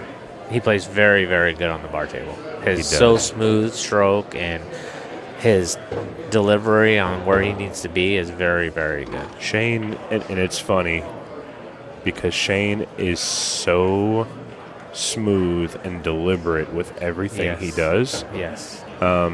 It's almost like you're watching like a waterfall flow. Yeah, the water never stops. Yeah, it's like from like a lot of people like from big table go to bar table, right? And they miss balls that they should never miss. But it's like you have to respect the bar table like you respect the big table, or you'll miss balls that you should never miss. And you can't take any shot, even if it's a obviously we're on a smaller table than some of these guys play. Yeah. And some of these shots look really easy, but if you look back at this morning with Joey Gray, you cannot take some of those easy shots for granted because you can miss them. In this table, while it played a little easy yesterday, it's going to tighten up as more people get in the room and as time goes by. So you can't assume that the table is going to play a little looser all weekend long. It's going to tighten up. No, not at all. It's going to keep on going, and like I said, it's still going to slide, but it's not going to slide like the first day. Yeah. And here we go. Dennis Hatch's first chance at the table. I mean, the cue ball is not bad, but I mean, you got the 8-3 tied up. You got the, is that the 6-13 or 6-9 that's tied up? Yeah, 6-9 tied up, but the dry break isn't going to help. And, you know, with Shane being in the position he's in, he's only up one game, but he can really try and control this rack. And this is what I call a nice little time killer. Yeah, for sure. Like, if you do what you're supposed to do, like, it's all about the break. All these guys can run out. Like, I know Hatch and, you know, Mora and Archer are old school, but, like, it's bar table. Like, everybody can still run out. You know, it's just, if you get that break that everything's sitting ducks, or you get breaks like this where you actually have to think, and then now you're going to waste a lot of time off the clock. Yeah. Well, let me ask you this as we look at Shane trying to navigate through this rack. You played in the shootout event in Arizona a little over a year ago, and this is when we were still playing our shootout rules. Now that we've gone to the Ultimate Pool League match style, where there's no longer a race to 6, it's just 30 minutes. As a player, what does that change about how you play, and what do you think of it? I like it. It's just now there's no set, like, race. Now it's like, I mean, you can be 2-2 after 15 minutes, or you can be up 5-0 after 15 minutes. It just however it plays, but you don't have to worry about going to a race. Now it's just about, okay, how many games can we get, or can I tie the guy to at least go to a shootout? Yeah. Where before it's like, if you have that 5-1 lead, like, the odds of you coming back alternate break is really not in a your race favor. to 6. Yeah. But 5-1, if there's still 15 minutes on the clock, you still have a lot of time. It's very doable. Yeah, exactly. And I like it. I like that you guys switched it. I like that you guys have no more 8-ball in the break. That was a win, right? Because that happened a lot last year. Yeah, it's exciting for the fans, but for the players, obviously, you know, it's kind of you're either on the good side of it or the bad side of it. Correct. But it also changes the end game. You know, before you could try for an 8 on the break with, you know, only a few minutes left, and it could save the match for you. Exactly. Whereas now, if you're down 2 with a minute left, probably not going to happen, right? Yeah, unless they drive back and you just run out like you're doing a shootout. Yeah. Beautiful run by Shane Thompson. Yeah, right he's just there. so smooth. Like, he knows exactly where he needs to be. His cue ball's so good. Shane, I said this yesterday. I think Shane is probably hunting the win in a shootout or an open event, probably more than anybody. He's been over here almost every event. In fact, the only event that he didn't make that I remember is Arizona. Yeah, because we were just talking about it, that he wasn't there. He wasn't there, and he's chasing this win, and I think his time is coming. I don't know if it'll be this weekend. It's tough. Could possibly be in Florida, but I know he is gunning for this title.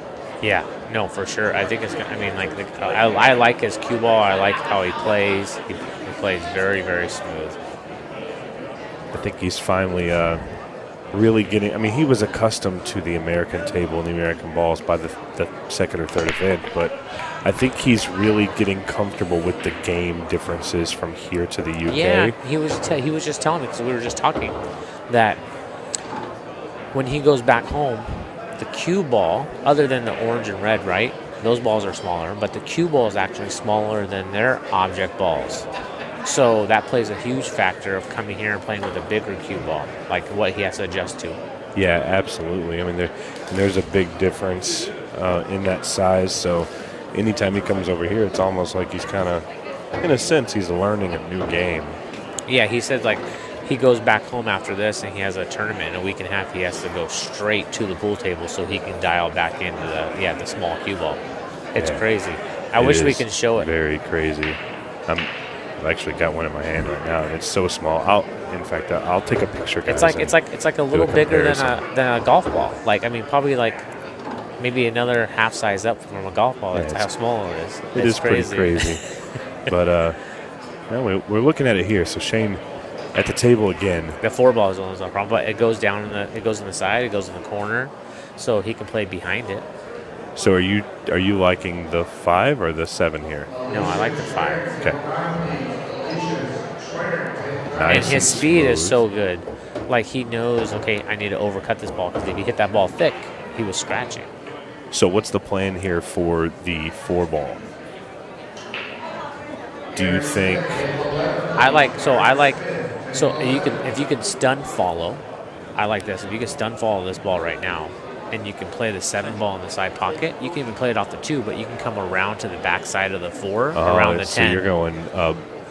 So you're going bottom left, bottom, and then coming around to the back side of the 4, just probably 4 or 5 inches over from where he's at right now. But it looks like he's taking a different route.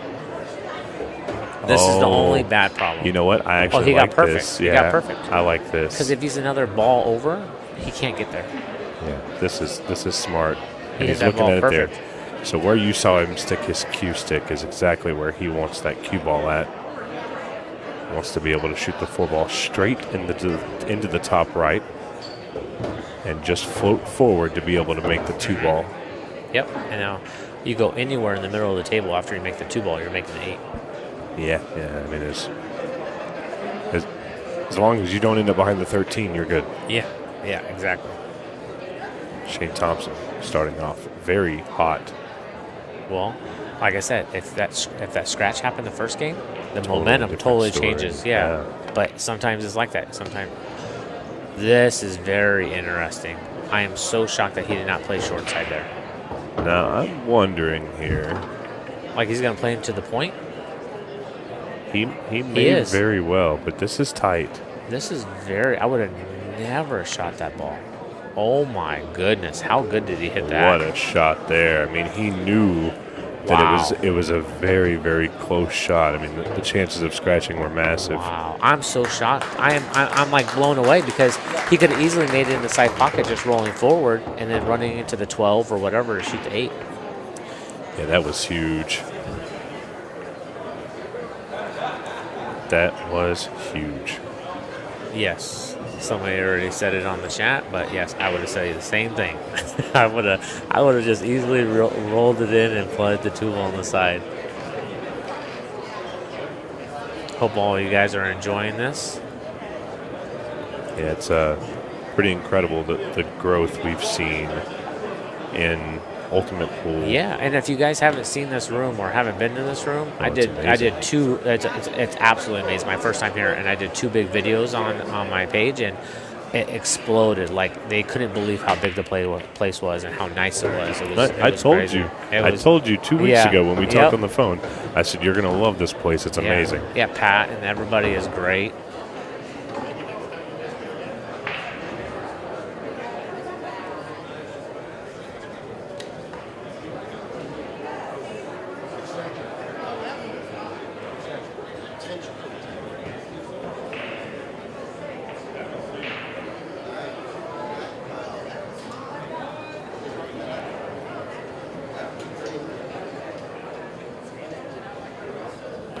Big chance here for Dennis. He needs to get on the board. Yeah, this very is important. like he has to. If that 15 goes, then he's good. I think he's shooting. So he's shooting. He's drawing to the 5. Yeah. Now you're perfect on the 10, and then now you just have to get back over. You can play behind it. You can come out and play those other balls. Dennis is actually playing with a little bit of an injury. He was telling me that he's got some knee issues right now. Yeah. It's kind of causing some issues with his break. It's okay. But, like here, you see that cue ball just keep on running and running? That's what this, I can't remember the exact name of the cloth. So this is CPBA. Okay. This is the cloth that's very, very slick than any other cloth. And so it plays good. It does. But it was just like, you don't think you're going to get that extra inch. You get that extra inch. Like maybe 2 extra inches. Yeah. Yeah, it definitely just continues to roll and roll. It's it almost reminds you of like a heated carom table if you've ever played on one, or a snooker table. Yes. See, he had to force that ball right there. If he would have played a bigger angle, it would have been more natural to come over. You try not to hit the balls hard on this table. There you go. Good out by Hatch. Yeah, plenty of time left. So, I mean, this is not a because now if he dry breaks, now it's 3-2, right? If he dry breaks, it's 3-2, and then he breaks and runs, it's 3-3. You're right back in it. And we're looking at probably, for those 3 racks, we're probably looking at 10 minutes gone off the clock. Maybe. That would put us right around. If they break good and everything's spread over, I mean, look at how Sky did it. Sam, right? 10-2. I mean, not just that, but he didn't care about the clock. He ran out. Like he got like 3 games in like 4 or 5 minutes. Like sometimes you can have horrible breaks and it can take a lot of time off the clock. Yeah, it's pretty fantastic to watch some of these guys, the way they play, the way they just run the balls. Yeah.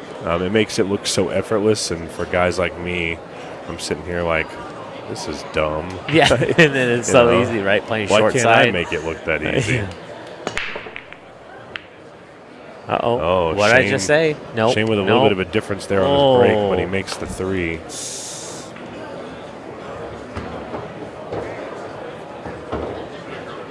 You can play the 9-ball on the side, but you push the 2-ball down table. You don't want to do that. Looks like he's taking solids. 2-ball goes in the side and in the corner.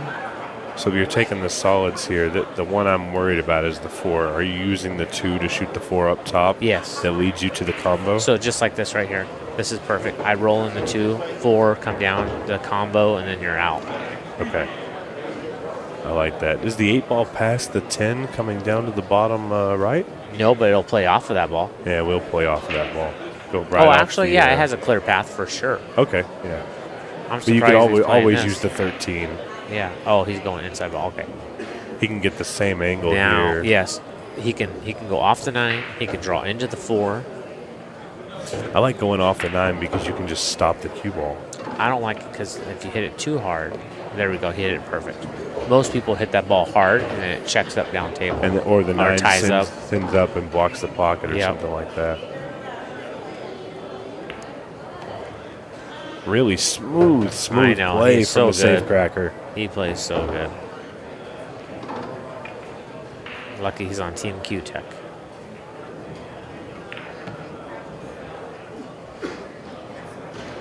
So here, you can come out and play the 8-ball here, or you can come out 2 rails and play it in the side pocket. I think he'll probably play it in the side pocket there.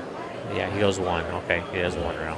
Good speed. Those guys are going to go. All the UK guys tend to want to move 1 rail instead of 2, and all of us we always go 2 because we see the natural angle to come into the balls. Yeah. They see the natural with the 1 rail, but that side pocket's so big that you try to get over. I also think, and I've never had this conversation with anybody, but as American pool players, a lot of times we're taught not to cross the line, but to feed into it. I'm not sure these guys. I'm not sure that's the way they think. They're just taught to get on the line. Yeah, you know what I mean? True. And then, like I said, like you have to, whatever lays is how you're moving around, right? So sometimes you have to play short side. Sometimes everything lays perfect for you.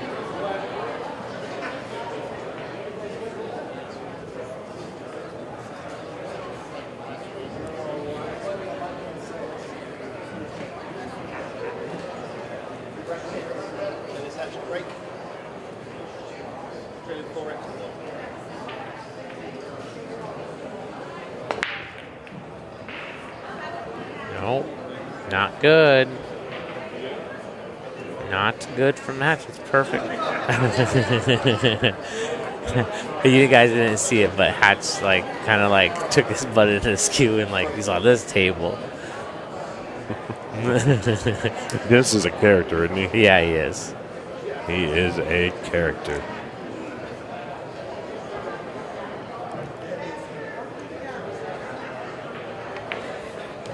Everything's wide open.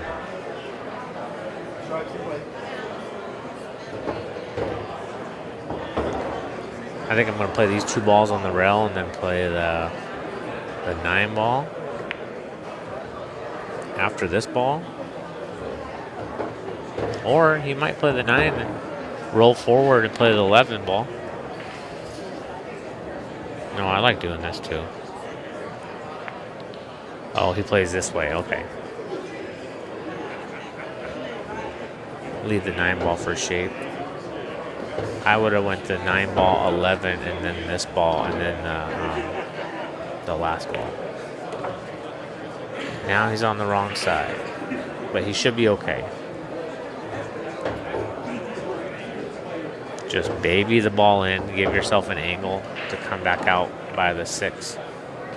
Or the 3-ball, sorry, after this ball. Nope. He was straight in.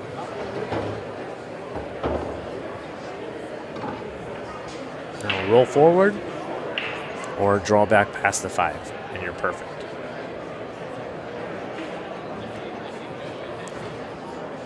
Yeah, at this angle, I like drawing back. Uh-oh. Uh-oh, I don't think he got there. I think he might be able to play off the 5 kind of thick. I think it goes. No, nope, I don't think he got there.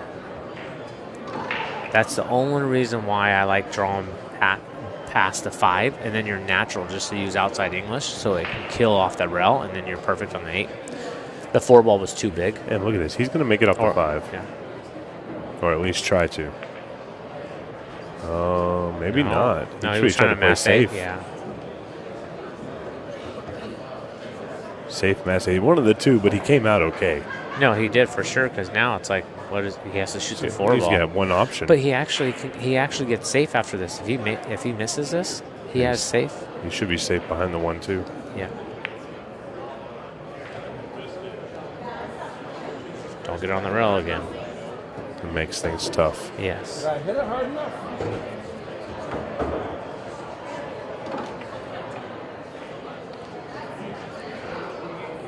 So why he's jacking up here is he just wants to stop it just in case he misses it. That's the whole point why he didn't roll forward, is that if he rolls forward there and he misses it, he's out. So now he's making Shane work. He may have even tried a little less Correct, to actually correct, make that correct. ball. Yeah, exactly. And more just wanted to focus on the cue ball. Yeah. It's almost like a little two-way shot. Because you can't, no jump cues here. Your ball cannot come off the table. So he has to mass A. And he hits a good shot. He hits a good shot. Oh. That had a huge chance. Oh, man. He hit that very well. It's so difficult. It is. I would rather curve a ball 6 inches off the line on a table like this than try and curve it a half A little an bit. inch. Yeah, correct. It's Yes. way harder. Yes. Okay, get this 5 ball out of the way here. What are you doing? What are you doing? No, you like? I think he's going to use the. Oh, not the 5 ball. Sorry, the 3. My bad. No, it's the 5. Is it the 5? Yeah, it's 5. I thought this was the 5. That's the 1. Okay, I'm bad. I'm colorblind here. So I think he's planning on using his 6 for the key ball. Yeah, he's fine now. Just come off the rail for the 2, the 1, the 6, 8. And again, you look at the score line and you're thinking, there's not much time left. Don't get on the wrong side. Now he's going to have to cross or draw over. I think he'll pull over to the left-hand side of the table just like that. Oh, he's fine. I mean, same thing. It's a little go back and out, forth. Yeah. You look at the clock and you look at the score, and right now you're thinking, this is looking real bad for Dennis, but he's not that far off. No, he's not. He wins this game. He's only down by 2. Yeah, he dry break there too. Yeah. So now if he dry breaks, now it's 2-2, and then if he breaks and runs, now it's 4-3. Yeah. It's definitely fun to watch how these play out. I love the alternate break in this scenario. Yeah, it gives everybody a chance. Not only does it give everybody a chance, but it gives us an opportunity to watch the back and forth of what I feel like a pool match should be when you have 2 great players. Yes. It's really funny. If you watch any matches, like let's say 2 guys are playing over in the UK and they're playing like a longer race. Yeah. If you ever see that, everything they do is alternate break. Yeah. Whereas here in the United States, if 2 guys do the same thing, it's always winner break. It's never alternate. No, alternate. But I mean this format, I like it for alternate break. I do too. But the big table format, alternate break is not a lot of fun because when you're down, there's no way for you to come back. I mean, like here, I had a good opportunity or whatnot, and I got a little lucky, but it rarely happens. Yeah, had it been winter break, you'd have been a little different. You'd probably been in the dumps a little bit. Yeah.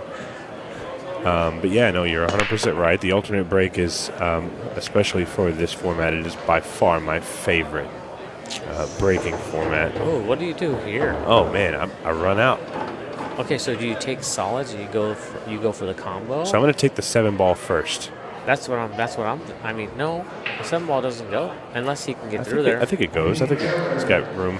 Regardless, he has the 5 to get there, right? Yeah, he could use the 5 as well. I was talking about these combos here. Here's what I'm going to do. I'm going to take the 2 ball first, and I'm going to leave myself for the 3. And when I shoot the 3, I'm going to shoot it nice and easy, get a tad bit of a bump on the 8, and then I shoot the 1, then I shoot the 6, then I shoot the 8. Because there's just enough room he can make the 2 and leave himself a nice little angle on the 3 without risking the 6 or the 8 moving. He's still okay. Oh, he's fine because he can clip those. A little bump on those the 2 8 ball. balls. He can actually clip both of those balls. He doesn't want to just clip the 8 because if he clips the 8, he can be stuck, right? So if he clips both of those, he at least has 1 option or 2 options. Yeah. He can't baby this one. It looked a little rough, right off of first glance. There you go, yeah. But now look at the 6 ball, right? Yeah. This is actually a pretty simple run once you unlock that first shot. I would leave don't play that ball in the side pocket. 8 ball on these tables, these beautiful Brunswick Tournament Elite tables. To me, it's a lot like playing an escape game. Once you figure out how to unlock the next ball, and then you figure out how to unlock the key ball to the 8 ball, from there, it's just a matter of following the steps, right? Yeah. And watch how smooth he is here. Bottom left. And play the 8 ball in the same pocket. Yeah, super smooth. And if Shane Thompson keeps playing like this, unfortunately for Dennis Hatch, he's not going to have a big opportunity. If he keeps breaking this good, too. A great showing there by the safe cracker. Shane Thompson yet to gain a title with Ultimate Pool USA. However, in the UK, he is a 4-time Ultimate Pool Pro champion. And he's won it 4 times out there? He has won it That's 4 crazy. times out there. And then here? He's gotten to a semifinals of an Open, and I believe he's made it to a semifinals of the Shootout. He's never found himself in the finals of an event. So are the pocket? Okay, so what tables they play on? Because I know it's like Rassin or whatever. I can't remember the last event I watched, but it was a Rassin table. Yeah, they have several different versions. Tables, yeah. So are the pockets there the same size as this one, or are they tighter? No. So over in the UK, so the pockets are rounded. Even on their tables that they play this game. Yeah, absolutely. Okay, I didn't know. So basically, I'll give you a little bit of history. So the UK 8 ball, what we call English 8 ball. Yeah. We know it with rounded pockets. Yeah, the balls on are the smaller. big table, but I thought on the bar table it would No, be. so it's the same thing. Okay. It's on a 7-foot table. Might actually Same be on a pocket, 6-foot round, table. Yeah, but rounded pockets. Yeah. So what they did is they took that game and they took all of the aspects of the equipment and they just they said, okay, we're just going to use American equipment. And that's when they brought it over here. So they used our tables, our balls. No, for sure. And the international 8-ball rules, Ultimate Pool League rules, as we now call them. Yeah. So that was the evolution of Ultimate Pool coming over to the USA. Got it. I just wasn't. I guess I wasn't paying attention to the pockets. I thought they weren't rounded. That's why I was like on the bar table over there. So 100% they're rounded. Yeah. That's why a lot of times you'll see the UK guys, they'll shoot for the side pocket because they're used to the side pocket being really big compared to the corners. But you have to hit center pocket, but it's a big center pocket, right? Yeah. It's almost like us playing golf on a 6x12 or whatever with the rounded pockets. Yeah. That we don't want to shoot balls that are on the rail or anything. We wait for the ball to be in the middle of the table. That's it. Dennis here with a good It's opportunity. a good recovery. Yeah. So, like he was bad on it, but now. And it's funny because it looks like he's comfortable with the table speed. Yeah. And he hasn't missed too many balls. He's simply had positional errors. This one right here is going to be a little difficult. This is a positional error. He's going to have to run into the 4, and the bad part is he's running into the wrong side of it. He is, but now if you just baby it, then he's fine. Oh, no. He's looking at drawing out. I'm not sure I like it. No, I don't like that at all. I think it's too aggressive. Oh, he got it good. Good shot. I didn't like that at all because if you hit that other side, then you're toast. Good shot. Dennis Hatch going back to a 2-game deficit. His current score 5-3, and he's showing off for the crowd a little bit. Dennis is definitely a character in the pool world, and we love to watch him be that character. But kind of like what you were saying there is, I'm not sure. I'm not sure if that shot is a good representation of saying, oh, I don't know if I like this, because I think a lot of that time it comes down to preference. Yeah, for sure. If you feel good about the shot, sometimes I'll see a bank that's right across from the side pocket. Yeah. I'm dead in, kind of hard to miss sometimes. And I'll look at it and I say,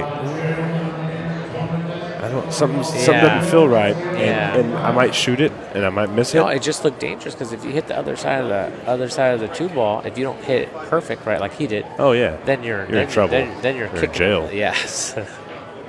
But yeah, it's so funny that sometimes we can look at a shot we looked at 20 minutes before, same exact shot, and one time you might look at it and say, oh, I can make this no problem. This is easy. Dry That's break. a dry break. Check this out, folks. If Hatch gets out here, it's 5-4, and if he breaks and runs, it's 5-5. And there is 8 minutes, 5 seconds on the clock now. The 2 ball is his only ball. We are down. I think he's good on it. Anywhere in that center of that table, he's got it. I know. You have your 6 as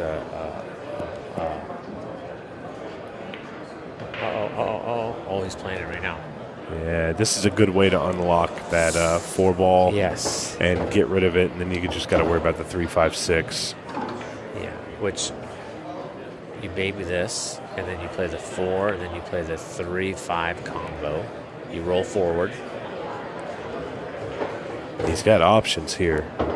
Whatever he feels comfortable with. Out. I like going forward and just don't do too much.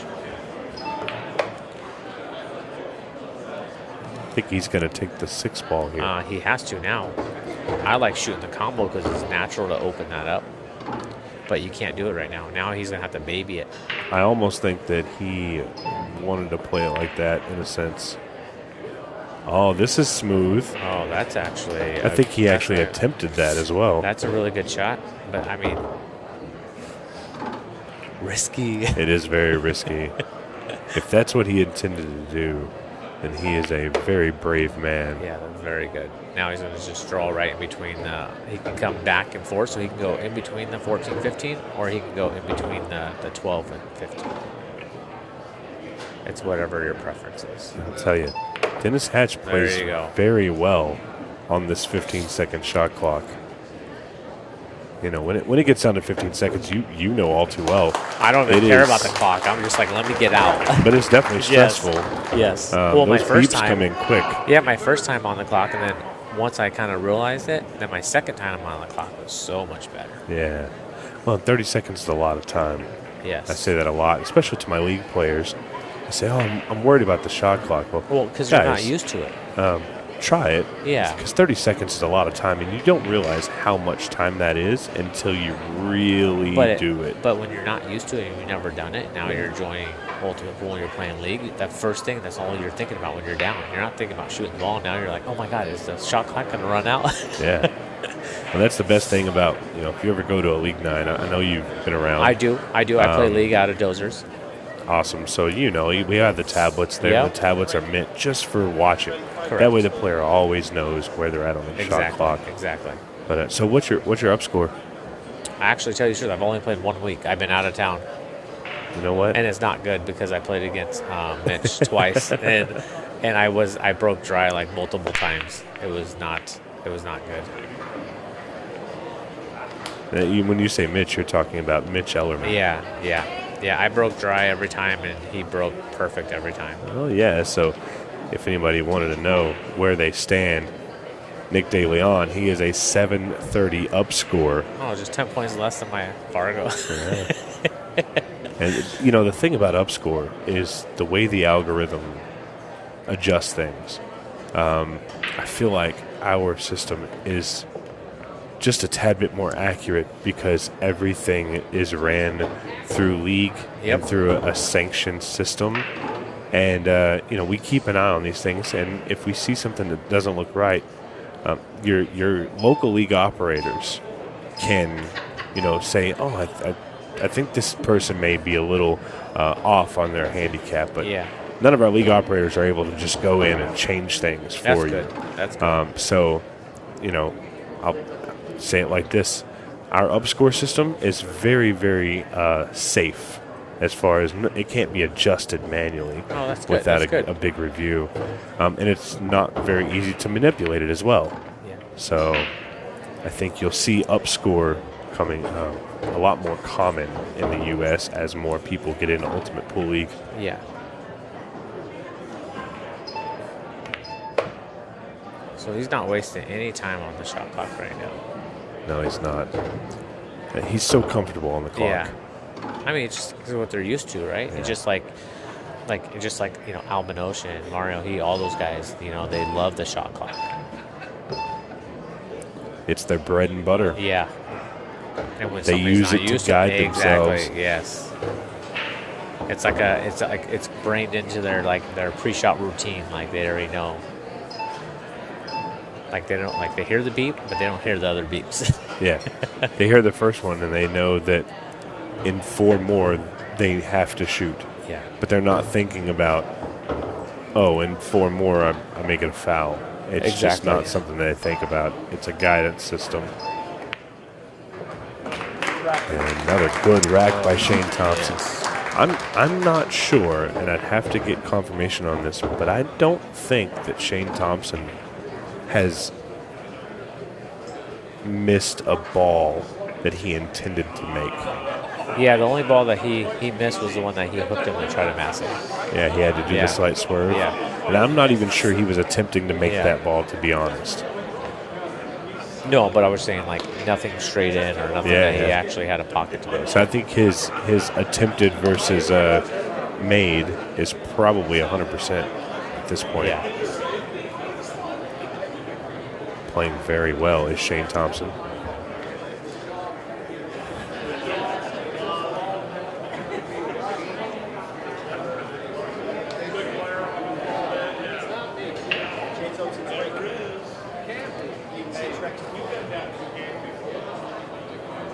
All right, here we go. All right, well, the sad part is he had a chance to tie it up, and now he's possibly going to go up 7-4. Well, we're going to know the whole story here in just a second. Perfect. And the whole story is that Shane Thompson has a horrible opening shot. So if it's frozen, he could just shoot away from it and put him on the rail. Yeah, so But there's a good one there. I don't think so. Yes. Ultimate Pool League rules. Yes. If so that ball is frozen to the 5 ball there, you cannot clip the ball and then hit a rail. It's already considered frozen and touching. You have to shoot away. Exactly. So you can shoot a rail. Because you've already made contact with the ball, you were in contact with it at the beginning of the shot, all you have to do is contact the rail. So essentially on that shot, if they were frozen, he could just turn away from the ball and just tap it towards the rail, let it come back out and freeze back up, and bam, it's a good shot. Ooh, I don't know. Oh, what is he doing? Dennis was trying to make the 1 ball in the corner there. Game over, folks. So this is still an open table. And if Shane can make this 5 in the side, which I think he can, well, he can see the 2 in the side. Oh yeah. This puts Dennis Hatch in trouble. Yes. Because the 6 ball goes. We're getting to the point of no return for the Hatchet Man. So, I mean, this is tough because he's going to use. Oh, that 7 ball goes. Never mind. Yeah, he had a little bit of a backup plan there, didn't he? Yep. Uh-oh. This is probably his worst cue ball, but he still has the 1-2 combo. In worst case, if the 1 ball gets away from him, he has the 6 ball. But he's just looking at the clock. Oh, he's playing the 5. Yeah, so I think he's going to play the 5 on the side and in the corner and use that to bump he hit that ball 14. perfect. Yeah. Good shot. Good shot. Now he's just do. There's no chance of you catching me. It's very good clock management. Yeah. Shane's very good at that, and you'll see him. Yeah. He will keep an eye on that That's clock. what I was doing my first match. When I got down, I looked back. Yeah. See where I was. That's exactly. And he could draw out, or he can just roll over and play the 8-ball in the top left. Which that's what I would do. I'd roll over. I wouldn't force anything. Oh, he's stunned over. Still a really good shot. Yeah, I think with the stun, it ensures that he gets a little closer to the 8-ball. No risk of being down on this bottom rail. Yep, he's taking all the time. Wait for the beep before he shoots. Yeah, it's good stuff. And Dennis had a chance and he broke dry. He did. Oh my God! With just about a minute left. Just like with Sky and Shane. I mean, sorry, Sky and Sam. Sam broke dry 4 times, and like doing that against a caliber of Sky's play, like just like here, right? You dry break, you're pretty much done. You're in trouble. Yeah. And that's what I said. It comes down to the break. You can break hard, you can break soft. Balls go in, balls don't go in. It's a huge gamble from the break. Yeah, it is, and this is all over except for the signature on the paperwork. Yeah. But, Dennis Hatch, what a man he is. We all enjoy watching him play, and his excitement is something that really drives the game.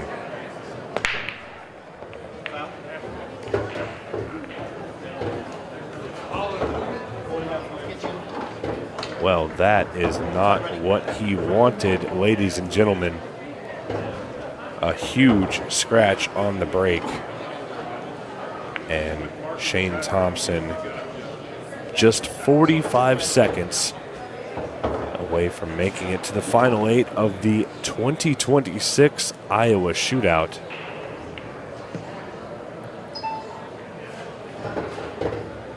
Really, the run out here is just matter of making the balls move a little bit before the final handshake is done.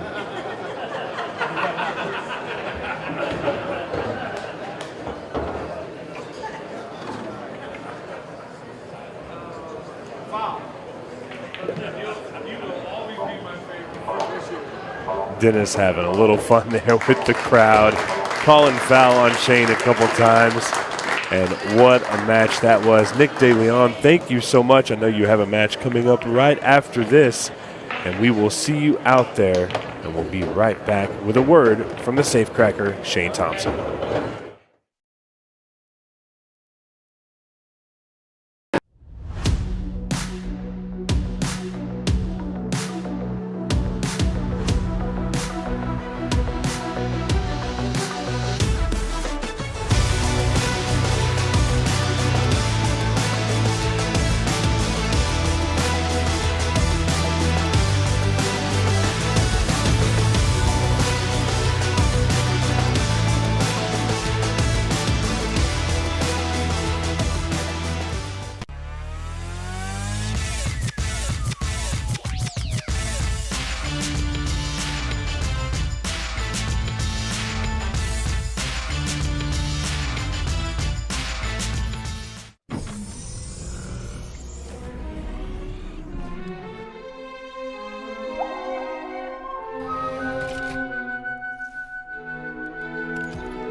Well, that was a very, very enjoyable match to watch. Let's find out what it was like to play in Shane. Congratulations.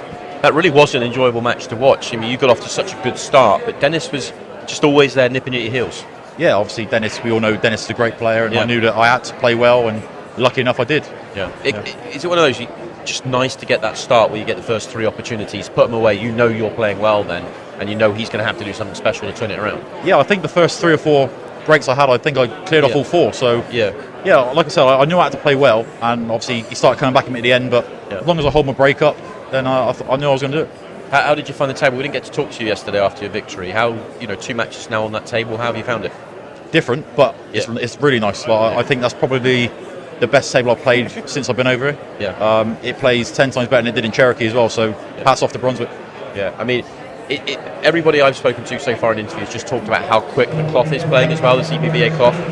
But I just said to you off air that I feel like your game is so well suited because you've got such beautiful touch and feel, and you kind of just float the ball around the table. You're never really overhitting anything. Yeah, I've always said for years, the quicker the better for me. Obviously, it takes a bit of getting used to. Yeah. New equipment, different balls, but yeah, I love it. I want to ask you about, you've spent a lot of time travelling over to the States now. You've kind of knocked on the door pretty heavy. You've seen the other guys come over from the States and have success, get the titles. You've been really, really close, but not quite got there yet. Is there any sort of source of irritation, or is it just tournament after tournament and just... Yeah, Justin Bergman is my irritation. He has cost me a fortune. But yeah, the only person I really lose to is Justin. Yeah. Semi-finals in Louisville, semi-finals in Cherokee. It just seems to happen every time. Yeah. I'll get him one day. And of course you might well end up playing him again later because he's in action already, or about to be in action in the next last 16 match. Overall, though, game in great shape. Maybe this is the week to kind of break that duck here in the States. Let's hope so. Yeah. Yeah. Well, congratulations. We'll see you a little bit later on tonight, and we are going to send it back to our commentary crew, who are going to be underway with Justin Bergman's match. He's got Nick DeLeon up for company, and our commentators will take you through this one. All right, thank you very much, Simon Webb. And what a match we have here. Justin Bergman and Nick DeLeon here for the Iowa Shootout. I am Mike DeMarco from Ship the Cash. Joining me, Mr. Eric Charlton. How are we doing, sir? Great, buddy. How you doing? I'm doing great. I'm excited for this one. Bergman and Nick DeLeon. This is going to be a fast-paced, action-packed match. Nick brings a lot of firepower to the table, and Justin Bergman, he speaks for himself. Yes, he does. Well, he actually doesn't speak very much at all. But yeah, he lets the cue do the talking. And his cue never shuts up. Most definitely. I love it. Most definitely. You can see how pumped up he is to be here. Look at that. He's amped. Oh, that's beautiful. Yeah, I mean, he's not called the iceberg for nothing, man. No, exactly. So cool. Yeah, so I had a chance to talk to Justin before the match, and he's excited to be here, and he's playing a little more pool than normal.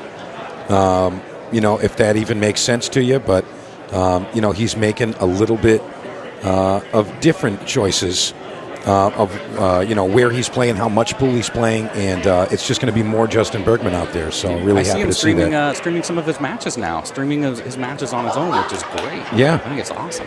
Yeah, it really is nice to see that. And Nick DeLeon, he does a lot of stuff on his own. Golden Break. And don't forget, Golden Break is not in play in the shootout any longer, so that could have been a great start. Yeah. That's still the break to use, though. I've been finding that's the break on this table right there. Second ball break. Yeah, got to do that. This is a great spread right here for him. This is what you need against Justin. Yeah, I mean, it's no secret. I mean, Justin Bergman, he's going to be in your mind the whole time because he's your opponent. It doesn't matter if he's shot a ball yet. You have a wide open table. Doesn't matter. The iceberg's in the chair. You better come with it. And you got to come with it right now, all the way through to the end of the match. Great shot there from Mr. DeLeon. Does that 4 pass the 14 up into the top left? It's tough to tell from the booth here, but if it does, he's going to go with that now. And then yeah, it looks like it does. The 2 goes in a couple holes. Yeah, he should be good to get out here for the first rack. That's strong. Opened up with a minute 15 run out. Yeah, and he made the 8 ball to boot. So I'll tell you what, there's a lot of great players, a lot of great personalities that we have here in Iowa. Do you have any favorite players to watch or yes, favorite players to just see do well? I mean, who are your favorites? Oh, boy. It kind of depends on what tournament we're watching, honestly. So in the shootout, it's tough to say. I love watching all the old school guys. I like watching Dennis and Johnny and Rodney up there. Rodney especially. I was just talking to Rodney Morris out there on the outside, and I said, I was like, you got to teach me something, man. You hit the balls harder than anybody, and the cue ball moves less than anybody's out here. I don't know how you do it on this table. And he just looks at me and winks, and he goes, soft hands, buddy, soft hands. And I don't know what that means, but I'm going to Google it when I get home. You know what? Yeah. So I like watching them play. I like watching the young. I really do like watching Jordan Helfery play, too. I know she got kind of steamrolled by a Joven that just didn't miss any balls earlier. Yeah, she had a couple of bad breaks, too. Yeah. I love watching the juniors play. I mean, even though they're not playing perfect pool, they're not playing run-out pool all the time, but just the junior pool today is so much different than it was 30 years ago when I'd play in some of them. I mean, these kids are composed. They got the pre-shot routine. They got it all down. I'm really looking forward to what the future looks like. Yeah. And in the men's, I love watching, and a lot of people are going to hate me for this, I love watching all the European guys play. Their patterns are just really, really good. They work the clock better than anybody. Yeah, they've got a lot of experience with clock management, and we see a lot of that from guys like Tom Cousins, just burning the clock when they have the lead and they're at the table, just knowing when and why to do that. I really enjoyed the match earlier with Tom Cousins and Chase, because Chase had him too. Chase had his chances, and I like watching Chase play because the kid's just fearless. Yeah, he really is. He's one of my favorites to watch too, because I feel like there's so much potential with Chase Stumfoll. Mm-hmm. He's just fearless player, and right now, Nick DeLeon with an additional opportunity here. So that 6-ball, I think, is his biggest issue here if he's going to solids, because I think you can roll the 5 in right now and get on the 4 and the 2 and clear those up. The 7-ball's hang in, 1-ball's right there. But he might play a triple combo, 1, 11, 7, and get the cue ball down to break up his 6-ball. Maybe, but he'll take care of this. And stay on the backside of the 4-ball. Maybe play a little bit of one pocket here, keep everything going to the top right corner. Nick really does play good one pocket too. He never plays it. I think he hates the game, but that 4-ball. Yeah, I mean that was a tricky one to hold the cue ball and get the 4 to the pocket with this lightning fast table. Really tough to manage that one, but the iceberg. Work to do. Yeah, iceberg now. Chance to kind of even things off early on here. Still under 3 minutes have passed. And all eyes on that 11 and 13 over on the right side of the table. That's what Justin's thinking about here.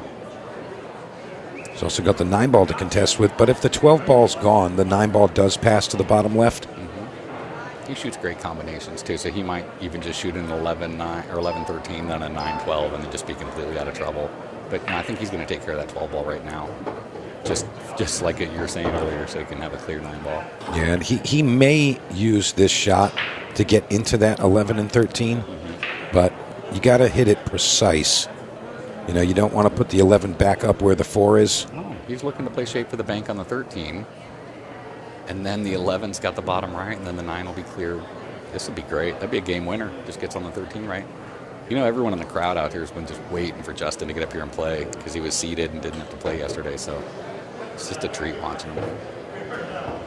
Yeah, I mean, it really is nice for the fans to be able to see players like Justin up close and personal. He's going to go with the bank shot here. Just clear it out of the way. Now the 11 will pass. I think he was trying to get into those. It wouldn't surprise me if he's like, no, I wasn't. Trying to go right around. Yeah, I mean, honestly, he's got a nice, clean run here. I think he wanted to be a little closer to that left cushion so he could slide over for the 14. But he's going to bank this one, too. Yeah, he wants to finish with the 15-14 and then get on the 11 in the corner so he can pull it over to the side rail for the 8 in the top left. So he definitely wants to get this ball out of here now. If anybody's up for the task, it's this man right here. And he's going to double bank it. Wait a minute. In front of the pocket. No dice. I was actually surprised he played that. He could have played the 15 square up top and then gotten the 14 to get above the 11 and then just roll down to the 9. Yeah, I think that his problem, though, would have been getting from the 9 up to the right side of the 8-ball. Yeah. But, I mean, when you're him, though, I don't think any shots look scary to him. So that's what I mean. If you got an open shot, he can just move the ball around, get where he needs to go. But Nick DeLeon going to take advantage here.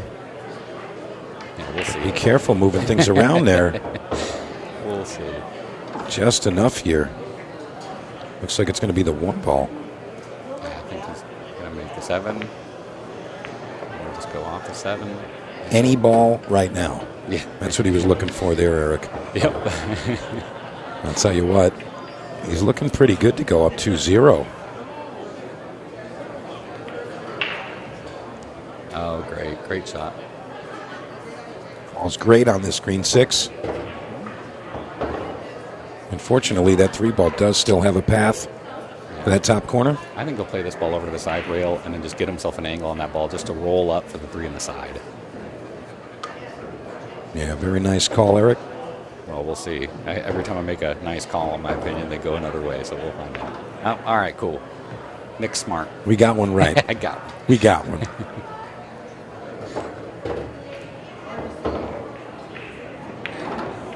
Very nice. Nick DeLeon going to get 2-0 ahead of the Iceberg right now. And breaking. Nice. And breaking to boot.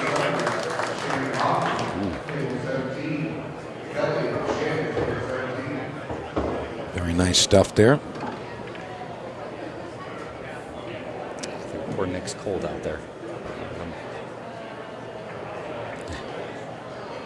He wants to smile so bad, I know he does. Yeah, but he's going to hold it in. Yes, he is. He's going to keep it in. Call him the Nikon Kid. Mm-hmm. Yeah, I get to play with Nick. Every time there's an open tournament in the Phoenix area, we get to play together. He's an interesting guy. Yeah, I got to meet Nick a couple years back, maybe 4 years ago, something like that. And, you know, I like his personality. He's a nice guy and, you know, positive about the game, and he wants to promote it. So anytime you get those factors and you're a talent, that's a win. So here we go, rack 3. Nick DeLeon breaking. Let's see it.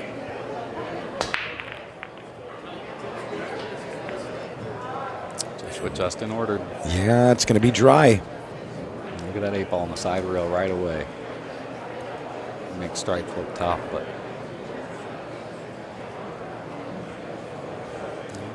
well, Justin's going to do what Justin normally does here. Takes a walk around the table, looks at every possible option, and then he shoots, you know, under 10 seconds per shot usually. It's usually his approach to the 8-ball runs. wow, see, he's going strikes. I was just about to say I think he has to go with solids here, but as good as he banks, or as good as his cue ball is, he can get that 13 out of there. He'll probably end up just banking it in. I mean, if he's left an angle on the 9, he can actually move that 13 right now. It looks like he's a little bit low. I agree. Yeah, so he's going to try to reposition, get some action on that problem area.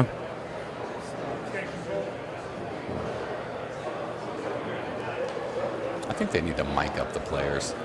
You know, that would be nice. Wouldn't that be fun? That would be nice. Only problem is we wouldn't hear anything right now. Yeah, and we'd also need to get a sensor button ready. We'd hear the Iceberg dripping some water, perhaps. Yep. But that's about it. There's a few too many choice words being muttered. Yeah. Mostly by me, but yeah, I think that'd be great. Get the microphones. Look at this. See, I think he was trying to go into the 8-ball and just get below the 13. Yeah, he needed to either get a little lower to fall under it or hit that a little bit firmer so it would come off the rail, but Justin not thrilled with this position. He's going to swing at it, though. Back cut coming up on this 14 ball. Cue ball going to be heading towards that orange 5. Well, you know, oh, wow. Oh, the And a worst. scratch to boot. The worst, because he can probably take care of his 1 ball and get the 8-ball free with his first shot.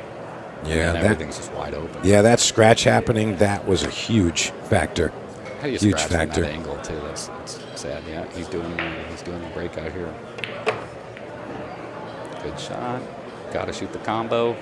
And he probably knew that would be his fate. I think that's why he hit it so hard, trying to get that cue ball up table a little bit. Yeah, combo readily available. Makes Got that long bridge, big backswing. Really good on the 9-foot table. I think sometimes it kind of bites him when he's playing on a short, slick table like this, his big stroke. Yeah, he seems like he's really comfortable. No nerves. He seems calm. And that's definitely where you're going to perform your best. Got to keep your mind at ease. See, he's going to go down and do something down table down instead of staying for the 4. Or is he? Yeah, he wants that 3 ball out of there. So the 6, I guess the 6 doesn't pass the 3. This is getting hairy. Yeah, I mean, at worst, he might end up having to bank the 6 ball if he gets funny here, but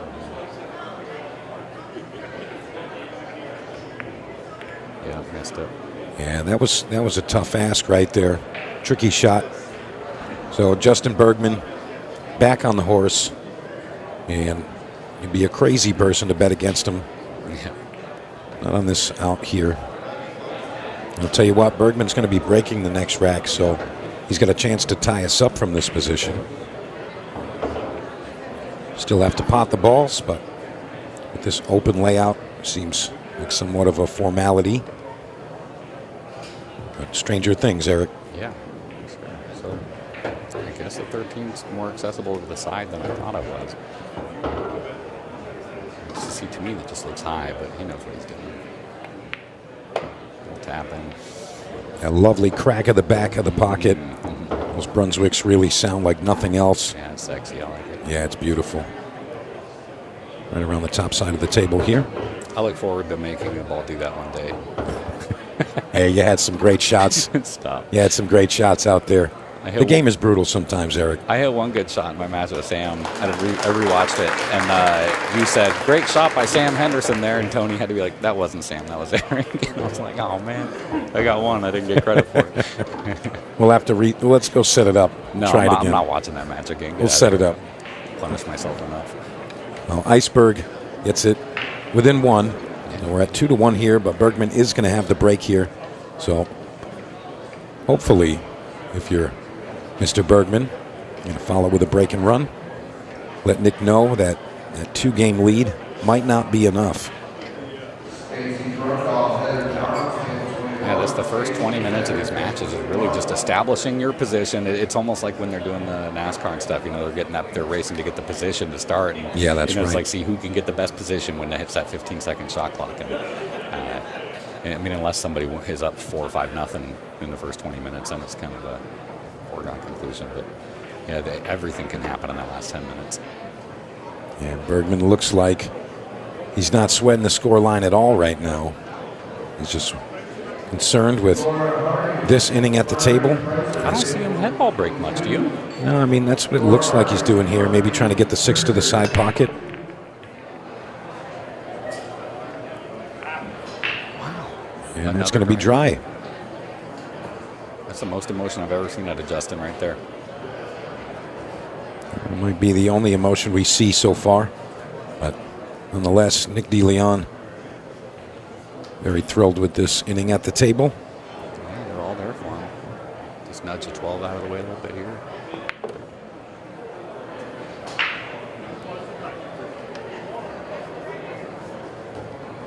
Yeah, looks to go with the 7 ball next. I would have gone with the 2. That's interesting.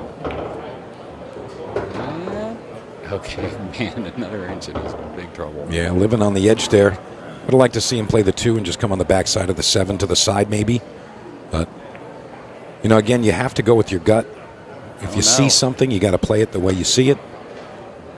See, I love getting it. That's what I was going to say earlier. You get that 5 before you get the 6, because then you got 3, 4, 8. But he came up a little funny. Yeah, he's going to have to play rail first. I almost like massing this ball just a hair and going around it, because if you go rail first, look, you're going to be going into him. He's all right. Yeah, that worked out okay. I was going to say, if you are going to play rail first here, go all the way through it. Just kind of progress it. You don't want to end up behind any of those. And I think he did pretty well with that. He's not going to complain. This is what makes Nick DeLeon so exciting to watch. Yeah. He's a real firecracker out there. I'll tell you what, use the 14 to stall here. Beautiful. Yeah, he's going to take a 3-1 lead here. No doubt in my mind. I'm with you. And Justin, dry breaks aren't going to help. All the Iceberg can do is sit and watch, and wait for that opportunity as Nick DeLeon pockets the 8-ball. 3-1 ahead now as we go into rack number 4. Big break coming up.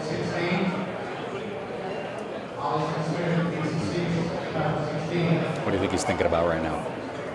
What am I going to do different on the next break I get? Yeah, he's an all-business player. He's not thinking about what happened. He's saying, how do I move forward and make better results? So a little nod there. He might have just figured it out, Eric. Yeah. Said, oh, yep, that's what it's going to be. That was the difference. So you might see Justin come in with the cue ball a little bit because his head ball went a little high. Mm-hmm. Might move the cue ball in a little bit. Yeah, bring it in a little.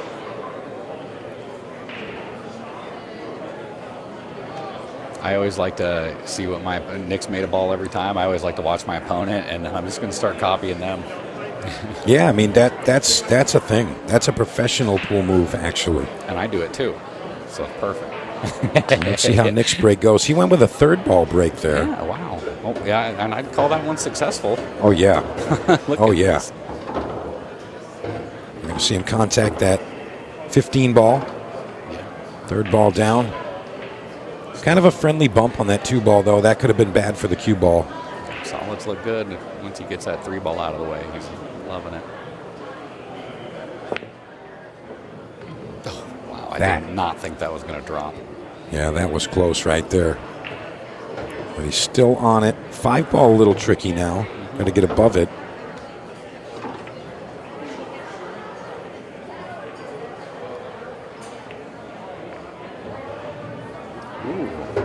He's working himself into problems here. I mean, he's worked himself to get the 3 ball free. Still got the 2 to manage the 6. That 5 ball. I think it goes top left. I think he might just... Yeah, if it still goes to the top left corner, then he's okay. But this is going to be tricky here. You know, anytime you have to force a ball on the slick cloth, you know, the English can kind of get absorbed by that slickness and sometimes reverse itself. This will be neat. I'm looking forward to seeing how he attacks this one. You know, if he's straight enough and the 5 does not go to that top left corner, he might draw straight into it. Straight into it, yeah. And then manage the 6 with the 5. I think you can make the 6 without breaking it up. But he's buried himself. He's in hit and hope mode. Yeah, he's buried himself. Let's see what happens. Looking for the 6 ball kick here. Not sure if he's got a clear natural line to the 6.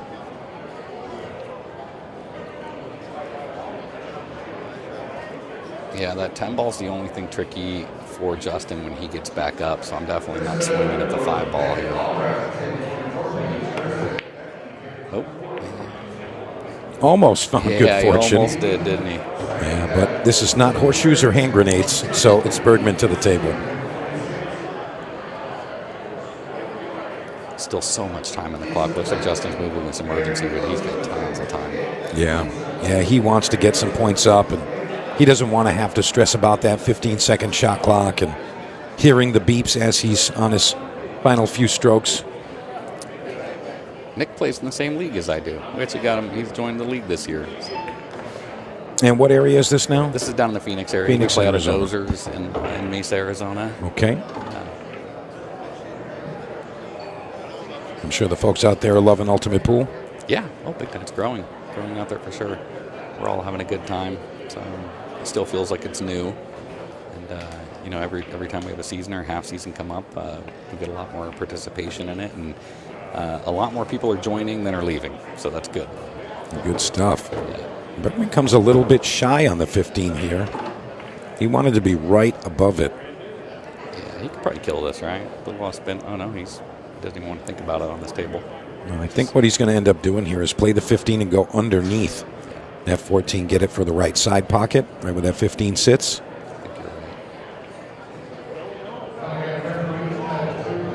Must be nice. It's probably tough being able to do anything you want with a cue ball because it gives you more decisions. You know I can't do that, so my decision's already made. And I love the way you put that. This guy's got to think more. Yeah. It's like, well, I can do anything, so pick anything. And this is definitely going to get Bergman at 2. So 3-2 now. And the break. And the break. So chance to bring it back to level ground for Bergman. But Nick DeLeon still remains in the lead. So a little flurry from the Iceberg. You got to stay consistent, stay on it. Can't let off that gas at all. But yeah, Justin earlier before the match, he was very excited to be here. And he told me that, he's going to be playing a little bit more pool. So all you Bergman fans out there, congratulations. You're getting more of the man you want to see. Timmy Bly in the back sweating this. The fans have been great. Yeah. Yeah, and honestly, Tony and I were speaking about this earlier. Came in early this morning, and the house was packed, and there's still room. There's hundreds of people here, and there's still room. But you don't expect to see that early on. It looked like a Friday night. Yeah. You know what's neat about this pool room, too? What I love about this pool room is they could easily put another 15 tables in here, 20 tables probably if they wanted to. But every table has plenty of space between them, tons of room to walk and to sit. And so I think they wanted just to keep that. Yeah, the comfort level in here is great. It really is. All right, Bergman, rack 6. He got one. He got one. He made a ball. Solid 5 ball. Let's see what he's got on the table here. We're going to see where he broke into. Broke the second ball there. And I'll tell you what, if he's got a stripe available, I feel like he's going to want to shoot those. I'm with you. Really mainly, the 5 ball, like you said, Eric. I think that's the only problem, so. Yeah, pretty much. I mean, these 3 stripes on the right side, the 15, 13, and 14, those are a little tricky, but it's really about the opening shot. See him with solids, he could roll the 7 or the 3 and whatever he needs to do. Use the 1 to get whatever angle he wants on that 2, just to kick behind the 5 and get it out. And he'll have the 6 ball there as insurance. Guy can do anything. Yeah, so, ideally you'd want stripes, but the opening shot forces Justin to go with the low balls and shoot solids, so he's going to manage those little intricacies. I think he's good. I think he can see the 2 and kick behind the 10. I'm sorry, it's a 10, the 5 ball. Playing multiples of 2 here. Yeah. I'll get close. Yeah, it looks like he is going to slide over there, trying to maneuver that 5 ball. Great. Very precise. Great shot. And I think he just needed his key ball. Yeah, that was kind of it right there. 3 to the corner. And he can kind of do whatever he'd like to do from there. Of course, player preference and comfort, certain types of shots. A lot of different patterns that you can see. But Justin's going to do what he feels is best for him. So it's going to be the 5 to the 1. Yeah, the 6 probably doesn't pass, does it? Does it? I mean, it looks like it does. It does. I might just go 5, 6, 1, 4. But does Justin rewatch these matches, you think? I think he would, but I don't think it's like a religious thing where he does it every time. I think that perhaps he'll see it pop up and say, hey, let me watch some of these and see what happens. But shout out to Justin. How you doing, bud? Looking good out there. He said the same in return. Yeah, I'll bet he did. Who? Who said that? Yeah, I think Justin really is concerned with just the 4 ball here. For sure. He just wants to make sure that he can get that. The 6 ball's pretty available. Yeah. So he's going to use the 4 ball to get onto the 8 ball. That's his key out ball. Yeah. So just needs a little bit of an angle. Yeah, shooting at this purple 4, yeah. I usually like a lot of angle on those, but not on this table. You just need a little bit. Yeah, with the speed of the table, you don't want a lot. And he did really well there. Smartly goes into the rail and back out. And right there, 15-second shot clock portion of our match has begun. The things are going to kick into high gear. And what I say, this is the first 20 minutes you're getting position, and we're going to be at a dead heat. I like it. Very good stuff here. So since the 2-0 lead from Nick DeLeon, Bergman has won 3-1 in games since then, but now we're on level ground, 3 games apiece. So really looking forward to our next Ultimate Pool event. And just a heads up, in 2 hours, just under 2 hours time, you can sign up for that one. Why are you telling everybody, man? Tell everybody after it goes live. Well, you know what?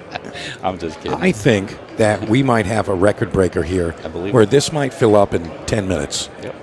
You know, if you ever needed an excuse as a pool player to go to Florida and play pool, especially in the Lauderhill area, this is your excuse. Ultimate Pool is going to Classic Billiards in Florida, and you can sign up for that in less than 2 hours.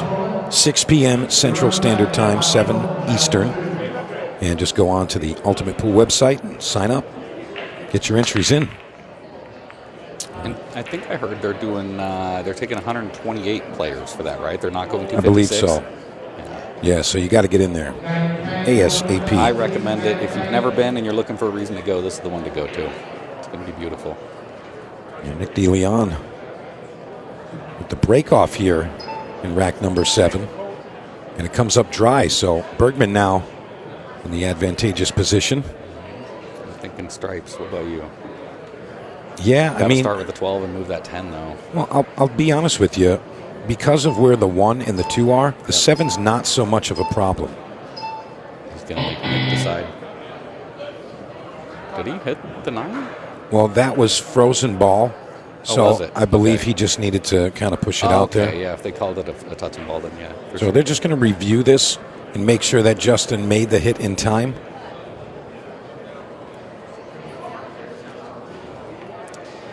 It's I know a lot of people are hesitant to travel for tournaments like this, but if you haven't been to an Ultimate Pool USA event, the coolest thing is the bang you get for your buck here, because you're not just coming out for a double elimination tournament where you drop 2 matches, play 2 tough players and go home. You can come out here and watch the shootout, play in the open, play in a mixed doubles, playing women's, juniors, depending. I mean, and in each one you got group stages, and then you got the tournaments. And even if you do bad in the group stages, you get the second chance events. And That's so right. You get so much pool out here for your money, more than any other tournament that you go to. I love it. Yeah, we were talking about that yesterday. There's just so much value in the Ultimate Pool formats that you can play in the open. And you might play 4 or 5 matches before you're in the tournament. Yeah, and be in a group with a guy like Justin Bergman. Yeah, really good stuff there. So Justin anticipating the call here.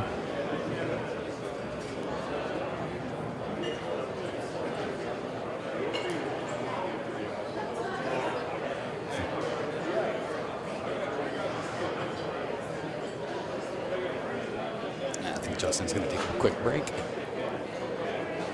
Here we've got our tech crew in the back here reviewing the play. Nick's planning his run out, whether he has ball in hand or not. Says, so when I grab that cue ball, I'm going to start here. I've seen 1 time foul since I've been watching the shootouts, and it was committed by Nick DeLeon. The irony is uncanny. It was against me. I remember that. It was in Arizona.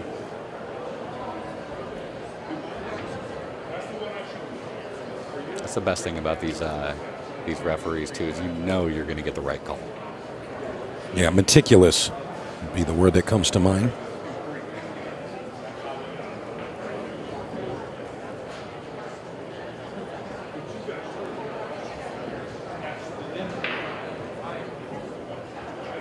And again, we're going to be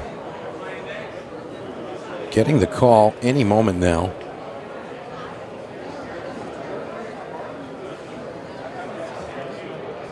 Some of the talk I'm hearing in the background is the question might be, since it was touching, did he pin the 9 on the way to the rail, which would make it a foul, since you do need to shoot away from the ball. So it could be that. It could be the time foul.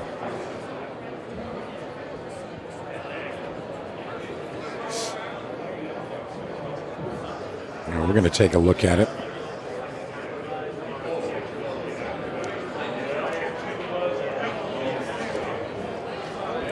And the call we're getting here is that there's no foul. That's what I'm hearing. So, sorry, Nick. Sorry, buddy. You're going to have to come with something. I had to replay right here the whole time. The whole time. Okay, now he's saying it is a touching ball again. So now Nick does have to shoot it. And you know what? I don't know if he nominated solids. He's going to have to. Otherwise, it'll be a loss of turn. Yep, loss of turn. Nick did not nominate solids. That's right. It's one of the little nuances here. If you're touching the ball, it doesn't matter how obvious your next shot is. You must nominate. Yeah. Great call there, Eric. Yeah. You see enough people get burned by it, you start learning. And again, this is a testament to how on point these officials are. Very on point. Let's go get a replay. I don't think we need one for that one. No, okay, good. Somebody was yelled within. out, bad hit. Bergman feeling the heat now. He's going to settle in. Was that 15-second shot clock adds the pressure. But Justin always up for the task. This man's been through every type of situation in pool. That's probably pretty fair, huh? Yeah. He's had the most brutal type of matches where he literally can't miss. Oh, wow. Did he get? Yeah, he got there. Okay. Yeah, I think he overdrew where he was trying to get to, but a little fortunate getting on the 13 here. He cuts ball so well. Oh, he's banking this one. Just by the way he's queuing and I'm imagining he's banking it, yeah. Great shot there. Yeah, game winner could be. Yeah, it looks to be the case, Eric. And I'll tell you, that 14's still a little tricky. Yes, sir. It's still a little tricky here. Well, he's I think he's unintentionally playing the ball when Tom Cousins does intentionally. Yeah, unintentionally he's playing for the last beep. He hears the beep and goes, oh, crap, you got to get down. Yeah. I'd like to see him maybe try to drag it into the 4-ball. Oh, he didn't even have that angle. Look at that fancy cue ball maneuver. That was pretty fancy. Now he's perfect. Yeah, he's literally perfect here. 8-ball's going to likely go to the right side pocket. Great stuff from Justin Bergman. Look at the cue ball control. Nick's going to be kicking himself for that touching ball. Yeah, got to remember those things. All right, great stuff. Nice. Justin Bergman leading for the first time 4-3. And Nick to break. Yeah, Nick's going to come with a break, and I'll tell you, he needs to hold serve. Has to absolutely come with a point here. Clock is ticking, running out of time. You don't want to go into the final few minutes with a 2-game deficit, especially to this man. Yeah, you need to play against somebody who's going to give you opportunities, and it's not Justin. That's right. Well, Nick DeLeon has been playing quite solid, especially earlier on in the match, but winning the first 2 games. And then Justin tearing back, winning 4-1 from there. It's kind of Justin's shoelaces might have been tied together early on, but he's gotten that situated. I've gotten to play both these guys. I played them both in the Arizona shootout, actually. That was my best shootout I've ever had there, and I got lucky. Justin started out 3-0 against me, and then I got a scratch on the break out of him and a dry break out of him, and I ended up getting him hill. I was lucky. Well, you know what? You got that on your I'm never playing now. him again. Never. I'm undefeated for life against Justin Bergman. That's beautiful. All right, here we go. Rack number 8. Big rack. Real big rack. Oh, and this is Bergman's break. I thought it was Nick's break for some reason. But no, Nick broke first. All right, so Bergman really in the positive position there. Look at that 14 trickling into the side. Got a little congestion here. Got some action. Does Justin, do you think he's the type of player that's going to start working the clock? Not necessarily. I think that Justin is a player that says, hey, I'm at the table, win the game. And he's in the lead also. But I don't think he wants to kind of cloud his mind with those things just yet. Still over 5 minutes remaining. We've seen sub 30-second runouts, so There was those things in mind. Last year, he played Sam Henderson here, and Sam beat him. I'm pretty sure it was last year here. And if he would have worked the clock on his last rack, he had no shot after the break. If he would have just called his extension and taken another 15 seconds off, because Sam raced around the table just to get to a shootout and was successful. So if he would have worked the clock a little bit there, he would have had that win too. So maybe he learned from that or not, but you're right, there's still plenty of time. Yeah, I think if we were like under 3 minutes, maybe in that zone, 2 to 3 minute zone. Oh, he tried to hit that 2 ball and didn't get it. We got action. And honestly, if he had hit that a little less pace, I think it might have bit that rail a bit more and spun into the 2. I mean, look how far down the cue ball ended up, and the 2 ball didn't move.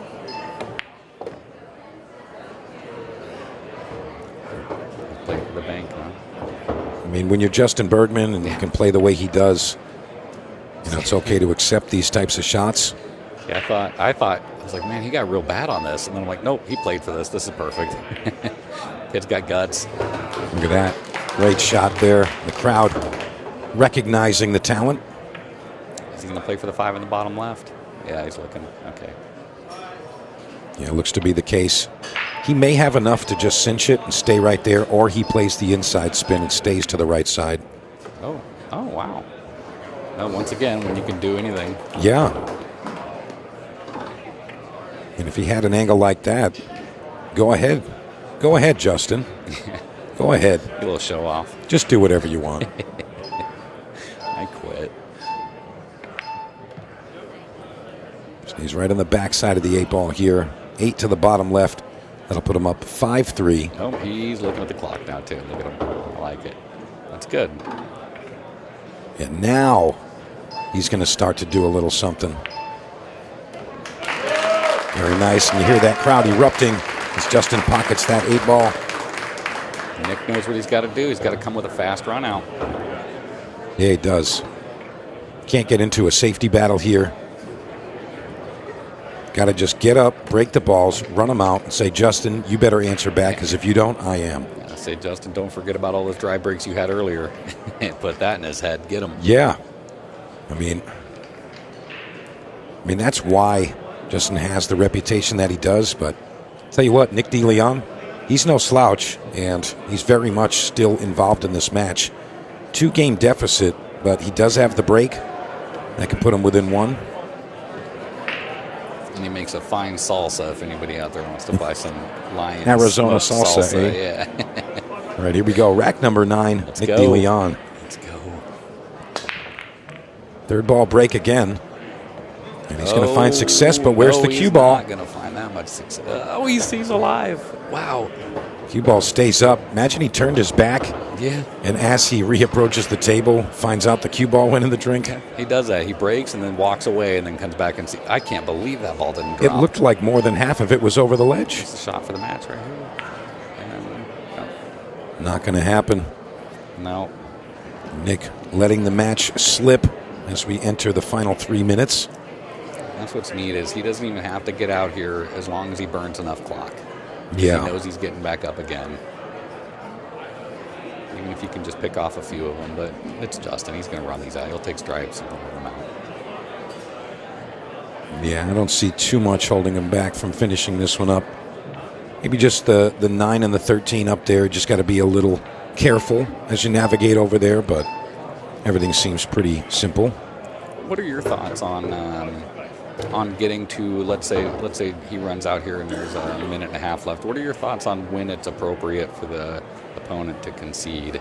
I think that's the same thing as your opponent gets on the 9 ball and you just give it to them, or they get on the final ball in the match or in the rack and you just say, oh, that's good.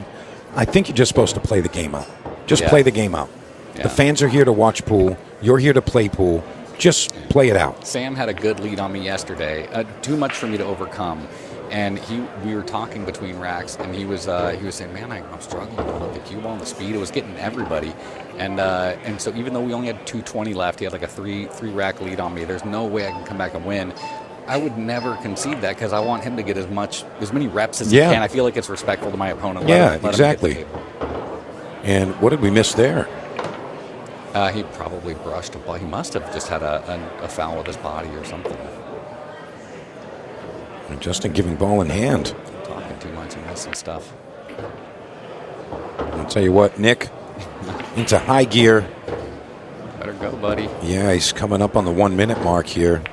If he can get out of here with a minute, he's got a chance if he can drive. Stop the ball. Dry break, yeah. Just don't let that cue ball fly too much on this. All right, so he's got over a minute. He just needs a scratch or a dry break. That's it. Anything else, and I think he's toast. Yeah, I mean, perhaps a small miracle. His sleeve must have touched it. Yep. Yeah. Okay.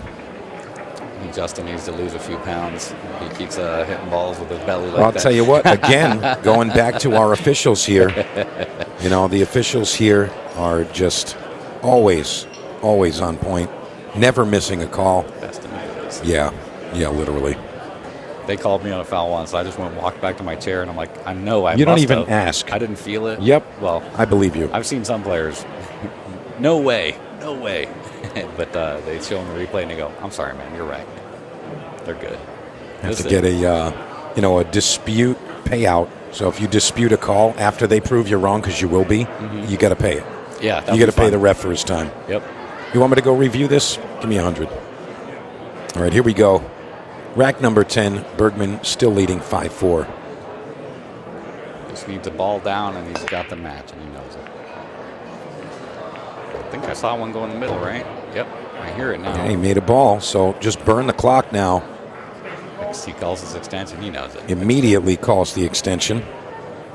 I'll tell you, that was close. That cue ball was heading towards that corner pocket. Fortunately, it stopped. And he's not going to really attempt to run out here. He's going to burn the clock and then shoot.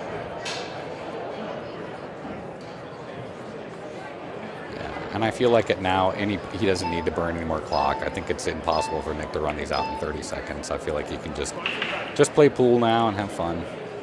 No reason to sit there and stare at anything. I know how frustrating that is. Even when you're the shooter, you know you're going to win. It's still kind of sad to just sit there and watch the clock. Yeah, it really is. I'll tell you Here what. comes Nick with the concession. Good match by Nick. Yeah. Eric Charlton, thank you very much for joining me. And congratulations to Justin Bergman pulling that off against the Nikon kid, Nick DeLeon. Coming up next, Manny Perez and Rodney Morris. That's your next match, so we're going to hear from Mr. Simon Webb. We'll be right back.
Well, welcome back. Let's get a few words with Justin Bergman, who's just got a fantastic victory. Justin, congratulations. Thank you. That was a tough start, but a great turnaround. Yeah, it wasn't looking good, and I feel bad for Nick on that one because I know he didn't know the rule. I was like 99% sure, I had no shot. So quite a big moment in the match, though. Oh yeah, that was the turnaround right there. Yeah. What's it like when you're in that sort of situation? Nick makes a great start, puts you under pressure 3-1. Are you kind of just thinking, just want to get an opportunity to try and get in stroke, or is it?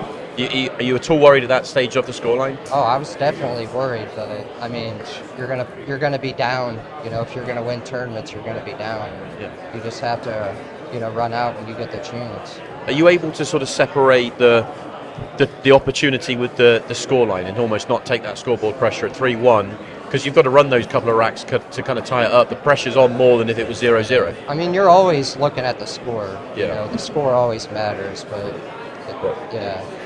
I would not be doing my job if I didn't ask you about the recent form, as in that you keep making the finals. What is it now, 4 straight finals? Yeah. Been a while since you've lifted the trophy, though. What's going on? I know. I don't know. I'm glad I can keep making the finals. Like I was telling my dad earlier, I was like, I'll take second place.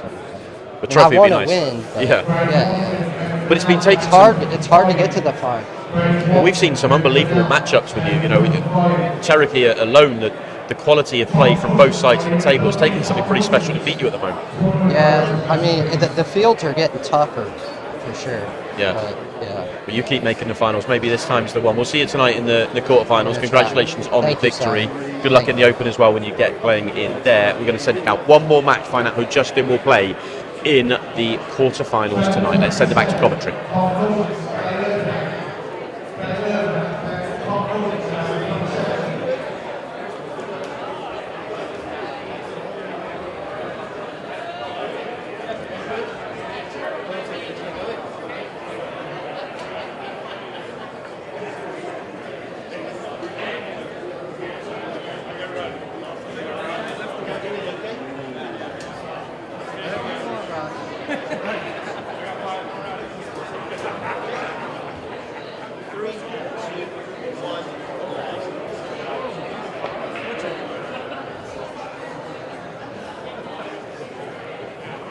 All right, here we go. Manny Perez, Rodney Morris. This is the last match of our daytime session. And what a match this is going to be. I am Mike DeMarco from Ship the Cash, and I'm joined by the Hatchet Man himself, Dennis Hatch. Dennis, what do you think about this? We get to see your man, Rodney Morris, again, taking on Manny Perez this time. I think it's going to be a great match. This will be a shootout for sure. Lots of firepower coming. Intended. Yeah. But yeah, lots of firepower, lots of, Rodney breaks the ball as well. Manny played great yesterday, so I expect it to be a pretty good close match. People don't know this, but it's not water in that bottle, it's rocket fuel. The rocket. Yeah, he's amped up, ready to play. Manny Perez performing well yesterday. Taking out Tyler Steyer. Yeah, Manny played good. Yeah, he did. And it looked like he was struggling a little bit early on in the match, but once he got his bearings, he really came with some firepower, showed his true abilities. He did. And he is going to have the opening break off here. So remember, 30-minute match and 30-second shot clock. Manny going with the head ball break. It looks like he's a little more towards the center. So 3-ball looking like it's going to head towards that right side pocket. And he finds the corner ball. Yeah, he hit him good. He hit him square. Something I can't do. Well, you know what? That's why they make the second ball break, Dennis. Yeah, right. I tried that too. It didn't work. I miscued once and made 2 balls. Unbelievable. So Manny Perez finds the 1 ball in the corner pocket, and looks like he's going to have to open up with this green 6 down the left long rail. Yeah, he doesn't have much of a choice here. But once if he makes the 6, we should be okay. Yeah. He's probably going to try to go into the 9 here, I would assume.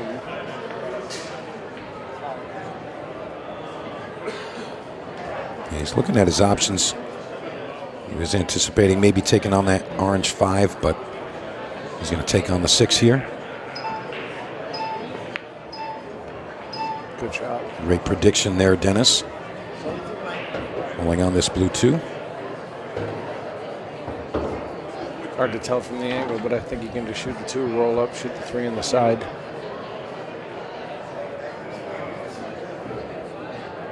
So 11 hampering his queuing just a bit.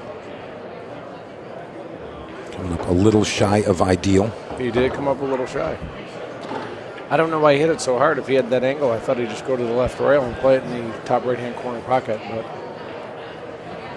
yeah, hindsight always 20/20, yeah, Dennis. I'm out of the tournament. What do I know? You know what?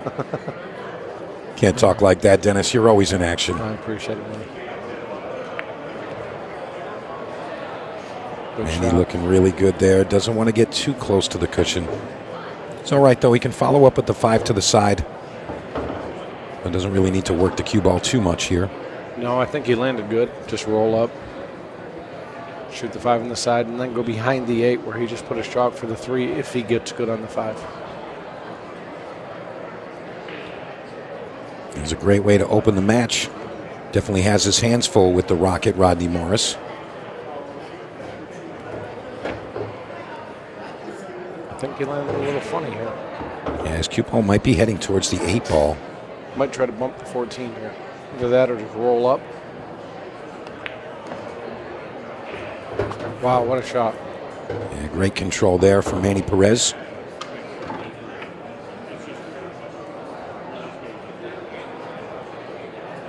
We'll see some soft draw action here, or just play it forward a hair, play it to the corner.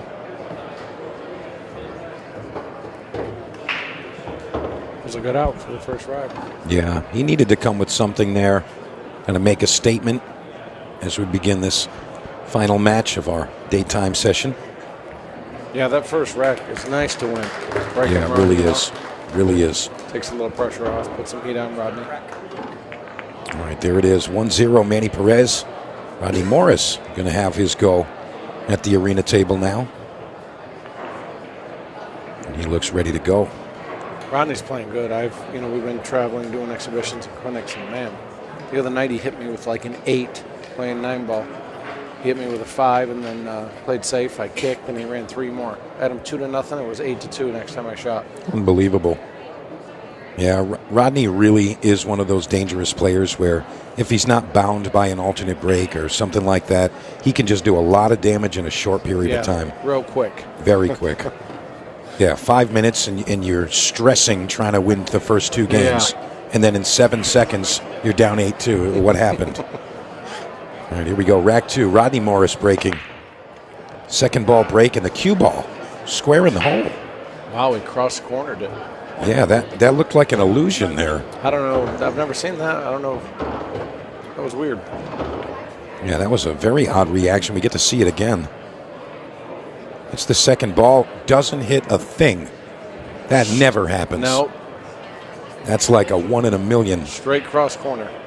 Not a single ball helping that cue ball stay above ground. So Manny Perez is going to have another opportunity here.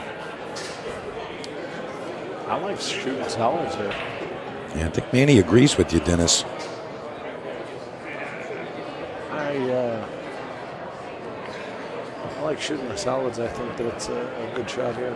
If you got on the 2, if you landed on the 2 right, you can shoot the 2 now. I think he's going to try to float into the 4, just kind of send it towards the bottom corner a bit. You can either float into the 4 or you can draw it between the 11 and the 4. There's a couple options. He can draw it straight back and bump the 11. Yeah, like that. Yeah, get the 11 out of the equation, give you some more room to work. Yep. Great call. And that way you can hit it with some speed too. So yeah. It's a pretty solid shot. It's hard to tell from the angle here. I don't know if he can hold it for the 3. You might have to shoot the 5 next, but it's hard to tell with the angle that he has. Oh, he's rolling into balls here.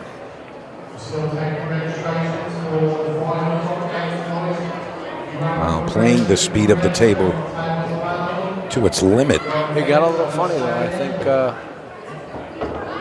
I think this is a scratch shot in the bottom right-hand corner. It looks like, unless he can overcut the 3 with follow and come out 2 rails to the center of the table. But it does look real close to a scratch shot. He's cutting it in the other direction, the bottom right-hand corner. Yeah. And going into the 13, trying to go off of the 13 and back up table. Tell you what, that was a great shot there. Not exactly how he saw it playing out, but he's got position on this 5 ball. He does. And the 14 and 15 are tied up in the rail for Rodney too, so if he happens to miss this, Rodney has a little work to do. Little drag draw here, go one rail.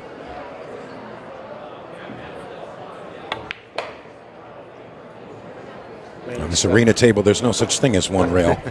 Manny said drag draw. Let me show you something. Yeah. You want to see something? I would have dragged draw too, right? So Manny, he felt comfortable firing it in. Yeah, 2-0 for Manny Perez right now. After that odd break and scratch, Rodney Morris. Just for the record, the drag draw was the shot, in my opinion. Manny's feeling it, though. When you're feeling it, you can shoot him like that. That's right.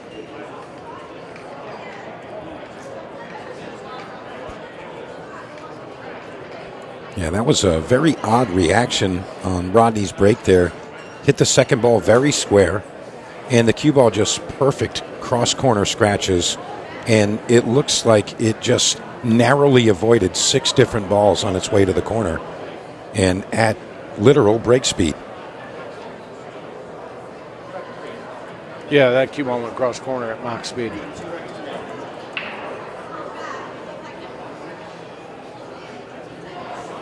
All right, here we go. Rack number 3. Manny Perez leads 2-0. He's got the break here. Manny's breaking from almost the exact same spot Sky does. And he's made a couple balls. Wow. That works.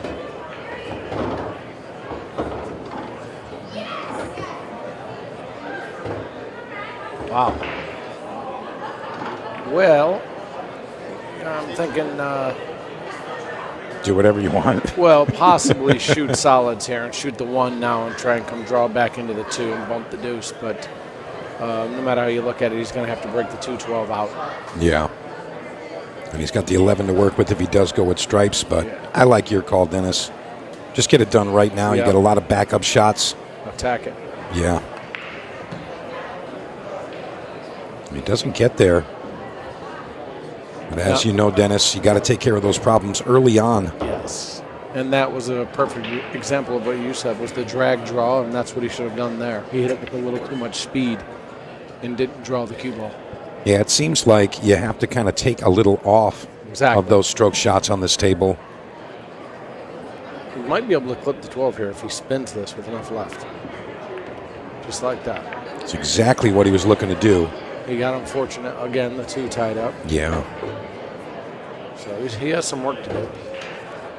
Yeah, this is going to be kind of a last-minute exchange. I'm going up to for handle the it deuce right now. Yep, just like that. Trying to get above it. Yeah, get above it. You can play it in the side off the 7 or the 12, or you can, if he would have went further, he could have shot it in the corner. But that's a great shot. Yeah. I'm playing this off the 12 probably, or straight in the side. But I believe if he tries to go straight in the side, he brushes the 7. Yeah, with it right on that point, there could be an odd reaction. Just got to maintain.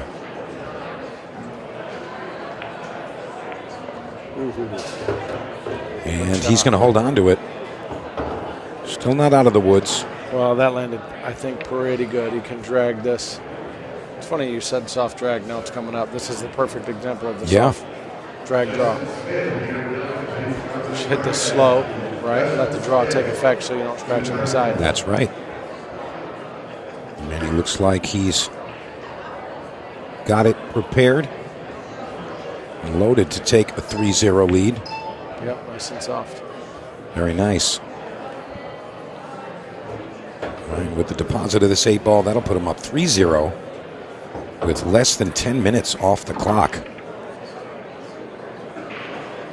Very nice, fast-paced match.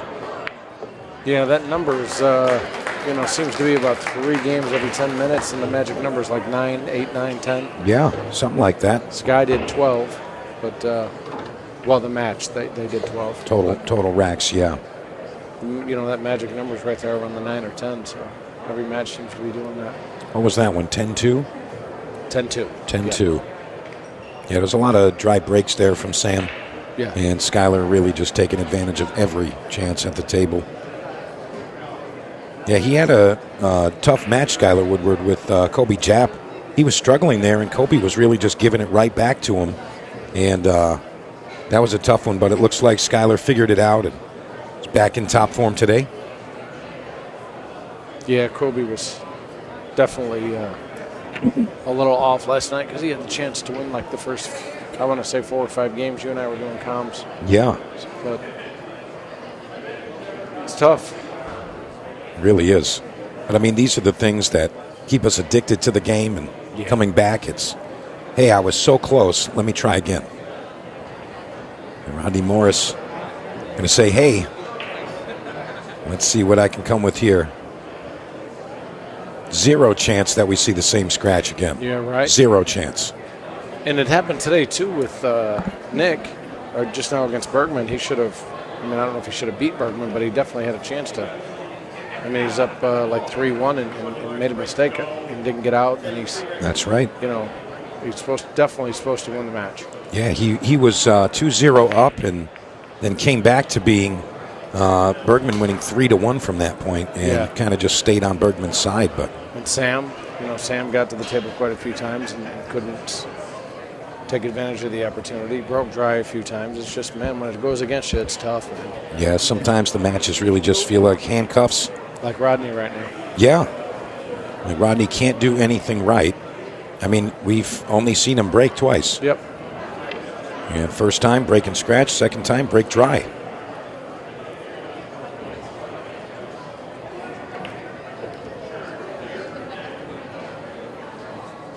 Manny Perez. I would have followed that straight back over and tried to bump the 3 or the 10 and try to get in between those balls to get a little better. Yeah, if you get on the opposite side, there's a high probability that you're going to get a shot there. If you bump the 10 or the 3, you get a shot at the 9, the 14, something. There's no way you're going to get locked up there, going back and forth over across the table. Manny said, Dennis, watch this. Dennis, watch and learn, young man. Watch this. I'll tell you what, that one shot changed a lot about this layout. It just opened the rack up completely. 9, right? 14, 15 on the side, then 10, 11.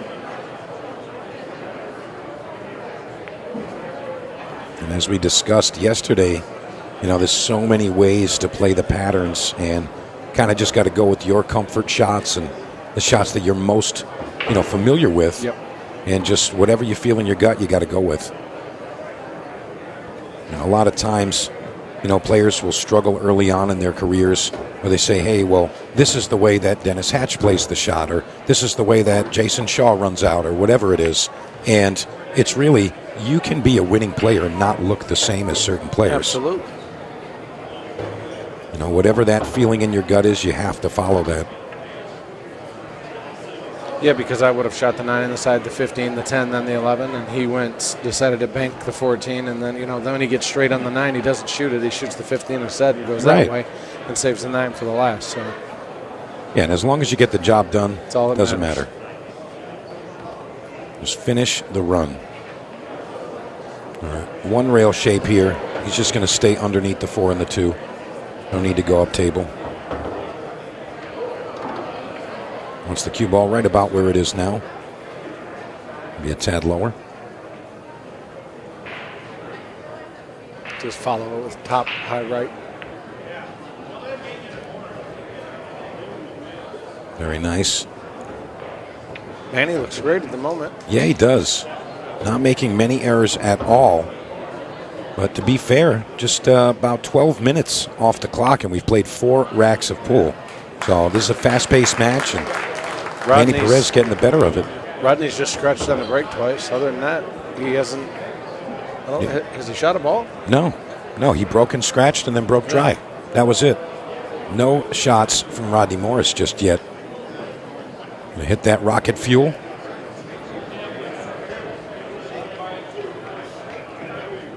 Still 18 minutes left, right? Yeah. Plenty of time. Plenty of time. And as we said earlier, Rodney Morris, a player that can put a lot of racks together very quickly. But with the alternate break format, Manny Perez is going to have to relinquish control a couple of times if Rodney wants to get ahead of it.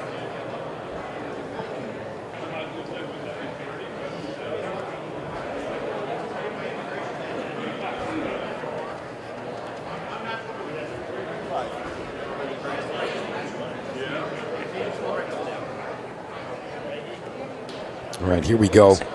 Manny Perez 4-0 ahead of Rodney Morris right now. And Rodney he's needs a floating break. right now. Yeah.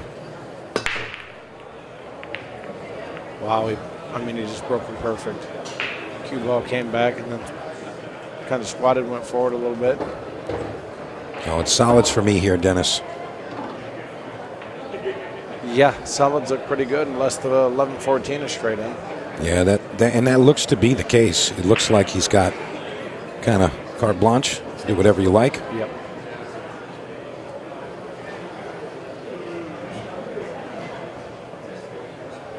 He's looking at it right now. Yeah, I mean, stripes look pretty good as long as the 11-14 is wired. If not, then you got to take the solids. You don't want to have to break anything up here. Everything's wide open pretty much. So.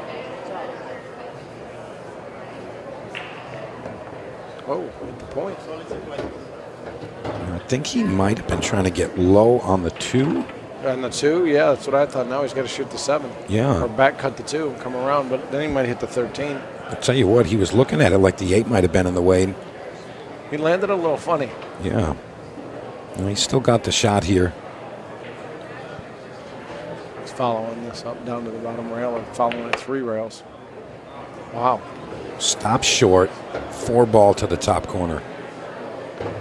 I'm assuming the 2 goes past the 11-14 in the corner down here. Yeah, looks it does. That's going to be his final ball. 4, 6, 5, 2, or 4. That is the 5, right? Yeah, 5 ball in the top area of the table. The 1 ball, rather. Hey, look, we're both blind now. I am blind. Tell you what, he's looking at this like he went a bit far. He did.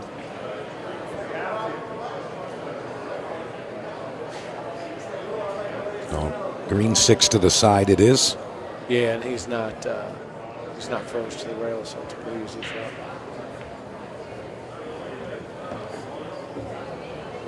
Looks like plans keep changing here, Dennis. They do. Now he's shooting the 2 and then the 1 because he got funny on the 6. Yeah, it's chain reaction. Plans changing. But he's going to use all of the time that he has there with this 4-0 lead as Rodney Morris can just watch and wait.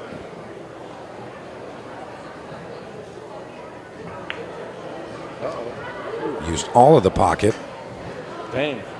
Well, that's why they put both sides of the pocket there. And it wiggled its way in.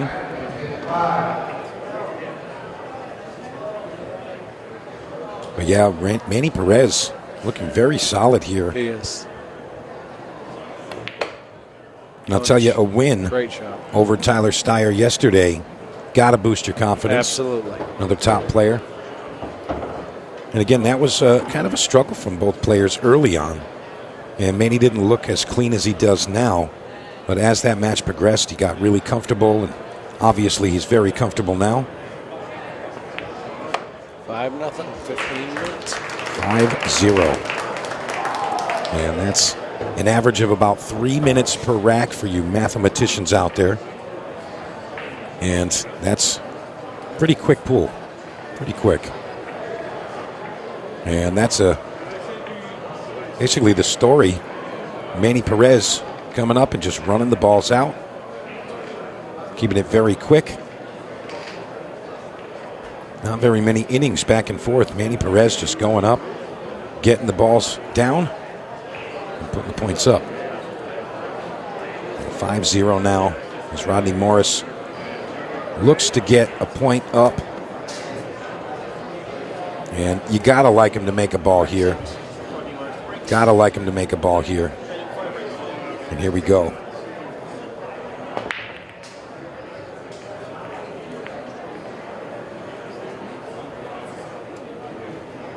And again, dry break from Rodney Morris.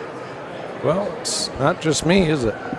No, and I mean, seems like he's hitting them pretty square. It sounded pretty loud, like he hit him solid. I think he's just his cue ball's coming a little low. Yeah. But yeah, this isn't looking good for him at all. Maybe just a little more follow through on the break, kind of go back into the pack. Yeah. Instead of coming a little low there. So it looks like Manny's going to shoot solitaire. I'm shooting stripes because you have the 9 and the 14 where you can break the 12 out. Yeah, Manny's going to go with the green 6 as his opener. And the only thing I can see here is if the 5 does pass the 1, he can use that to open the 1. Just peel that 12 off. I don't think it goes. I'd say he can even maybe just cheat it a little bit, rubbing the pocket. Yeah, possibly. You know, just kind of brushing the rail on its way in. 3 ball still goes to the top right corner, so if he does have that option with the 5 and the 1, this looks to be available for an additional point. I liked Wool on the 11 end behind the deuce to the bottom right, but he has a different plan.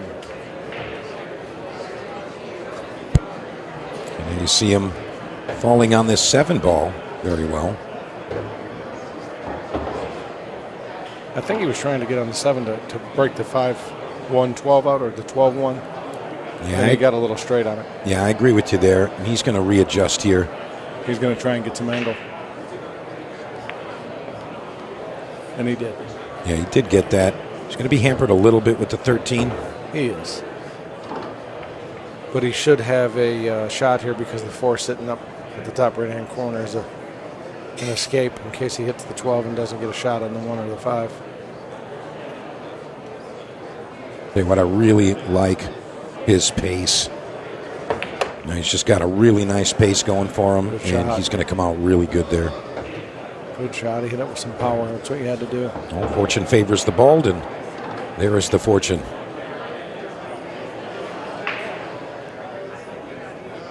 Hey, Manny looks dangerous right now.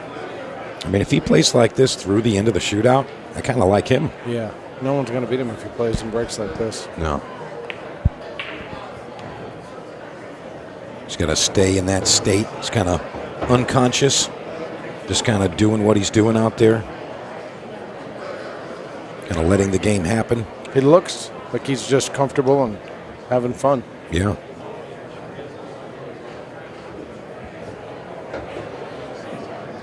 And he's just going to double check his work there.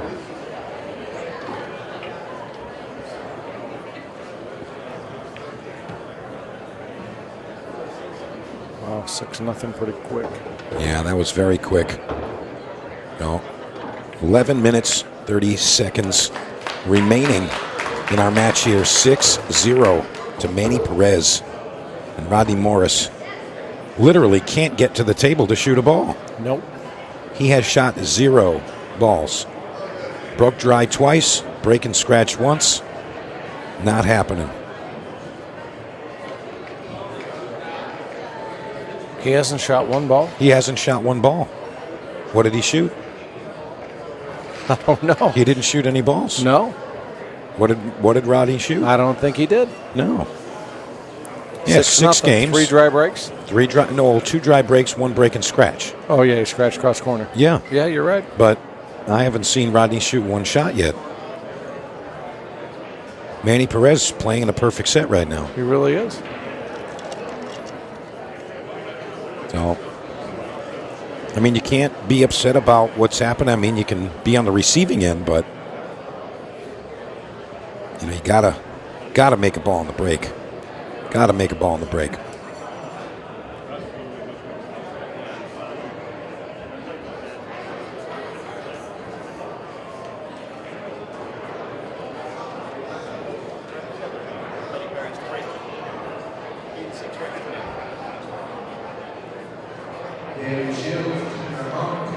Rocket looks on, and he knows exactly what's happening right now. And it's complete domination. Yeah, there's nothing you can do right now. I mean, it's just Manny Perez. Sit and watch. Again, he hit him good. Is he going to get a ball down, though? Not this time. Rodney Morris leaps out of the chair. Finally, he says. Yeah. I'll tell you what, he's going to take a couple of seconds here, but he needs to get a move on. He's got a lot of work to do in just about 11 minutes to do it. Solid to the play. Everything's pretty open here. I'll tell you what, if we average the same rack times as the first portion of the match, about 3 minutes a match, he's still going to be a little shy. So he is. he's got to do double time. He's And I'll tell you what. double time. He's got to make a ball in the break, and then he has to have Manny break dry. Yeah. So. Yeah, there's a lot of things that need to go wrong for Manny and right for Rodney. And Rodney is not shooting real fast at the moment. He's taking his time. Yeah, he is.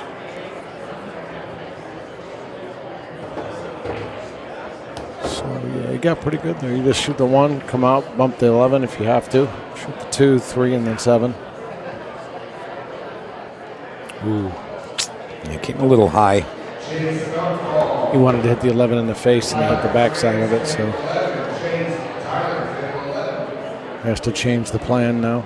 Tell you what, he can play the 3 to the left corner. Yes, he can. And use the cue ball right between the 9-15. Yep. He can go right between them, back out with draw. Yeah. Then shoot the 7, then the 2. Yeah, he can float it right between there. He doesn't like it, though, so maybe a bank or a back cut.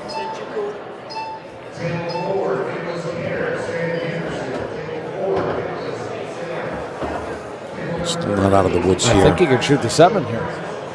Wow, if he got to the 7, that's great. Wow. How about that for falling on a good line? He's not out of the woods yet. No. 3 ball going to the side pocket. He might be able to slide past the 8, shoot it in the side like that. Yeah, it's exactly what he did. And he's going to be thrilled to pocket a ball here. Does he get on the board? He does. Of course he does. He went over like he was going to shake his hand. Rodney still very lighthearted, having a good time out there. I mean, that's really a big piece of it, Dennis. Got to enjoy yourself out there. You can win and have a good time or lose and have a good time. Yep. But you don't want to be having a bad time in either situation. No, so you don't. Got to stay smiling and happy. Enjoy the experience. Manny's trying to keep a straight face. Stay he's focused. thrilled. Yeah, He's thrilled right you now. You can't see it, but there it is. He broke. He broke. I think he realized that it's almost impossible for Rodney to come back and beat him from here. Well, Rodney Morris is going to have a go at it. If you need anybody to put a lot of games together quickly, it's this guy. Second ball break. See if he hits him better this time. Yeah, that's the break. Yeah, he didn't go all the way through it the last few breaks, and that one he did. A little more follow through.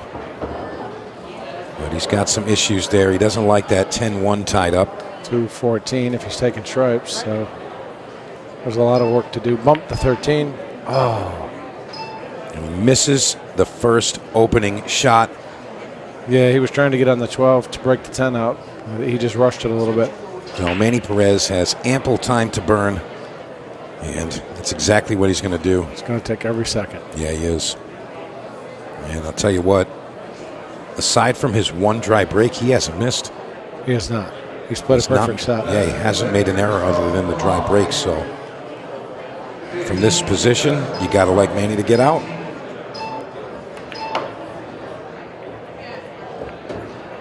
He just shot up in the air. The clock started ticking, and he got down and just whacked it. Just bang it. Pow, right in the kisser. All right, man. He banked the 1 cross corner. Yeah, that's the shot all day. He's playing safe.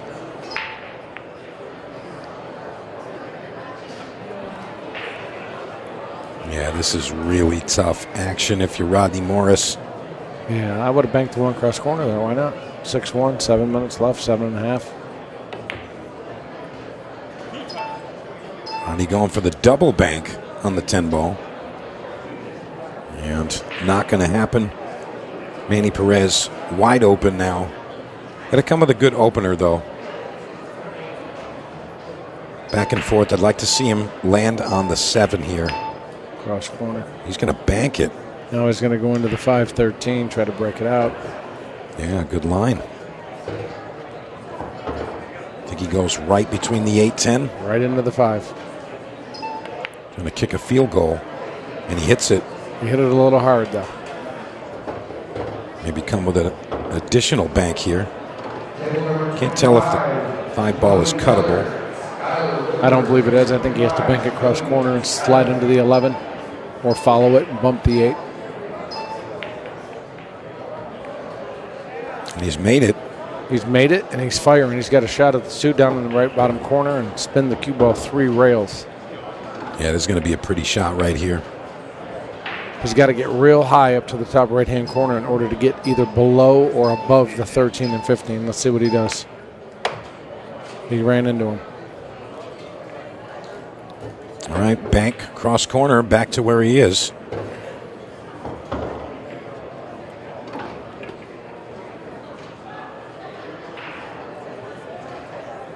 The way it lays, I think he makes this. If he hits it short, it might go off the 9 ball. Manny Perez. This man can't miss. Anytime he's attempted a pot, he's made it. All right, 7-1 now. Well, not that he's not talented, because he is, but when you're up 6-1 and there's 5 minutes left, the stroke gets a little loose. Oh, yeah, most definitely. And he's just really, really enjoying his performance right now. He's played a perfect shot. Yeah. I mean, he's played flawless. Yeah. Yeah, this caliber of play beats anyone at any given moment. It does. Doesn't matter who you are. That's right. And I'll tell you what, Rodney had a few dry breaks and a break and scratch where Manny took advantage. But let's say Rodney did win those games. The score still favors Manny. It does. It does. Rodney might have, 3, 4, but Manny would probably still be in the lead. He would. Rodney, all he can do is wait and see what this game has in store for him around the next corner. There, what the fans really enjoying this performance as well. See the eyes glued to the arena table. Manny's break again too. Wow. Insult to injury here, Dennis. Yeah. Can't kick a man when he's down, but you can break when you're up 7-1. All right, here we go. Manny Perez. He didn't hit those too good that time. No. Rodney flies out of his chair, ready to shoot. But at this point,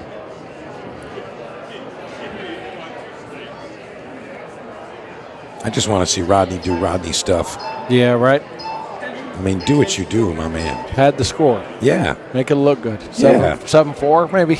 Right. Yeah, maybe. I mean, 5 minutes remaining. Go ahead and swing. He needs to move a little faster, though. Yeah, I mean, can we get him some pumps or something? Maybe those flat shoes are kind of weighing him down a little bit. Yeah, I don't know if the 9 goes in the bottom left either. I think he might have to break it out or try to get behind it to shoot it in the top left corner. Looks like, yeah, it looks like it did at least. It does sneak by. Yeah, well, the 6 ball is going to hurt that a little bit.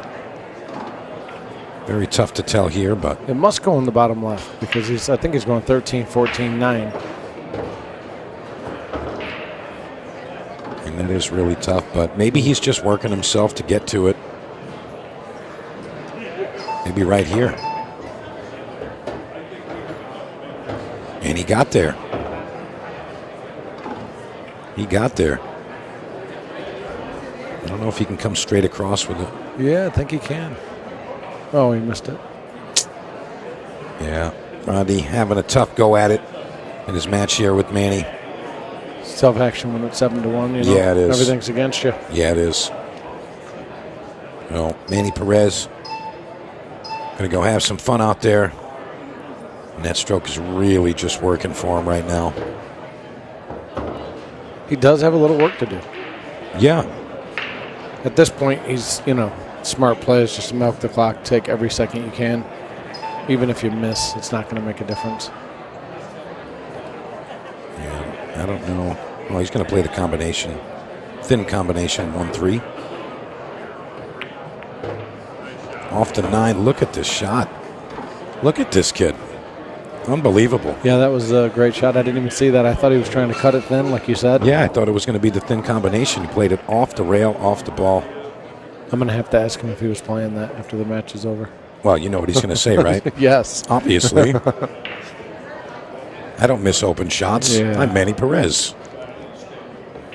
Well, kudos to him. I mean, he's playing amazing. Yeah, it really is.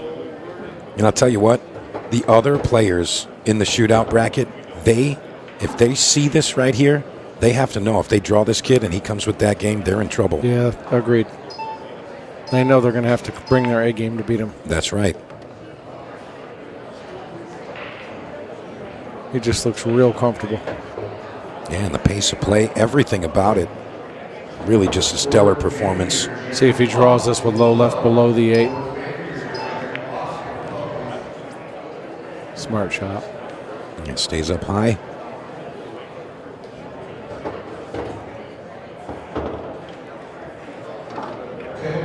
Seven ball going into the bottom left corner.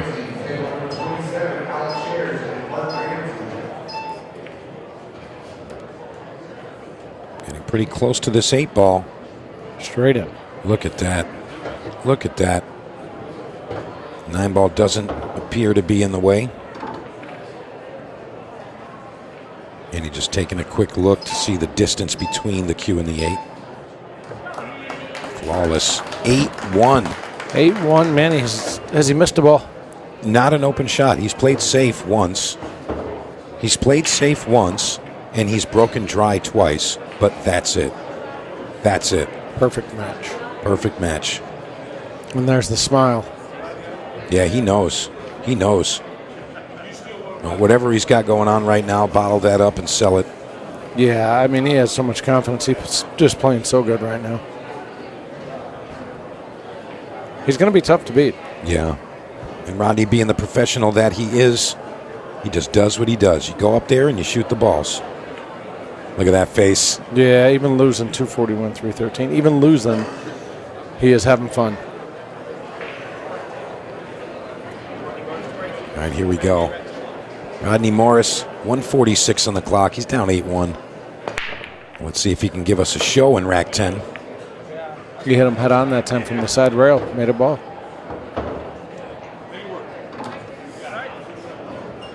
All right.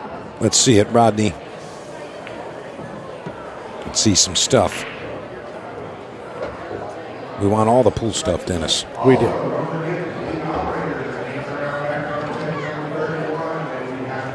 I thought this would be a much closer match, but when you don't make balls on the break, it's tough to win. It really is. Yeah, it's actually a disadvantage, and it's like giving your opponent a spot. It's brutal. Yeah, I just did the same with Shane Thompson.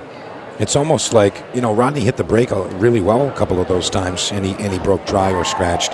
That's like, hey, I'll give you break ball in hand. Yeah. I mean, you don't want to do that. And then he, the cross corner. I mean, it didn't touch a ball. It's crazy how that scratched. Yeah, that was odd. That was really odd. And here's adding salt to the wound. He tried to get behind these balls and clipped the one and got behind the 6. So Rodney's like... He almost made it, too. He hit him with the no-look. Rodney Morris. Class act. Yeah. Through and through. And there it is. All right, congratulations, Rodney Morris. Nice performance, but Manny Perez makes it through to the next round in our shootout. Dennis Hatch, thank you very much for joining me. All right, we'll be back with more action. Our second session. Be back.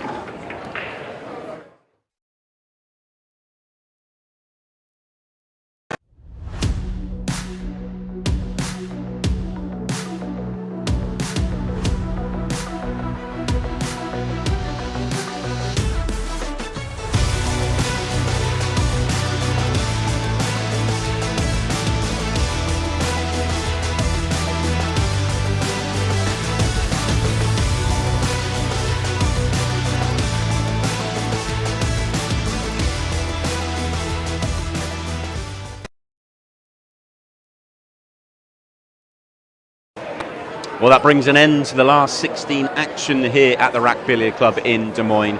great afternoon of action. Plenty of drama out there, some tense matches, some one-sided matches, but plenty of great pool. And we have plenty of great pool for you tonight. We're going to come back at 6 p.m, which is actually not that long, not too far away for us all to have a break. But we'll be back in about 50 minutes' time, 6 p.m. Central, for the conclusion of the Iowa Shootout. The quarterfinals, the semi-finals, and of course the final. We'll be handing out the trophy tonight. It should be an awful lot of fun. Hopefully you can join us in about an hour. See you then.